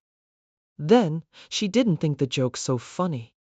Finally, she didn't think it a joke at all. And slowly, she began to draw away from me. Not in any physical sense, but she withdrew her secret mind from me. I no longer knew what her thoughts were. She was kind, but sadly, as thought from a long distance. Little by little, I realized that she no longer loved me. Her love had died, and it was I who had killed it. The next step was inevitable. I found myself waiting for it, dreading it. Then Derek Wainwright came into our lives. He had everything that I hadn't. He had brains and a witty tongue. He was good-looking, too, and I'm forced to admit it, a thoroughly good chap. As soon as I saw him, I said to myself, "This is just the man for Sylvia." She fought against it. I know she struggled, yet I gave her no help. I couldn't. I was entrenched in my gloomy, sullen reserve. I was suffering like hell, and I couldn't stretch out a finger to save myself. I didn't help her. I made things worse. I let loose at her one day a string of savage, unwarranted abuse. I was nearly mad with jealousy and misery. The things I said were cruel and untrue, and I knew while I was saying them how cruel and how untrue they were. And yet I took a savage pleasure in saying them. I remember how Sylvia flushed and shrank. I drove her to the edge of endurance. I remember she said, "This can't go on." When I came home that night, the house was empty, empty. There was a note, quite in the traditional fashion. In it, she said that she was leaving me for good. She was going down to Badgeworthy for a day or two. After that, she was going to the one person who loved her and needed her. I was to take that as final. I suppose that up to then, I hadn't really believed my own suspicions. This confirmation in black and white of my worst fears sent me raving mad. I went down to Badgeworthy after her, as fast as the car would take me. She had just changed her frock for dinner, I remember, when I burst into the room. I can see her face startled, beautiful, afraid. I said, "No one but me shall ever have you. No one." And I caught her throat in my hands and gripped it, and bent her backwards. Suddenly, I saw our reflection in the mirror. Sylvia choking, and myself strangling her, and the scar on my cheek where the bullet grazed it under the right ear. No, I didn't kill her. That sudden revelation paralyzed me, and I loosened my grasp and let her slip onto the floor. And then I broke down and she comforted me. Yes, she comforted me. I told her everything, and she told me that by the phrase, "the one person who loved and needed her," she had meant her brother Alan. We saw into each other's hearts that night, and I don't think, from that moment, that we ever drifted away from each other again. It's a sobering thought to go through life with that, but for the grace of God and a mirror, one might be a murderer. One thing did die that night, the devil of jealousy that had possessed me so long, but I wonder sometimes, suppose I hadn't made that initial mistake, the scar on the left cheek, when really it was the right reversed by the mirror. Should I have been so sure the man was Charles Crawley? Would I have warned Sylvia? Would she be married to me or to him? Or are the past and the future all one? I'm a simple fellow, and I can't pretend to understand these things. But I saw what I saw, and because of what I saw, Sylvia and I are together in the old-fashioned words, "till death do us part," and perhaps beyond. Greenshaw's folly I. The two men rounded the corner of the shrubbery. "Well, there you are," said Raymond West. "That's it." Horace Bindler took a deep, appreciative breath. "But my dear," he cried, "how wonderful!" His voice rose in a high screech of aesthetic delight, then deepened in reverent awe. "It's unbelievable. Out of this world. A period piece of the best." "I thought you'd like it," said Raymond West, complacently. "Like it? My dear." Words failed Horace. He unbuckled the strap of his camera and got busy. "This will be one of the gems of my collection," he said happily. "I do think, don't you, that it's rather amusing to have a collection of monstrosities? The idea came to me one night, 7 years ago, in my bath. My last real gem was in the Campo Santo at Genoa, but I really think this beats it." "What's it called?" "I haven't the least idea," said Raymond. "I suppose it's got a name?" "It must have. But the fact is that it's never referred to round here as anything but Greenshaw's folly." "Greenshaw being the man who built it?" "Yes. In 1860 or 70 or thereabouts. The local success story of the time. Barefoot boy who had risen to immense prosperity. Local opinion is divided as to why he built this house, whether it was sheer exuberance of wealth or whether it was done to impress his creditors. If the latter, it didn't impress them. He either went bankrupt or the next thing to it. Hence the name Greenshaw's Folly. Horace's camera clicked. "There," he said in a satisfied voice. "Remind me to show you, no. 31 in my collection. A really incredible marble mantelpiece in the Italian manner." He added, looking at the house, "I can't conceive of how Mr. Greenshaw thought of it all. Rather obvious in some ways, said Raymond. He had visited the chateau of the Loire, don't you think? Those turrets.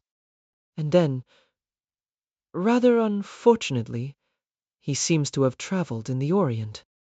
The influence of the Taj Mahal is unmistakable. I rather like the Moorish wing, he added, and the traces of a Venetian palace.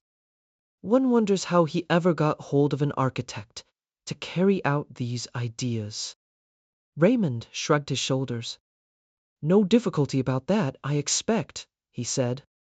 Probably the architect retired with a good income for life, while poor old Greenshaw went bankrupt. Could we look at it from the other side? Asked Horace. Or are we trespassing? We're trespassing, all right, said Raymond, but I don't think it will matter. He turned towards the corner of the house, and Horace skipped after him. But who lives here, my dear? Orphans or holiday visitors? It can't be a school. No playing fields or brisk efficiency. Oh, a Greenshaw lives here still, said Raymond over his shoulder. The house itself didn't go in the crash. Old Greenshaw's son inherited it. He was a bit of a miser and lived here in a corner of it. Never spent a penny. Probably never had a penny to spend. His daughter lives here now. Old lady very eccentric. As he spoke, Raymond was congratulating himself on having thought of Greenshaw's folly as a means of entertaining his guest. These literary critics always professed themselves as longing for a week-end in the country, and were wont to find the country extremely boring when they got there. Tomorrow there would be the Sunday papers. And for today, Raymond West congratulated himself on suggesting a visit to Greenshaw's Folly to enrich Horace Bindler's well-known collection of monstrosities. They turned the corner of the house and came out on a neglected lawn. In one corner of it was a large artificial rockery, and bending over it was a figure at sight of which Horace clutched Raymond delightedly by the arm. "My dear," he exclaimed, "do you see what she's got on? A sprigged print dress. Just like a housemaid, when there were housemaids. One of my most cherished memories is staying at a house in the country when I was quite a boy, where a real housemaid called you in the morning, all crackling in a print dress and a cap. Yes, my boy, really a cap. Muslin with streamers. No, perhaps it was the parlor maid who had the streamers. But anyway, she was a real housemaid, and she brought in an enormous brass can of hot water. What an exciting day we're having." The figure in the print dress had straightened up and had turned towards them, trowel in hand. She was a sufficiently startling figure. Unkempt locks of iron gray fell wispily on her shoulders. A straw hat, rather like the hats that horses wear in Italy, was crammed down on her head. The colored print dress she wore fell nearly to her ankles. Out of a weather-beaten, not too clean face, shrewd eyes surveyed them appraisingly. "I must apologize for trespassing, Miss Greenshaw," said Raymond West, as he advanced towards her, "but Mr. Horace Bindler, who is staying with me," Horace bowed and removed his hat, "is most interested in her ancient history and her fine buildings." Raymond West spoke with the ease of a well-known author who knows that he is a celebrity, that he can venture where other people may not. Miss Greenshaw looked up at the sprawling exuberance behind her. "It is a fine house," she said appreciatively. "My grandfather built it before my time, of course. He is reported as having said that he wished to astonish the natives." "I'll say he did that, ma'am," said Horace Bindler. "Mr. Bindler is the well-known literary critic," said Raymond West. Miss Greenshaw had clearly no reverence for literary critics. She remained unimpressed. "I consider it," said Miss Greenshaw, referring to the house, "as a monument to my grandfather's genius. Silly fools come here and ask me why I don't sell it and go and live in a flat. What would I do in a flat? It's my home and I live in it, said Miss Greenshaw. Always have lived here. She considered, brooding over the past. There were 3 of us. Laura married the curate. Papa wouldn't give her any money. Said clergymen ought to be unworldly. She died, having a baby. Baby died too. Nettie ran away with the writing master. Papa cut her out of his will, of course. Handsome fellow, Harry Fletcher, but no good. Don't think Nettie was happy with him. Anyway, she didn't live long. They had a son. He writes to me sometimes, but of course he isn't a Greenshaw. I'm the last of the Greenshaws. She drew up her bent shoulders with a certain pride, and readjusted the rakish angle of the straw hat. Then, turning, she said sharply, "Yes, Mrs. Cresswell, what is it?" Approaching them from the house was a figure that, seen side by side with Miss Greenshaw, seemed ludicrously dissimilar. Mrs. Cresswell had a marvelously dressed head of well-blued hair, towering upwards in meticulously arranged curls and rolls. It was as though she had dressed her head to go, as a French marquise, to a fancy dress party. The rest of her middle-aged person was dressed in what ought to have been rustling black silk, but was actually one of the shinier varieties of black rayon. Although she was not a large woman, she had a well-developed and sumptuous bust. Her voice when she spoke was unexpectedly deep. She spoke with exquisite diction. Only a slight hesitation over words beginning with and the final pronunciation of them with an exaggerated aspirate gave rise to a suspicion that at some remote period in her youth she might have had trouble over dropping her he's. "The fish, madam," said Mrs. Cresswell, "the slice of cod. It has not arrived. I have asked Alfred to go down for it, and he refuses to do so." Rather unexpectedly, Miss Greenshaw gave a cackle of laughter. "Refuses, does he? Alfred, madam, has been most disobliging." Miss Greenshaw raised 2 earth-stained fingers to her lips, suddenly produced an ear-splitting whistle, and at the same time yelled, "Alfred! Alfred, come here!"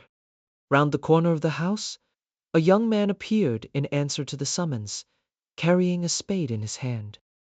He had a bold, handsome face, and as he drew near, he cast an unmistakably malevolent glance towards Mrs. Cresswell.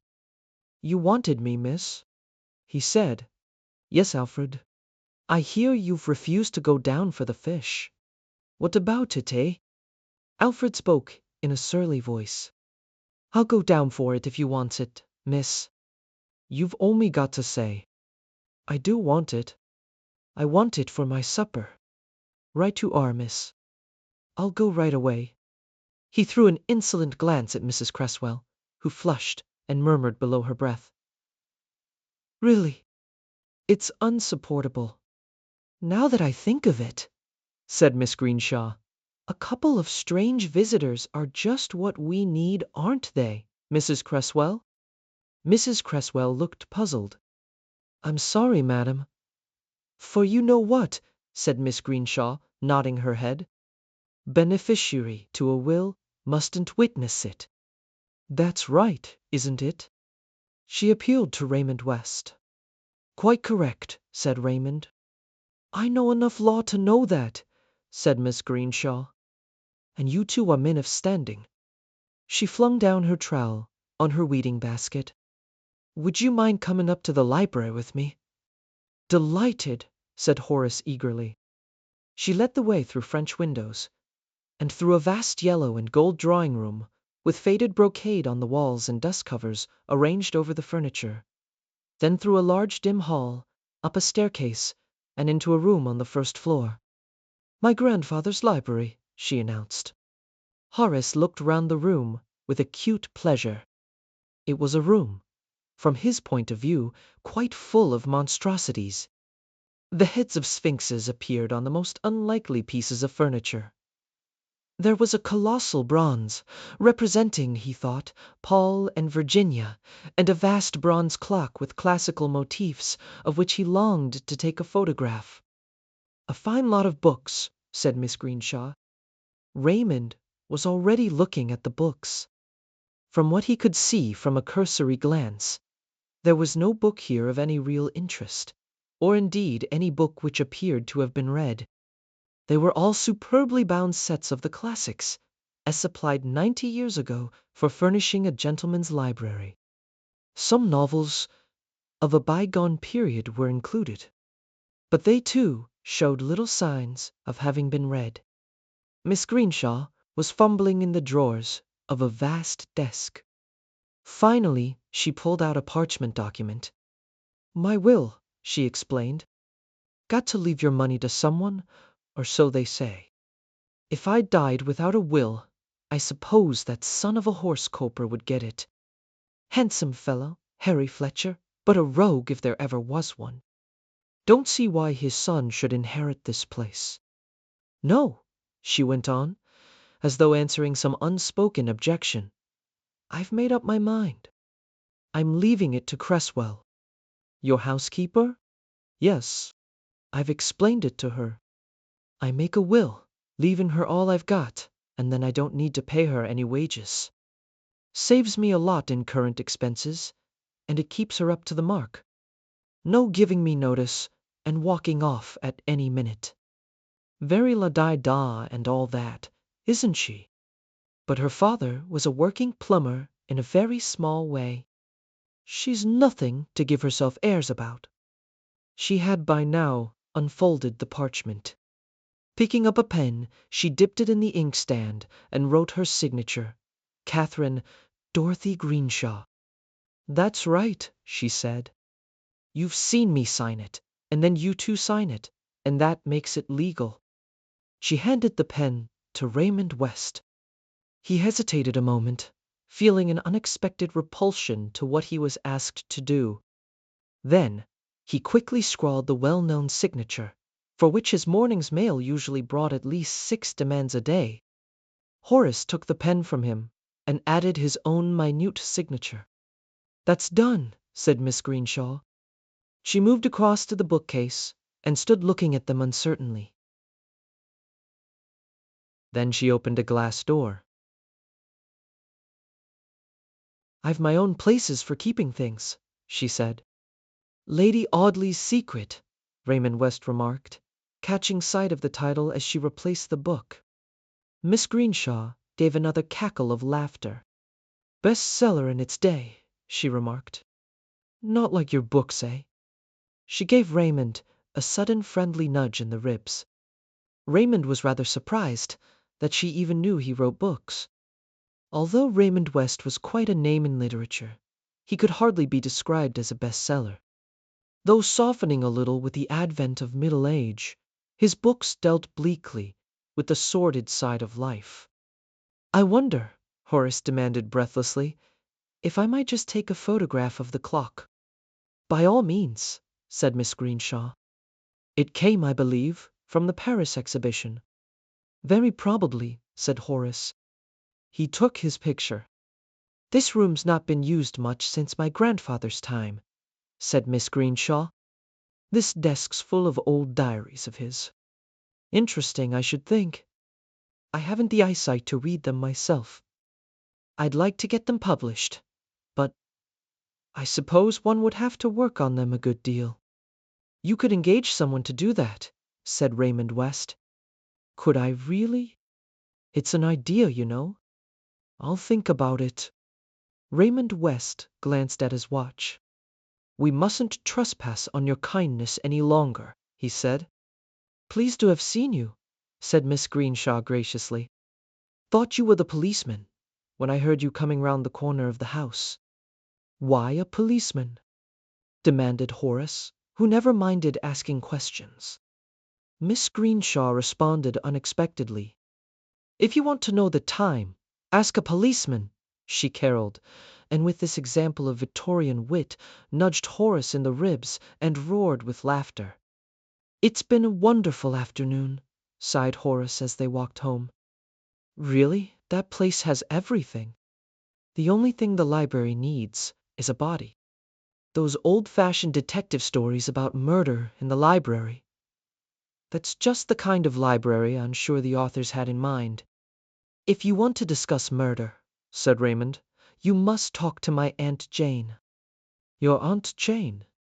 Do you mean Miss Marple? He felt a little at a loss. The charming old-world lady, to whom he had been introduced the night before, seemed the last person to be mentioned in connection with murder. Oh yes, said Raymond. Murder is a specialty of hers. But my dear, how intriguing. What do you really mean? I mean just that, said Raymond. He paraphrased. Some commit murder, some get mixed up in murders, others have murder thrust upon them. My Aunt Jane comes into the third category. You are joking. Not in the least. I can refer you to the former Commissioner of Scotland Yard, several chief constables, and one or two hard-working inspectors of the CID. Horace said happily that wonders would never cease. Over the tea-table they gave Joan West, Raymond's wife, Lou Oxley, her niece, and old Miss Marple a résumé of the afternoon's happenings, recounting in detail everything that Miss Greenshaw had said to them. But I do think, said Horace, that there is something a little sinister about the whole setup. That Duchess-like creature. The housekeeper arsenic, perhaps, in the teapot, now that she knows her mistress has made the will in her favor. Tell us, Aunt Jane, said Raymond. Will there be murder or won't there? What do you think? I think, said Miss Marple, winding up her wool with a rather severe air, that you shouldn't joke about these things as much as you do, Raymond. Arsenic is, of course, quite a possibility. So easy to obtain.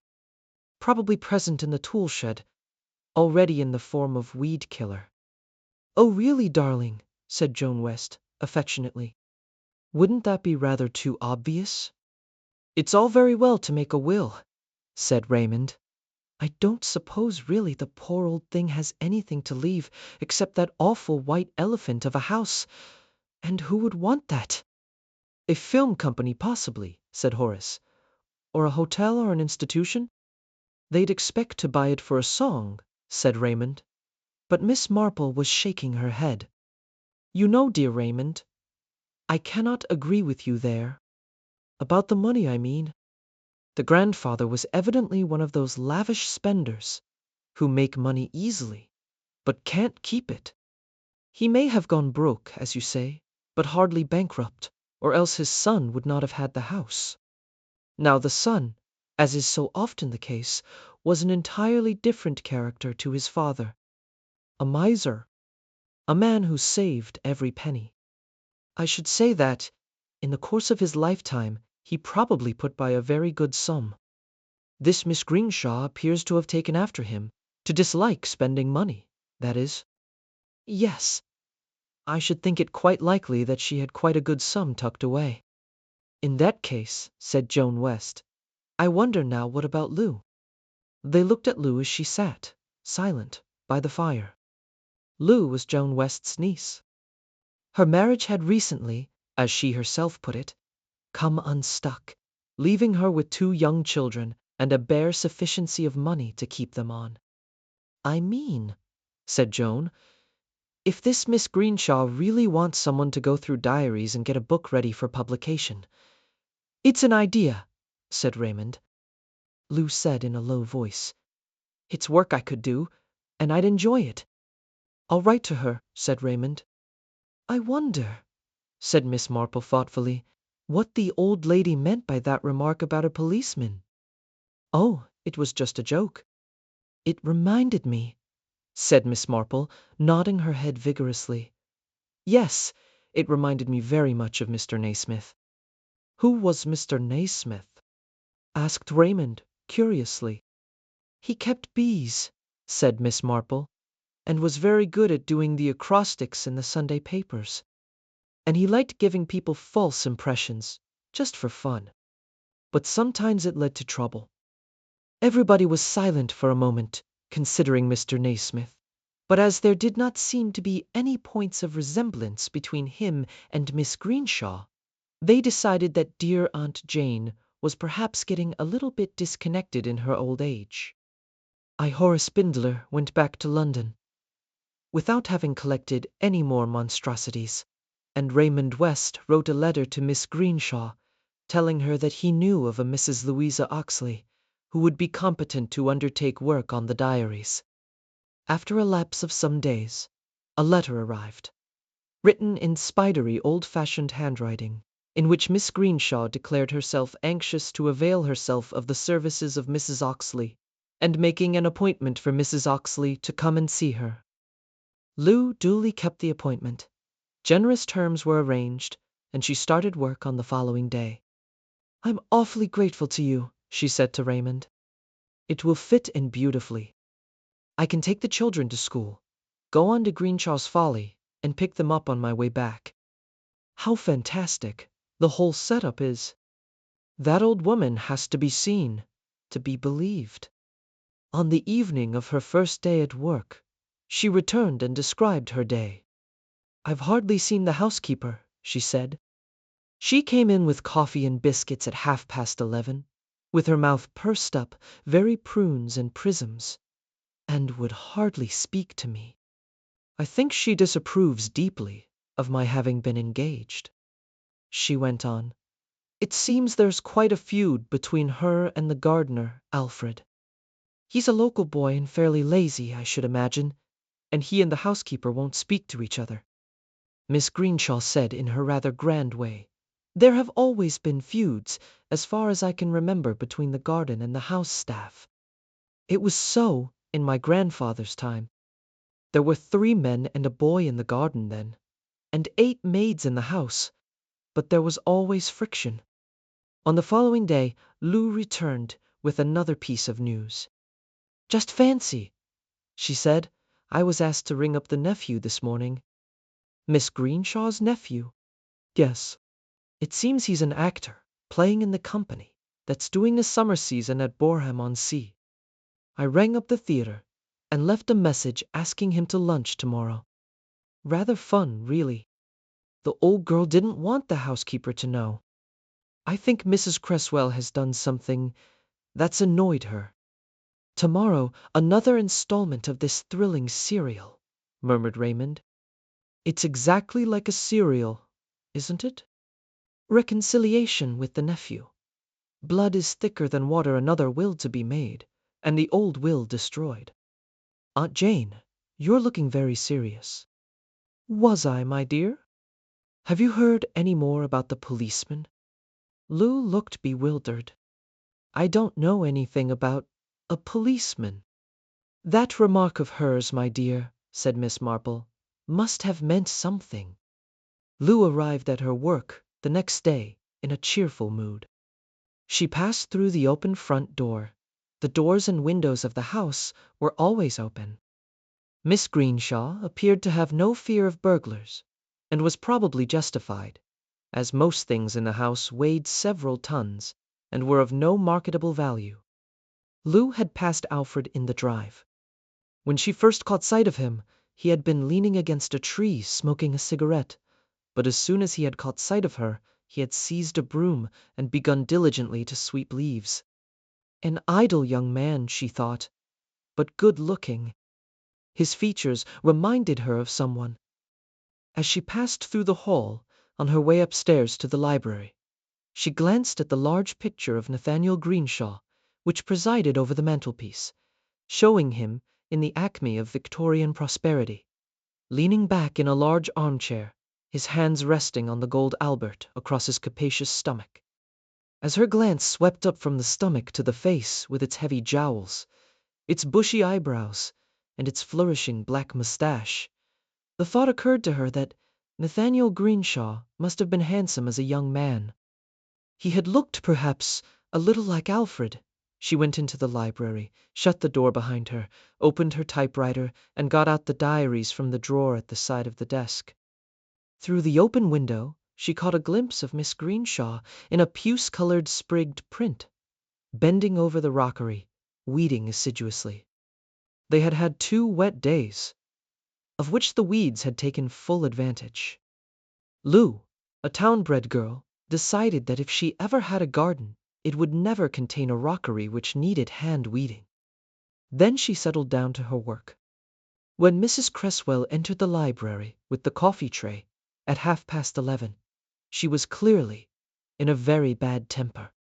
She banged the tray down on the table and observed to the universe, "Company for lunch and nothing in the house. What am I supposed to do, I should like to know? And no sign of Alfred." "He was sweeping in the drive when I got here," Lou offered. "I dare say. A nice soft job." Mrs. Cresswell swept out of the room and banged the door behind her. Lou grinned to herself. She wondered what the nephew would be like. She finished her coffee and settled down to her work again. It was so absorbing that time passed quickly. Nathaniel Greenshaw, when he started to keep a diary, had succumbed to the pleasure of frankness. Trying out a passage relating to the personal charm of a barmaid in the neighboring town, Lou reflected that a good deal of editing would be necessary. As she was thinking this, she was startled by a scream from the garden.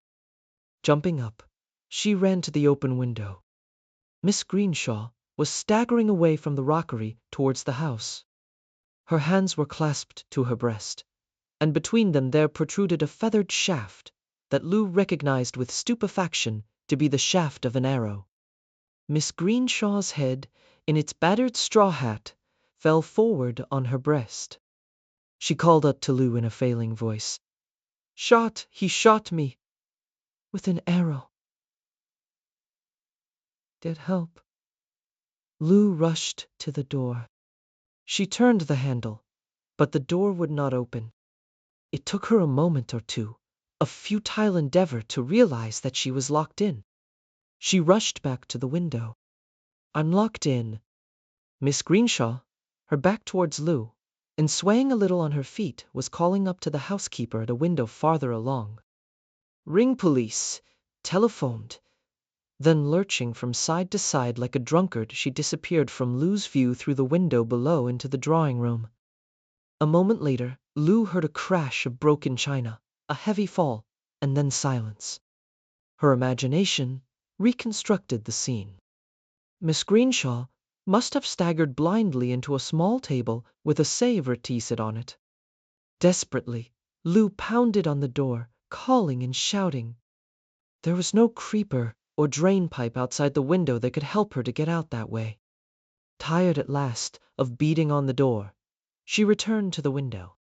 From the window of her sitting room farther along, the housekeeper's head appeared. "Come and let me out, Mrs. Oxley.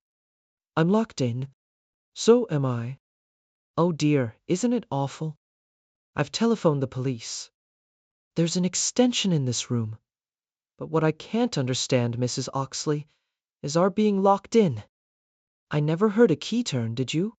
"No, I didn't hear anything at all." "Oh dear, what shall we do? Perhaps Alfred might hear us." Lou shouted at the top of her voice. "Alfred, Alfred!" "Gone to his dinner, as likely as not."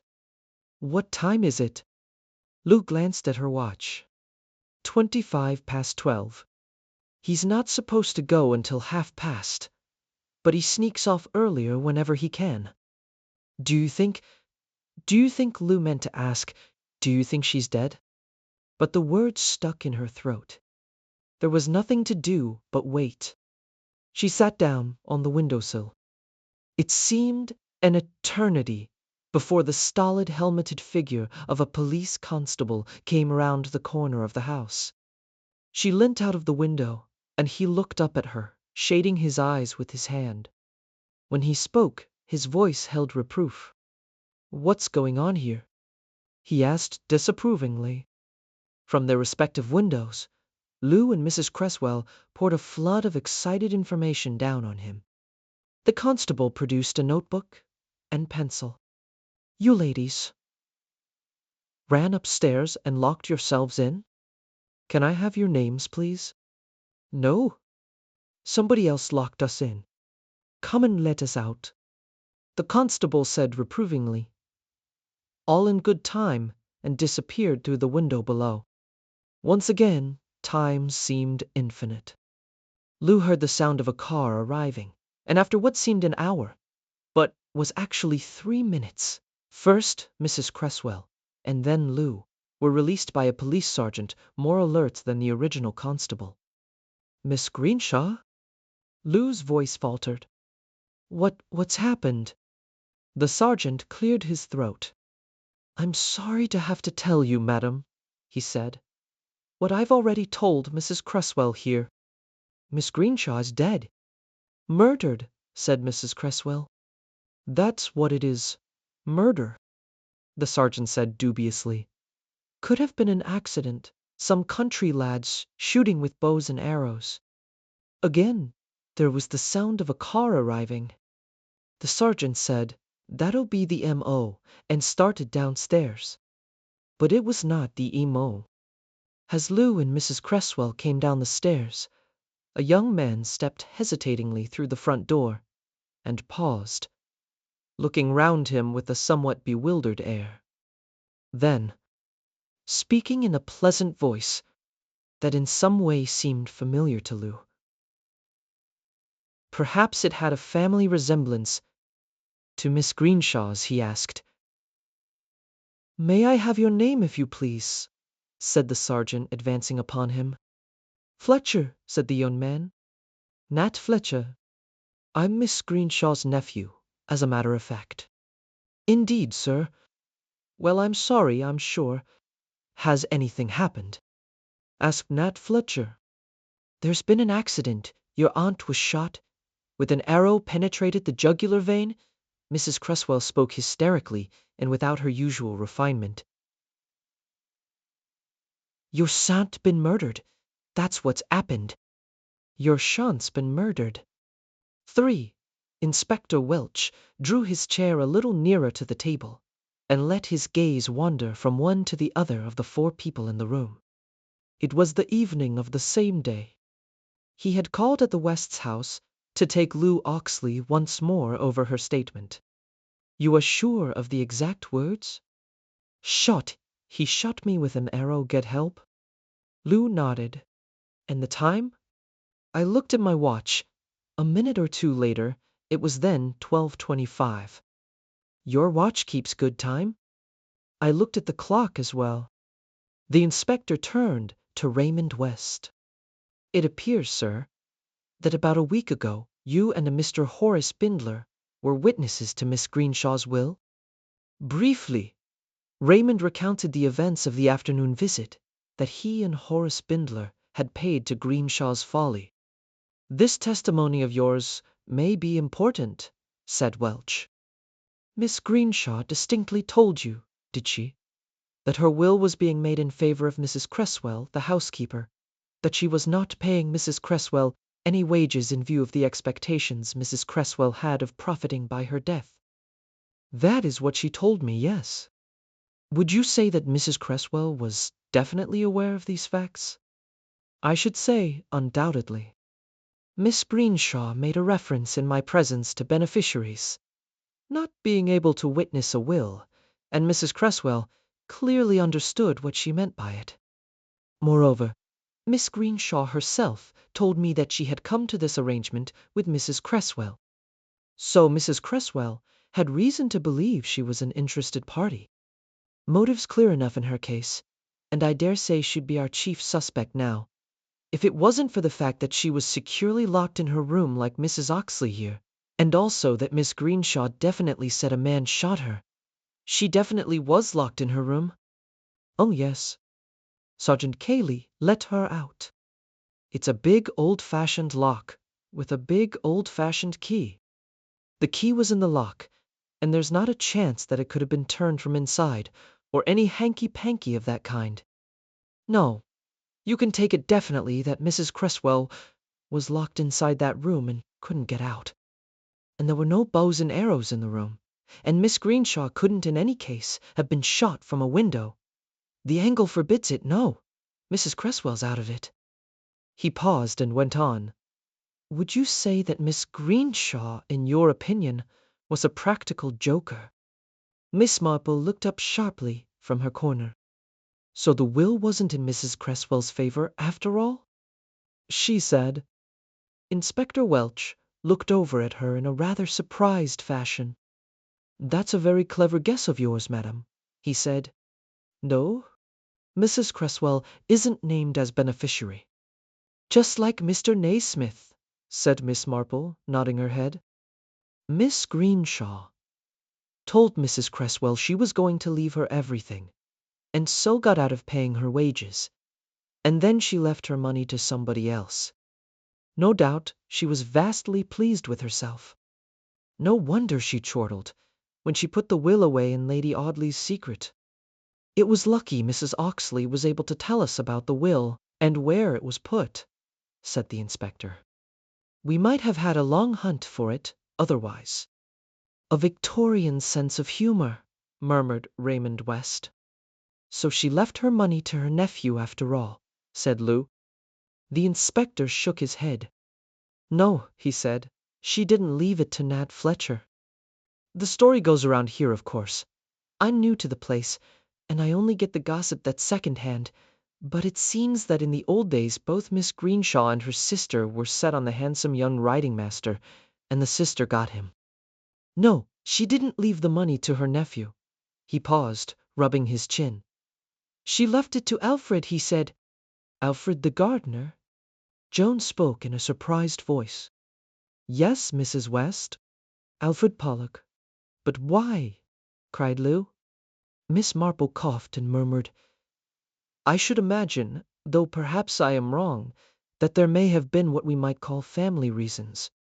"You could call them that in a way," agreed the inspector. "It's quite well known in the village, it seems, that Thomas Pollock, Alfred's grandfather, was one of old Mr. Greenshaw's by blows." "Of course," cried Lou, "the resemblance. I saw it this morning." She remembered how, after passing Alfred, she had come into the house and looked up at old Greenshaw's portrait.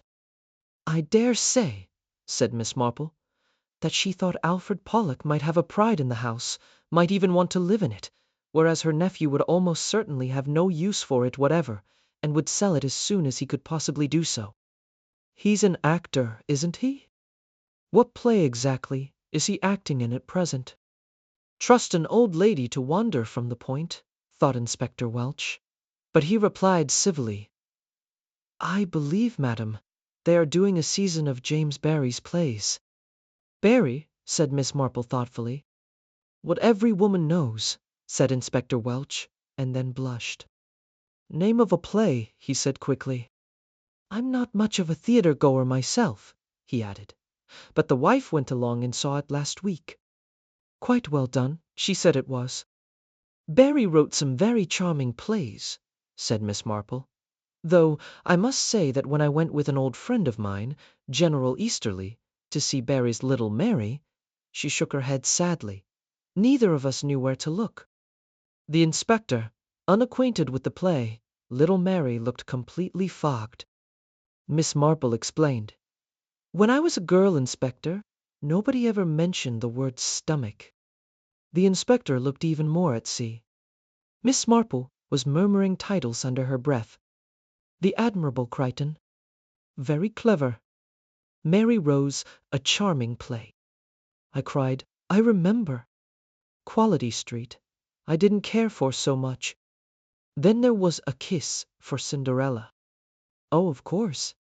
Inspector Welch had no time to waste on theatrical discussion. He returned to the matter in hand. "The question is," he said, "did Alfred Pollock know that the old lady had made a will in his favor? Did she tell him?" He added, "You see there's an archery club over at Boreham Lovell, and Alfred Pollock's a member. He's a very good shot indeed, with a bow and arrow." "Then isn't your case quite clear?" asked Raymond West. "It would fit in with the doors being locked on the two women. He'd know just where they were in the house." The inspector looked at him. He spoke with deep melancholy. "He's got an alibi," said the inspector. "I always think alibis are definitely suspicious." "Maybe, sir," said Inspector Welch. "You're talking as a writer." "I don't write detective stories," said Raymond West, horrified at the mere idea. "Easy enough to say that alibis are suspicious," went on Inspector Welch. But unfortunately, we've got to deal with facts. He sighed. We've got 3 good suspects, he said. 3 people who, as it happened, were very close upon the scene at the time. Yet the odd thing is that it looks as though none of the 3 could have done it. The housekeeper, I've already dealt with. The nephew, Nat Fletcher. At the moment Miss Greenshaw was shot, was a couple of miles away filling up his car at a garage and asking his way. As for Alfred Pollock, 6 people will swear that he entered the Dog and Duck at 12:20 and was there for an hour having his usual bread and cheese and beer. Deliberately establishing an alibi, said Raymond West hopefully. Maybe, said Inspector Welch. But if so, he did establish it. There was a long silence. Then Raymond turned his head to where Miss Marple sat upright and thoughtful. It's up to you, Aunt Jane, he said. The inspector's baffled. The sergeant's baffled. I'm baffled. Joan's baffled. Lou is baffled. But to you, Aunt Jane, it is crystal clear. Am I right? I wouldn't say that, dear, said Miss Marple. Not crystal clear, and murder, dear Raymond, isn't a game. I don't suppose poor Miss Greenshaw wanted to die. And it was a particularly brutal murder. Very well planned, and quite cold-blooded. It's not a thing to make jokes about. I'm sorry, said Raymond, abashed. I'm not really as callous as I sound. One treats a thing lightly to take away from the horror of it. That is, I believe, the modern tendency, said Miss Marple. All these wars, and having to joke about funerals. Yes, perhaps I was thoughtless when I said you were callous. It isn't, said Joan, as though we'd known her at all well. That is very true, said Miss Marple. You, dear Joan, did not know her at all. I did not know her at all. Raymond gathered an impression of her from one afternoon's conversation. Lou knew her for 2 days. Come now, Aunt Jane, said Raymond. Tell us your views. You don't mind, Inspector? Not at all, said the inspector politely. Well, my dear, it would seem that we have 3 people who had, or might have thought they had, a motive to kill the old lady. And 3 quite simple reasons why none of the 3 could have done so. The housekeeper could not have done so because she was locked in her room, and because Miss Greenshaw definitely stated that a man shot her. The gardener could not have done it because he was inside the Dog and Duck at the time the murder was committed. The nephew could not have done it because he was still some distance away in his car at the time of the murder. Very clearly put, madam, said the inspector. And since it seems most unlikely that any outsider should have done it, where, then, are we? That's what the inspector wants to know, said Raymond West. One so often looks at a thing the wrong way round, said Miss Marple apologetically. If we can't alter the movements or the position of those 3 people, then couldn't we perhaps alter the time of the murder? You mean that both my watch and the clock were wrong? Asked Lou. No, dear, said Miss Marple. I didn't mean that at all. I mean that the murder didn't occur when you thought it occurred. But I saw it, cried Lou. Well, what I have been wondering, my dear, was whether you weren't meant to see it. I've been asking myself, you know, whether that wasn't the real reason why you were engaged for this job. What do you mean, Aunt Jane? Well, dear, it seems odd. Miss Greenshaw did not like spending money, and yet she engaged you and agreed quite willingly to the terms you asked. It seems to me that perhaps you were meant to be there, in that library on the 1st floor, looking out of the window, so that you could be the key witness, someone from outside of irreproachable good faith, to fix a definite time and place for the murder. But you can't mean, said Lou incredulously, that Miss Greenshaw intended to be murdered. What I mean, dear, said Miss Marple, is that you didn't really know Miss Greenshaw. There's no real reason, is there? Why, the Miss Greenshaw you saw when you went up to the house should be the same Miss Greenshaw that Raymond saw a few days earlier. Oh yes, I know, she went on. To prevent Lou's reply, she was wearing the peculiar old-fashioned print dress and the strange straw hat, and had unkempt hair. She corresponded exactly to the description Raymond gave us last week end. But those two women, you know, were much of an age and height and size. The housekeeper, I mean, and Miss Greenshaw. But the housekeeper is fat, Lou exclaimed. She's got an enormous bosom. Miss Marple coughed. But, my dear, surely, nowadays I have seener them myself in shops most indelicately displayed. It is very easy for anyone to have a bust of any size and dimension. What are you trying to say? Demanded Raymond. I was just thinking, dear, that during the 2 or 3 days Lou was working there, one woman could have played the two parts. You said yourself, Lou, that you hardly saw the housekeeper, except for the one moment in the morning when she brought you in the tray with coffee. One sees those clever artists on the stage, coming in as different characters, with only a minute or two to spare. And I am sure the change could have been effected quite easily. That marquise headdress could be just a wig, slipped on and off. Aunt Jane, do you mean that Miss Greenshaw was dead, before I started work there? Not dead. Kept under drugs, I should say. A very easy job for an unscrupulous woman like the housekeeper to do. Then she made the arrangements with you, and got you to telephone to the nephew, to ask him to lunch at a definite time. The only person who would have known that this Miss Greenshaw was not Miss Greenshaw would have been Alfred. And if you remember, the first 2 days you were working there, it was wet, and Miss Greenshaw stayed in the house. Alfred never came into the house because of his feud with the housekeeper.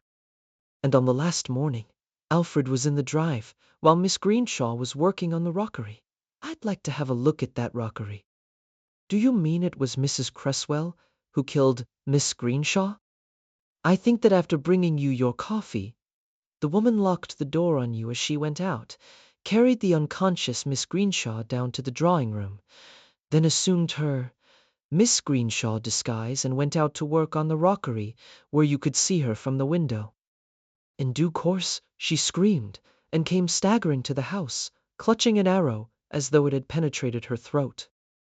She called for help and was careful to say, "He shot me," so as to remove suspicion from the housekeeper.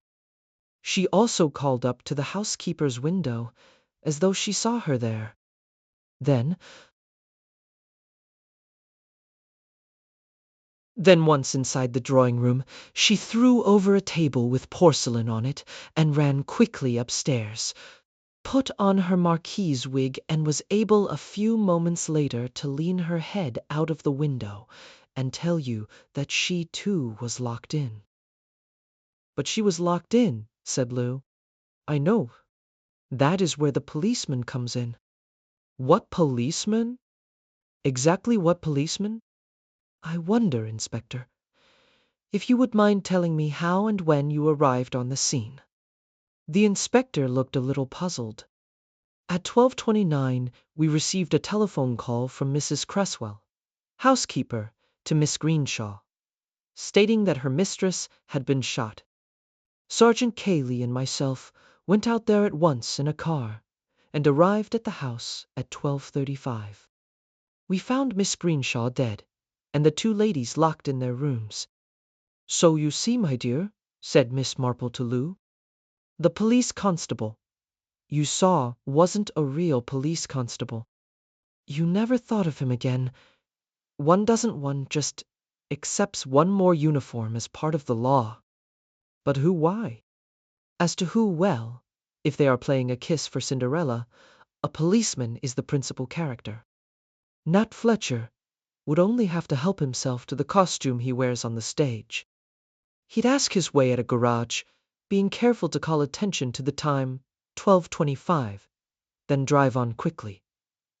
Leave his car round a corner, slip on his police uniform, and do his act. But why? Why? Someone had to lock the housekeeper's door on the outside, and someone had to drive the arrow through Miss Greenshaw's throat. You can stab anyone with an arrow just as well as by shooting it, but it needs force. You mean they were both in it? Oh yes, I think so. Mother and son, as likely as not. But Miss Greenshaw's sister died long ago. Yes, but I've no doubt Mr. Fletcher married again.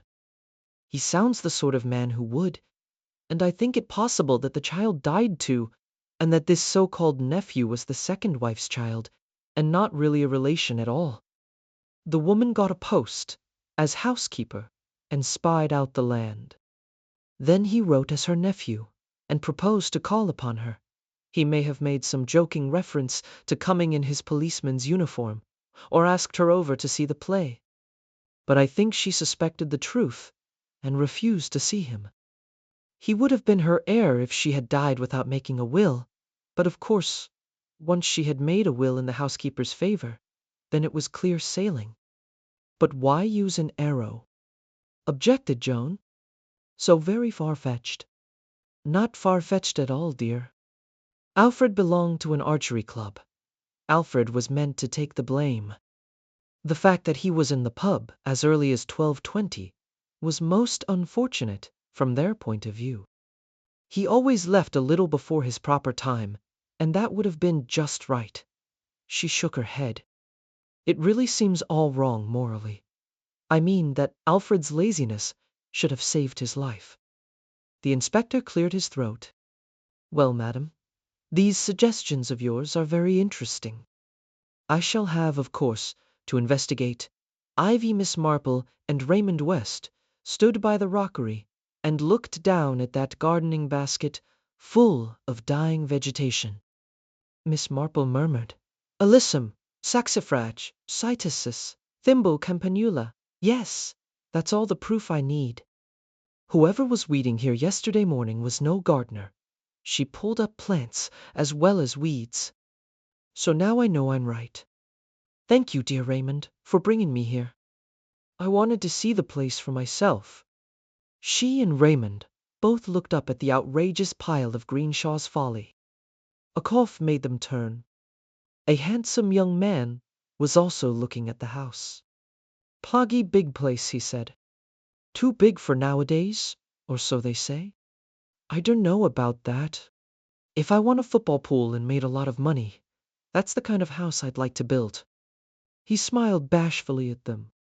Reckon I can say so now that their house was built by my great-grandfather, said Alfred Pollock. And a fine house it is, for all they call it Greenshaw's folly.